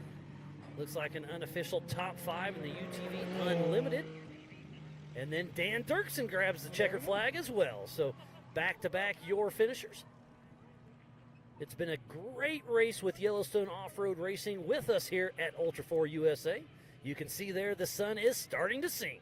Yes, it is. Going down. Beautiful sunset. I say it's beautiful. It's absolutely gorgeous. There is a little bit of smoke in the sky from some fires that are going on up in Canada, but it definitely makes for a beautiful sunset. But tomorrow, it's going to be a little bit warmer outside. Another amazing day of racing tomorrow as well. Remember, tune in at 7 a.m. Mountain Standard Time. And that is it 679? That is, I missed it. I think something 79. I think it's 679. Let's see. Hitting the Yukon launch. I only caught a glimpse of the last. I know the last number's a 7. The great shot of the Optima leaderboard on the top left of your screen.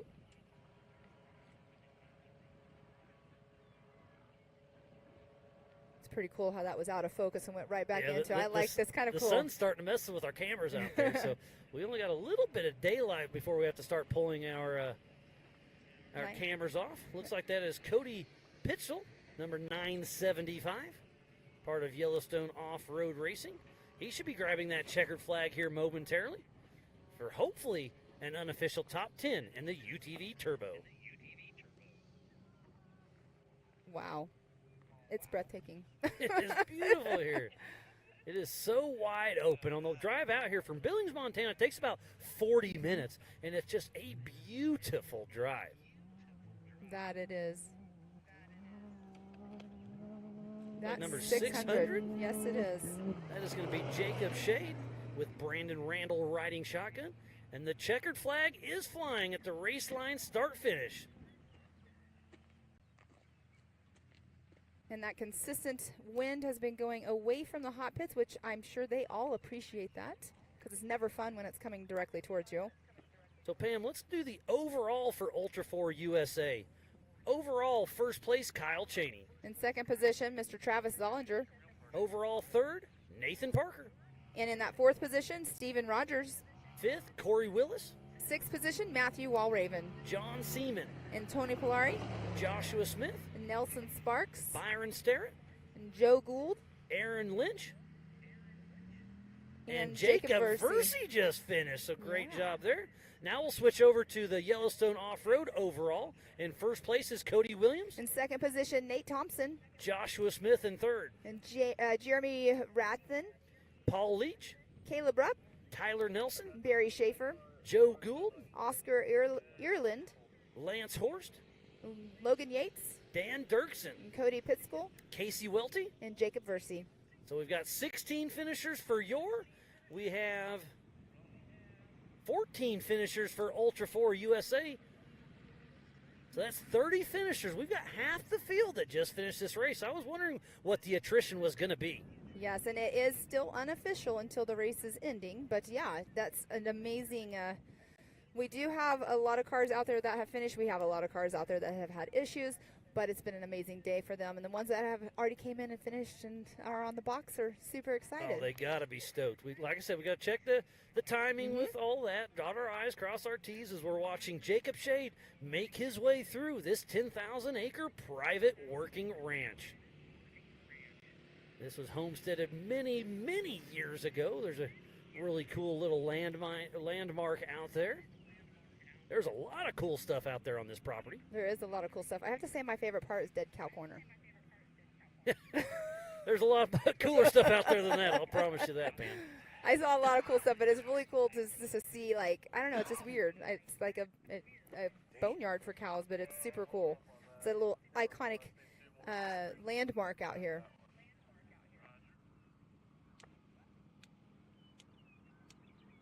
This is our first race for Ultra4 USA in the Western Series.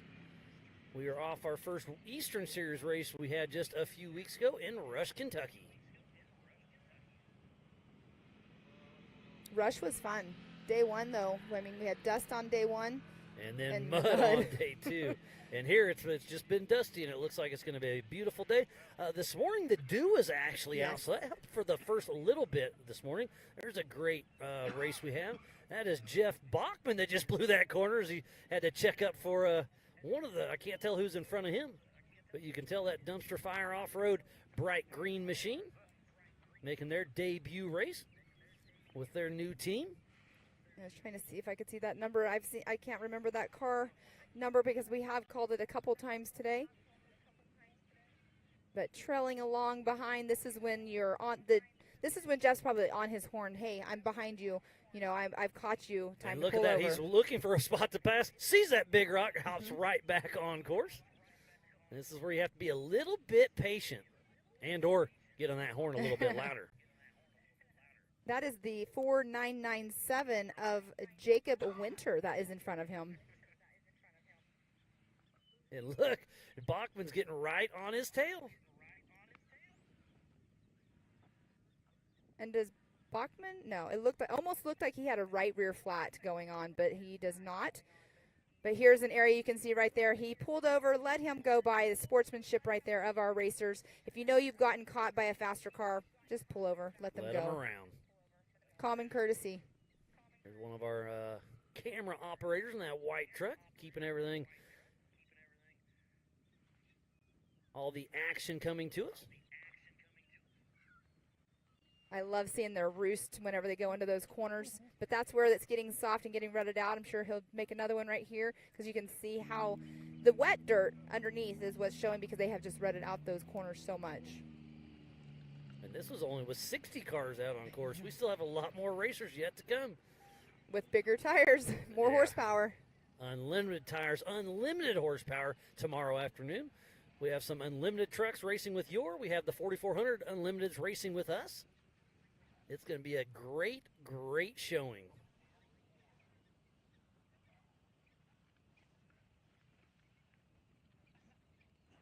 And there you guys can see why it's called Big Sky, Montana.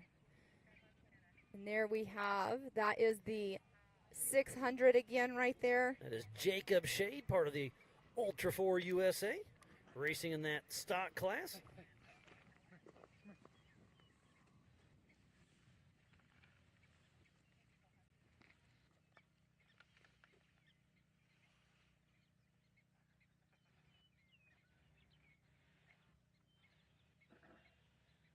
Jacob Shade out there pushing strong. He's on the qualifying course, hitting the Brannick bump. So he'll be grabbing the checkered flag here in just a little bit. So they make a right here. I didn't do this last bit of section right here that he's going through. So they make that right, and then do they go through this left? They're showing on screen right there. Yeah, do a hard left, and then up that new little. Okay. They skip the road. Okay, that's what I was wondering because this is the section I just didn't do right there, so I wasn't sure exactly where they went to from there. But what's really cool is every single car is doing the same exact lap except the 1600s tomorrow. They do have one little cutoff that they will be doing that they will not be going through where all of the larger vehicles are going because it's a little bit rougher, and the 1600s are, only two-wheel drive. Exactly, two-wheel drive, and getting into areas where they need that extra horsepower too is sometimes not always, good to get them in those kind of situations. But otherwise, they have a great course out here. The 1600s, I'm excited to see them racing on this race course out here. There's a great view of the pits. Just got an update from JT Taylor, our race director. The checkered flag is out and will stay out. Anybody else who finishes this race will be done for the evening, no matter what lap they're on. Because we got to get our course workers off the course, make sure everybody's safe. So the checkered flag will be flying for the rest of this race. Well, and besides the course markers, I mean, our camera guys, I mean, they're really, it's hard to video at night as well. So definitely getting everybody back here at home base all safe and sound. And I'm sure there's a few broken cars out there we need to recover tonight. So there's still a lot of work yet to be done. You can see everybody coming this way for the driver appreciation dinner.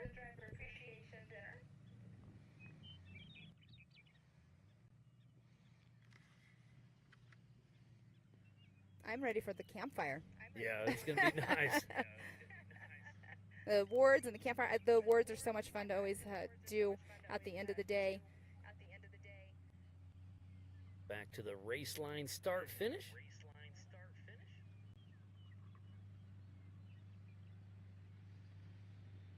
Make sure you download the MAO app. We have it on Google and on Apple. Go to AOE.TV or Ultra4USA and Mid-America Outdoors Facebook and the YouTube channels. We'll be live racing tomorrow morning at 7 a.m. for all the limited classes. And then 1 p.m. Mountain Standard Time, the unlimited cars will be racing the biggest and baddest names in our sport. We'll be tearing up this 40-mile course. So, Miles, Kyle Cheney has that fastest lap of a 53:12.975. What do you think our larger classes, like our 4400s, are going to do tomorrow? And that is a pretty cool little mystery machine there. That's Burton, if I'm not mistaken. The number 4406. He'll be racing tomorrow afternoon. But yeah, 53:12 by Kyle Cheney. I think we can get right around that 50 mark because it's a lot more horsepower, a lot more suspension, and there's some go-fast areas that they can make up that seat. I don't know. Kyle Cheney's fast.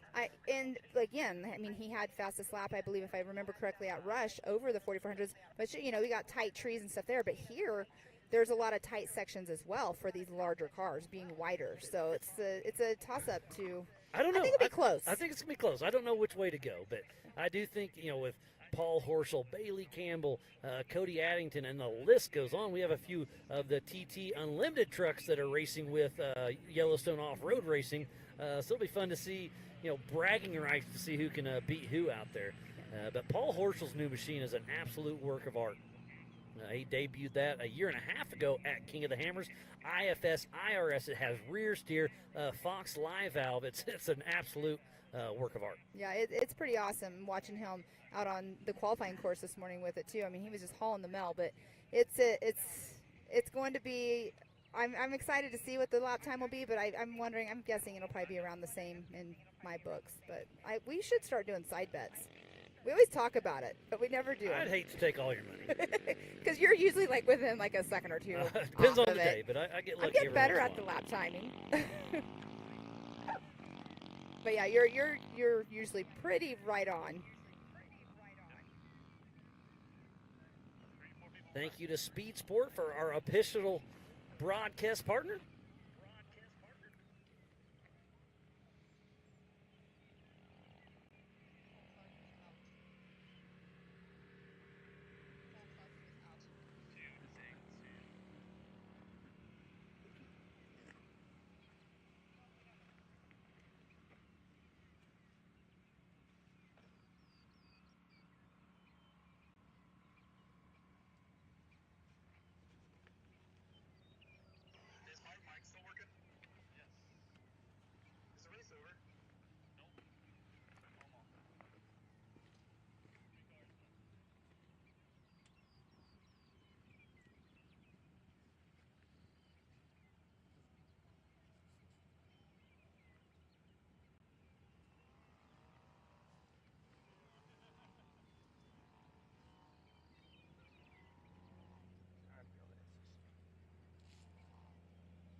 All right, we just had another car go through and get that checkered flag. As Miles was saying, everybody's getting the checkered flag. I see Jay Shaw going off to the side here as well, driving through the pits. Not sure what's going on there with him.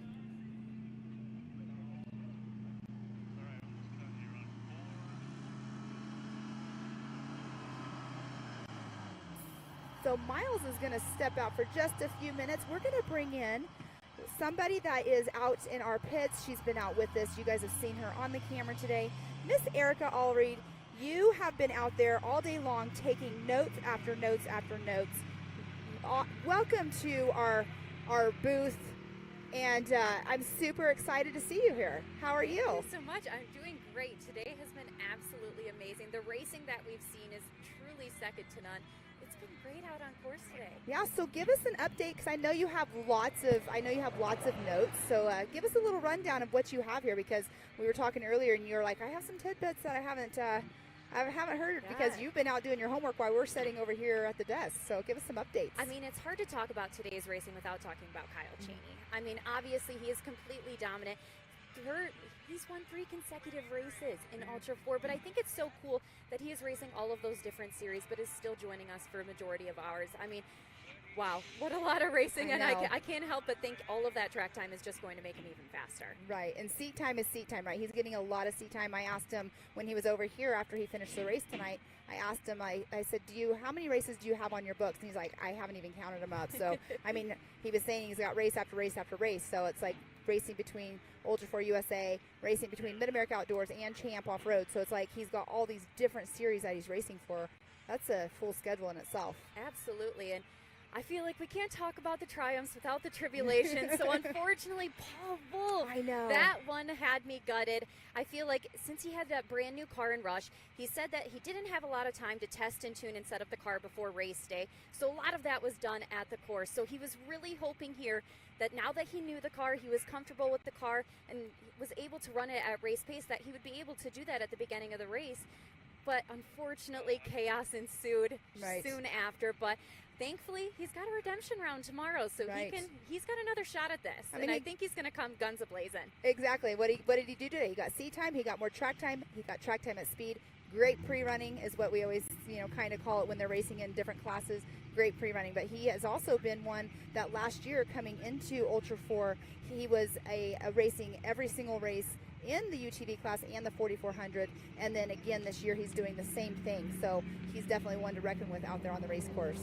Yeah, and I also, another person that stood out to me today, I would feel like, is Corey Willis.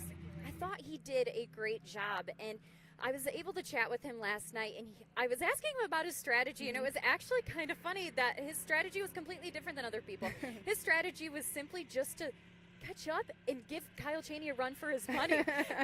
He said his strategy was that he was going to make his car as light as possible, just for a chance to contend against Kyle. He said he's running no co-driver, no spare tires, so he can make that as light as possible, in hopes to give him that chance. But unfortunately, I don't think he could get close enough. Kyle was just on a whole nother level today and never looked back. But yeah, Corey's strategy today was simply trying to make it light enough because he needed all the advantages he could get, considering how Kyle's been running. Right, exactly. And Corey Willis is another one that's running both our short course, our side-by-side championship series, and our Ultra 4. And that's talking about that. So some drivers don't run a co-driver due to the weight, and so Kyle Chaney didn't have one as well.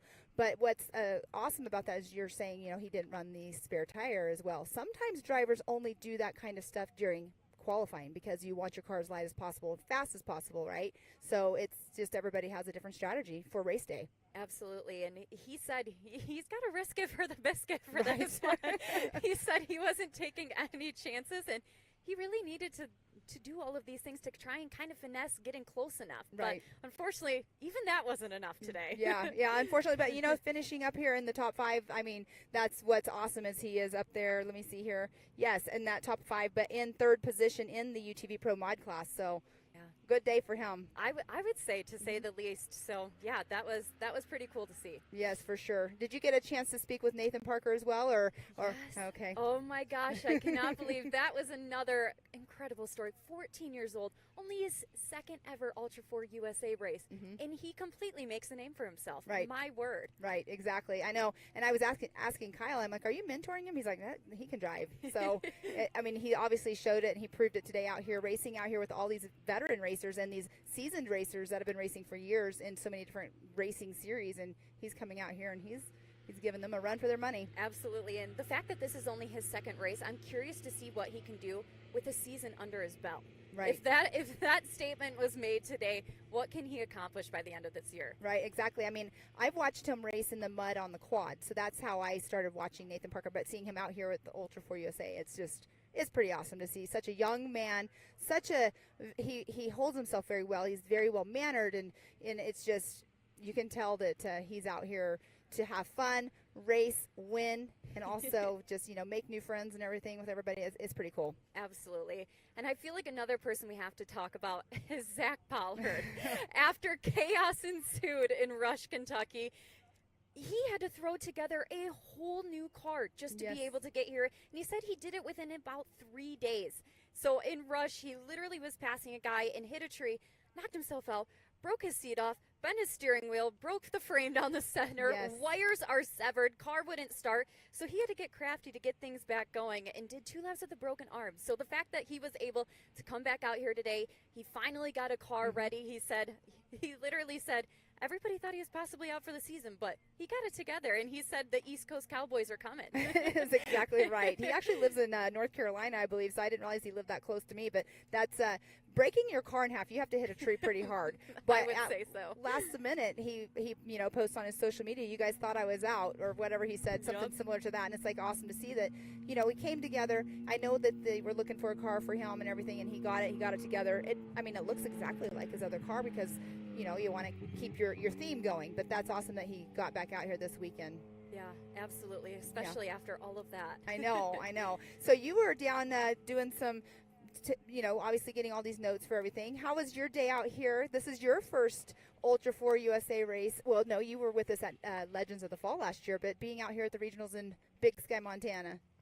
It's been amazing. The fact that we were able to go down to the pits earlier today and see everybody pit and with their teams and kind of chat with them, what they were telling everybody on comms, and everybody they were saying, take it easy, don't overdrive. Right. But it was really cool to be down there in the pits and with the teams, and it's going to be, if tomorrow is anything like today, it's going to be another good day. It's going to be crazy tomorrow. Yes. But you said that about take it easy and stuff. You know what I always say, and Miles, we always talk about this, I call it their brain bucket. I'm like, when you put their brain bucket on, it's a completely different world.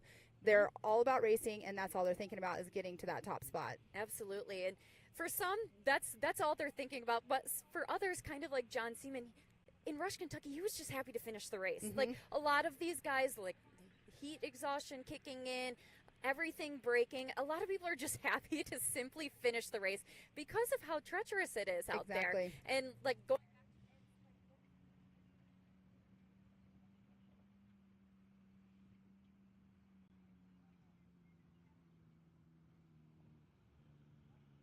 ensues sometimes. So yeah, and he was happy with 12th place in Rush, Kentucky because of everything that had happened, but he just took 7th overall today unofficially. Yes. So I feel like he's going to be really happy with that Yeah, result. he's definitely going to be, especially after Sturgis last year, his race with us there whenever he completely destroyed his car, had to have it completely rebuilt. He has his dad as a co-driver. Jason Watts prepping his car for him. It's, you know, he's got this whole team of people behind him, and it's pretty awesome to see him have that comeback already, just, you know, from Sturgis, then Rush, and then now here. Yeah, Yeah. absolutely. A very good comeback for him. Yes, so for another sure. person that continues to grow Exactly. as the series goes on. I know you had other racers you were talking to today too, but they're going to be on tomorrow, so we'll have to bring you in tomorrow whenever they're on course. But Erica, thank you very much for coming on and chatting with us. We'll see you out doing pits in the morning and all day long, and then we'll have to have you come do another rundown whenever you have stuff available from all the drivers after you come talk to them. That sounds great. Thanks so much for having me, You're Kim. welcome. All right, so we're going to bring Miles back in. We're going to be wrapping up this day here in just a moment. It is 8:40. We technically have about 20 minutes left in racing. We were everybody was getting the checkered flag that was coming through, but look at that beautiful sky, you guys. It's beautiful out here. The sun is setting. It's getting chilly. We have Miles coming back in here, and it was very nice to have Erica on here. But Miles, welcome back up here into this booth. Yeah, thank you. Yeah, no, Erica had some great insight from the pits. Obviously, I love going to the pits. I just wasn't able to today, and they're a little ways away. So bringing Erica into the team been great. She did a great job up here with you. Exactly. Enjoyed listening to you two chat. The Sorry, mosquitoes mosquitoes are trying to thick eat us over alive here. right now. If we come on camera and it looks like I'm trying to slap Miles, it's just I'm trying to get mosquitoes off of both of us. I think that would be an excuse. No, it's been a great day, though. I mean, I don't know how many cars we still have running out there because between our series and the Your series, but we do have. Looks like on timing, there's only about 3 more that could actually make it. Cole Clark, but we heard he had issues. Jay Shaw, I heard he had issues too, and then Randy Tucker. So we'll see how it all shakes out. But we have 3 cars out on their 3rd and final lap. We'll see how it all shakes out. Well, while you were out and I had Erica in here, Jay Shaw did go by, and I just saw him go by again. So he looked like he was broke maybe in his driver rear side. So that's unfortunate for him. Had a great run going on. But, yeah, it's been a great day out here, and I'm super excited for tomorrow. I keep saying that, I know. But right now, the man on the mission, Mr. Kyle Chaney, right now unofficially in that number 1 spot, fastest lap of the day at a 53:12. Tomorrow, we're going to see if it's going to get beat. It's going to be close because today during qualifying it was within a half a second between Kyle Chaney in his UTV and Paul Wolf in his UFO 4400 car. So it's going to be a super interesting how it shakes out. But yeah, I mean, go by qualifying, it's apples and oranges. Exactly. And you know that about Paul Wolf being in a single seat, even though he's in a single seat, that doesn't mean that he is narrower. He's actually one of the wider cars out here. So there are some tight canyons. So we're gonna see if that the tighter canyons are gonna. I mean, obviously we know we pre-ran it, but if it's going tomorrow when he's going through, if he has any issues with hitting any. Yeah, I mean, we'll find out. But he's got bigger tires, more traction, more suspension, more horsepower. I mean, it's gonna be exciting. I'll see it shakes out. But we start out tomorrow morning. There's the 1600s with Your. Those are fun. Those are those dune buggy looking machines. They have a Volkswagen 1600 air cooled engine in the back, 2-wheel drive, beam front end, and then there's Your has some of those old school Broncos and their comp mod. It's going to be really cool to see how it all shakes out. And then obviously we'll be running the 4500 Yukon gear and axle modified class and the 4600 Spider Track stock class as well. And then with the Unlimiteds, we push the 4800 Brennick Motorsports Legends class in with the 44s and the Pro Unlimiteds of Your in the afternoon. So it's going to be another full day of racing. Yes, it is. We got another car coming in. Trying to see who that was. I believe that's going to be Randy. The 1951? No, I'm incorrect. I think that's 1951. So that's going to be Shane Dahlquist. He is a lap down, but again, the checkered flag is out for the rest of the evening as he hits the Yukon launch. That is him. That is the 1951. You can see that he's got his lights on and running, hitting that Yukon launch going. I love that sweeper right there. That sweeper is super cool right there because they come off that jump and they, on the gas and turning left. It's pretty cool. I love the sweepers whenever they can really gas it in. There he goes over the Brannick bump. will be coming in here in just a couple minutes into the race line start finish. So Shane Dahlquist out there still pushing strong, going to get 3 out of his 4 laps. And tomorrow morning we'll kick off once again. Remember, it is a 40-mile loop. The 1600s will do 2 laps. Stock and 46 will do 3 laps, and then the 45 and comps will do 4 laps tomorrow. And then tomorrow afternoon for the Unlimiteds, will be 5 laps, 40 miles apiece, 200 miles. And that's where it becomes the Amsoil Big Sky 200 as Shane Dahlquist grabs the checkered flag for York. And you know that he's super excited for finishing that race. I saw him earlier. I think he had some issues going on, and that would have put him a lap down because I saw him going into his hot pit. So, yeah, back out there on the course, though, and finishing this race was pretty awesome for him. But we will be doing the awards after we're all done with everybody out on race course. So, like Miles was saying earlier, we will not be live streaming them, but we will be recording them and playing them back at some point. But it is going to be a great time over there with the music playing as it already is going. The food is being served, and people are over there mingling. And we have 34 of our racers that have finished today, finished the 4 full laps. So out of 60, we've got over 50% of the field that's finished this race. I was going to guess right about that 50 mark. Just obviously you can't. Attrition's hard to guess, but we got 34 out of 60. We'll see if we get a few more stragglers that come in. I think we only have a couple more that can actually make it on the time restraints. But we shall see. It's 8:44, so about 16 minutes left out on race course, as the sun has gone down quite a bit more and it's getting a little bit chillier.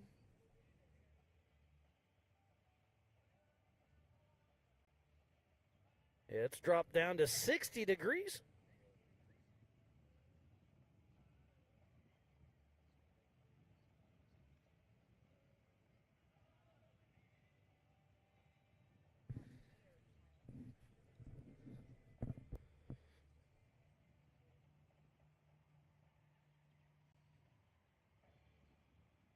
So we will be giving away those Laser Nut Wrap by 360 Wrap trophies here in just a little while. So be sure to stay around the Jumbotron. We'll be giving those out.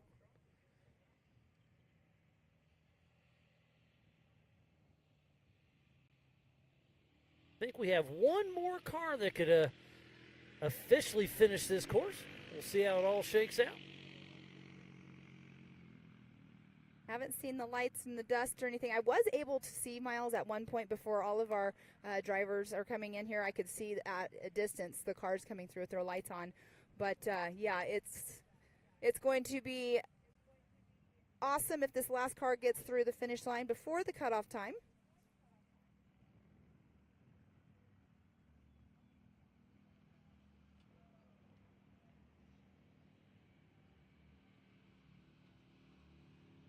I can hear the band over there rocking and rolling.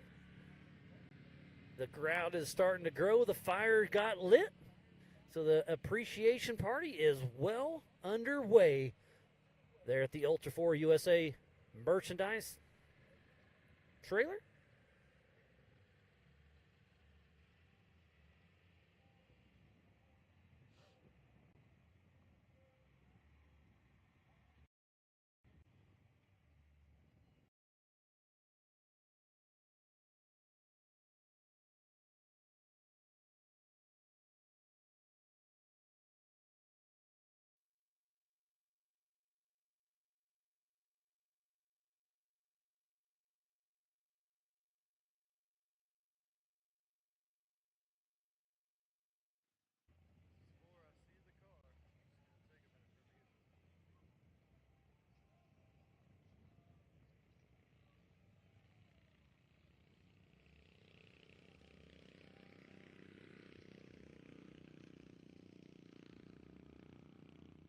It's been a long day. We started this morning with qualifying, then we raced all afternoon with the UTVs. It's been a long day, but a good day. There's another car coming through. That might be the only lonely one that we're hearing is out on race course, and that is the Arctic Cat, the or number the Wildcat. 15 of Randy Tucker, part of the Your Series. and that is that canyon that is roughly around 29, I believe, is where you enter into that. So he doesn't have too far to go before he's finishing up. Yeah, hopefully we can get him in here before the sun completely disappears. And then we'll give away some of those Laser Nut 360 wrap trophies. We'll have to take a little time out from the band so they can hear you chat with them. Yes, I love that. That's a fun part of the day, is going up there and chatting with the drivers and giving them their Laser Nut trophies, hearing their stories, thanking their sponsors, because on the podium, it's their time. They just raced. They had a lot of fun out there racing. It's their time to speak to the crowd, and that's probably my favorite part, is giving them their time. And with the appreciation Exactly. party going, there's going to be a pretty decent little crowd. So A they can great crowd. chat with all their fellow peers.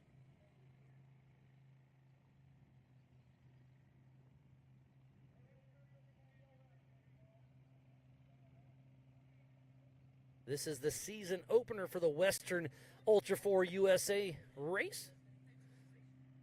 Our first race was King of the Hammers for Ultra4 USA. Then we went to Rush. Now we're in Montana. And up next in just a few weeks is Visions.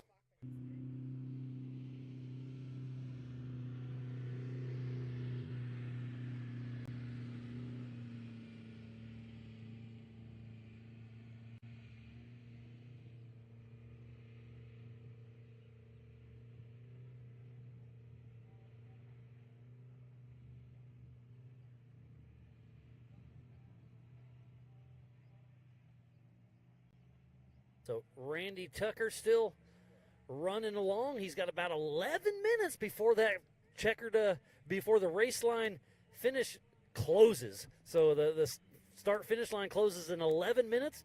Can Randy Tucker get here in time? Only time will tell. Well, and he was at that canyon that he was entered into earlier was at race mile 11, or not 11, 29. So he's going to have to pick up the pace, I think. It's going to be Yeah. really close to see if he'll get an official finish here for the Throttle Down Customs Big Sky 200, part of the Yellowstone Off-Road Racing Series. But you know what? He's got his lights on. He read the memo. Yeah. He put the lights on. He's got the skinny pedal down. We'll see if he can make it on in here to town.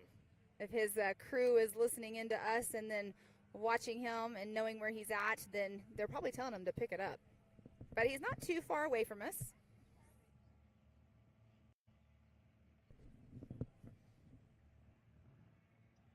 Beautiful terrain out there.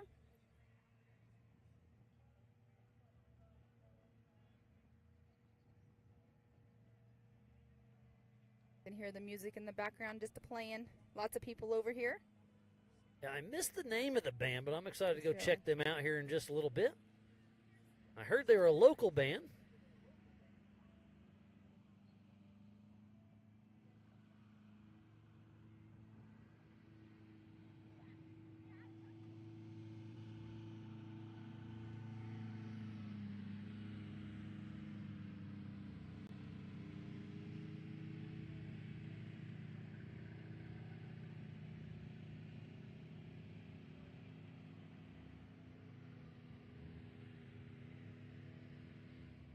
We started qualifying this morning at 8 a.m.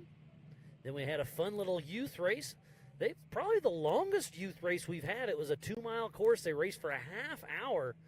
I can't remember how many laps did they make. Did they make 6 or 7 laps, I believe? I cannot honestly tell you I know the count of laps, because that's also when we were going through and get some chatting with the racers in the pits as well. So we caught just towards the yeah, exactly. We just caught the end of the race over up there watching on the bluff. So it was really cool to watch from that area and get the spectator perspective. There's a fun little section, and if you go on that left, you could smoke one of those rocks and rip off a wheel. Yeah, they're not going to move, that is for sure. That drone footage right there is pretty cool to watch him follow over the top. And look at the texture difference. You can see where it's the track is still wet, holding that moisture in the corners. Exactly. But you know what that means? That means that those tires are digging down deep and those ruts are getting deeper. Absolutely. Okay, I believe, yes, he Mm-hmm. is. In the top right corner, you can barely see the qualifying. So he's about 2 to 3 miles away. So I think he's going to make it in here and be an official finisher. He's at 7 minutes. I think he's going to make it. It's going to be close, but it's looking good for old Randy Tucker. Well, the good thing too, Miles, is the last part of the race course right here is pretty fast. There's not too many gotchas right here, and you go along that ridge line, and it's just kind of like a flowy floater. They're like floater bumps where you're just kind of floating over them. So. But you still have to pay attention all the way to the end. You do. It can bite you anywhere out here. Exactly. So he just crossed over another rancher gate there. He'll make a tight left-hand turn. Have a fast straightaway that he will have to check up on, though. There is a dip in that straightaway. Yeah. Oh, yeah. There's a pretty good little rolling dip. Exactly. So he's putting that Wildcat to work. Man, can you imagine if his crew is in his ears right now saying, you better pick it up because you only have 7 minutes left. I hope they are in his ear. I hope they are too. But racing happens, and sometimes your radios decide to quit working on you. But what a finish it'll be for him as long as he makes it in before that cutoff time. But again, the man of the hour, the man of the day, Mr. Kyle Chaney at a 53.12. The man of the season, winning King of the Hammers, winning Rush, and now winning at Montana. Lots of people have raced this for a very long time and just enjoy a finish. Well, he's come out here and three-peated with Ultra4 USA. It's unheard of. There's a lot of races that people race at for many years and never win, never podium. So, coming out here and doing that on your first time, that's pretty awesome. But he's on a roll. Like I said, team momentum is going perfect with all of them racing within that team because their momentum is just going strong. I see what you did there. Yeah, I know. I did it earlier, too. You didn't catch it on earlier? So just a couple more miles yet to go. Almost here.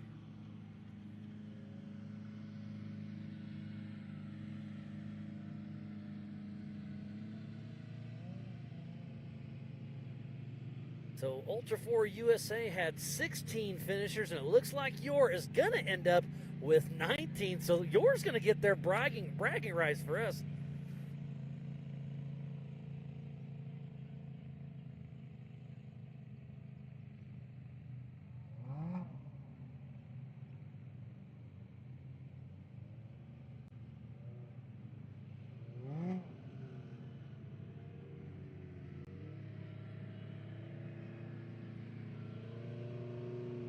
There is that race line, finish line with the flags flying. The sun has set. It's getting a little bit colder out here by the minute.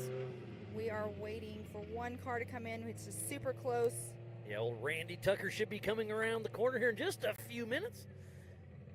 But a great showing of the UTVs, having just shy of 60 take the green flag today. And they raced 160 miles. There was 4 40-mile loops. And they put in their work, they put in their effort, and they had a blast.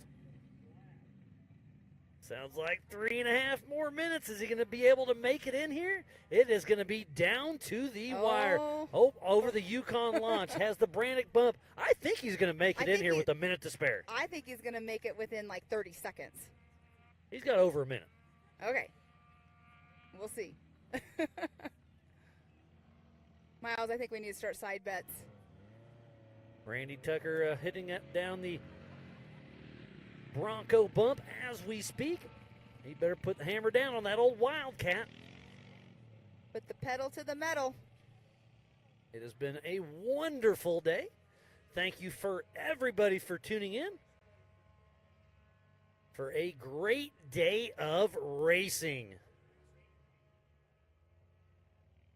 He is on it. You can see he picked his pace up right there, but that is a very good straightaway that he can do that on. Almost into that finish line. So this is that last left-hand turn before he comes up the hill to the finish line. What are we at time-wise?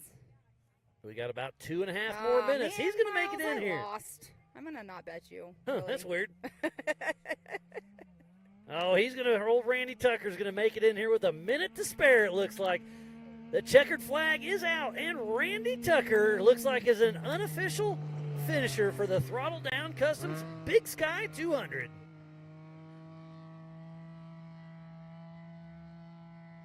right, Miles. What a great day of racing we've had. We had 16 cars complete all 4 laps out here today in the Ultra 4 USA Series. How many were there in your? You have their timing up. 19? 19, yeah. So 35 cars started and finished this race out of just shy of 60. So more than half the field. And then we definitely had some attrition that set in.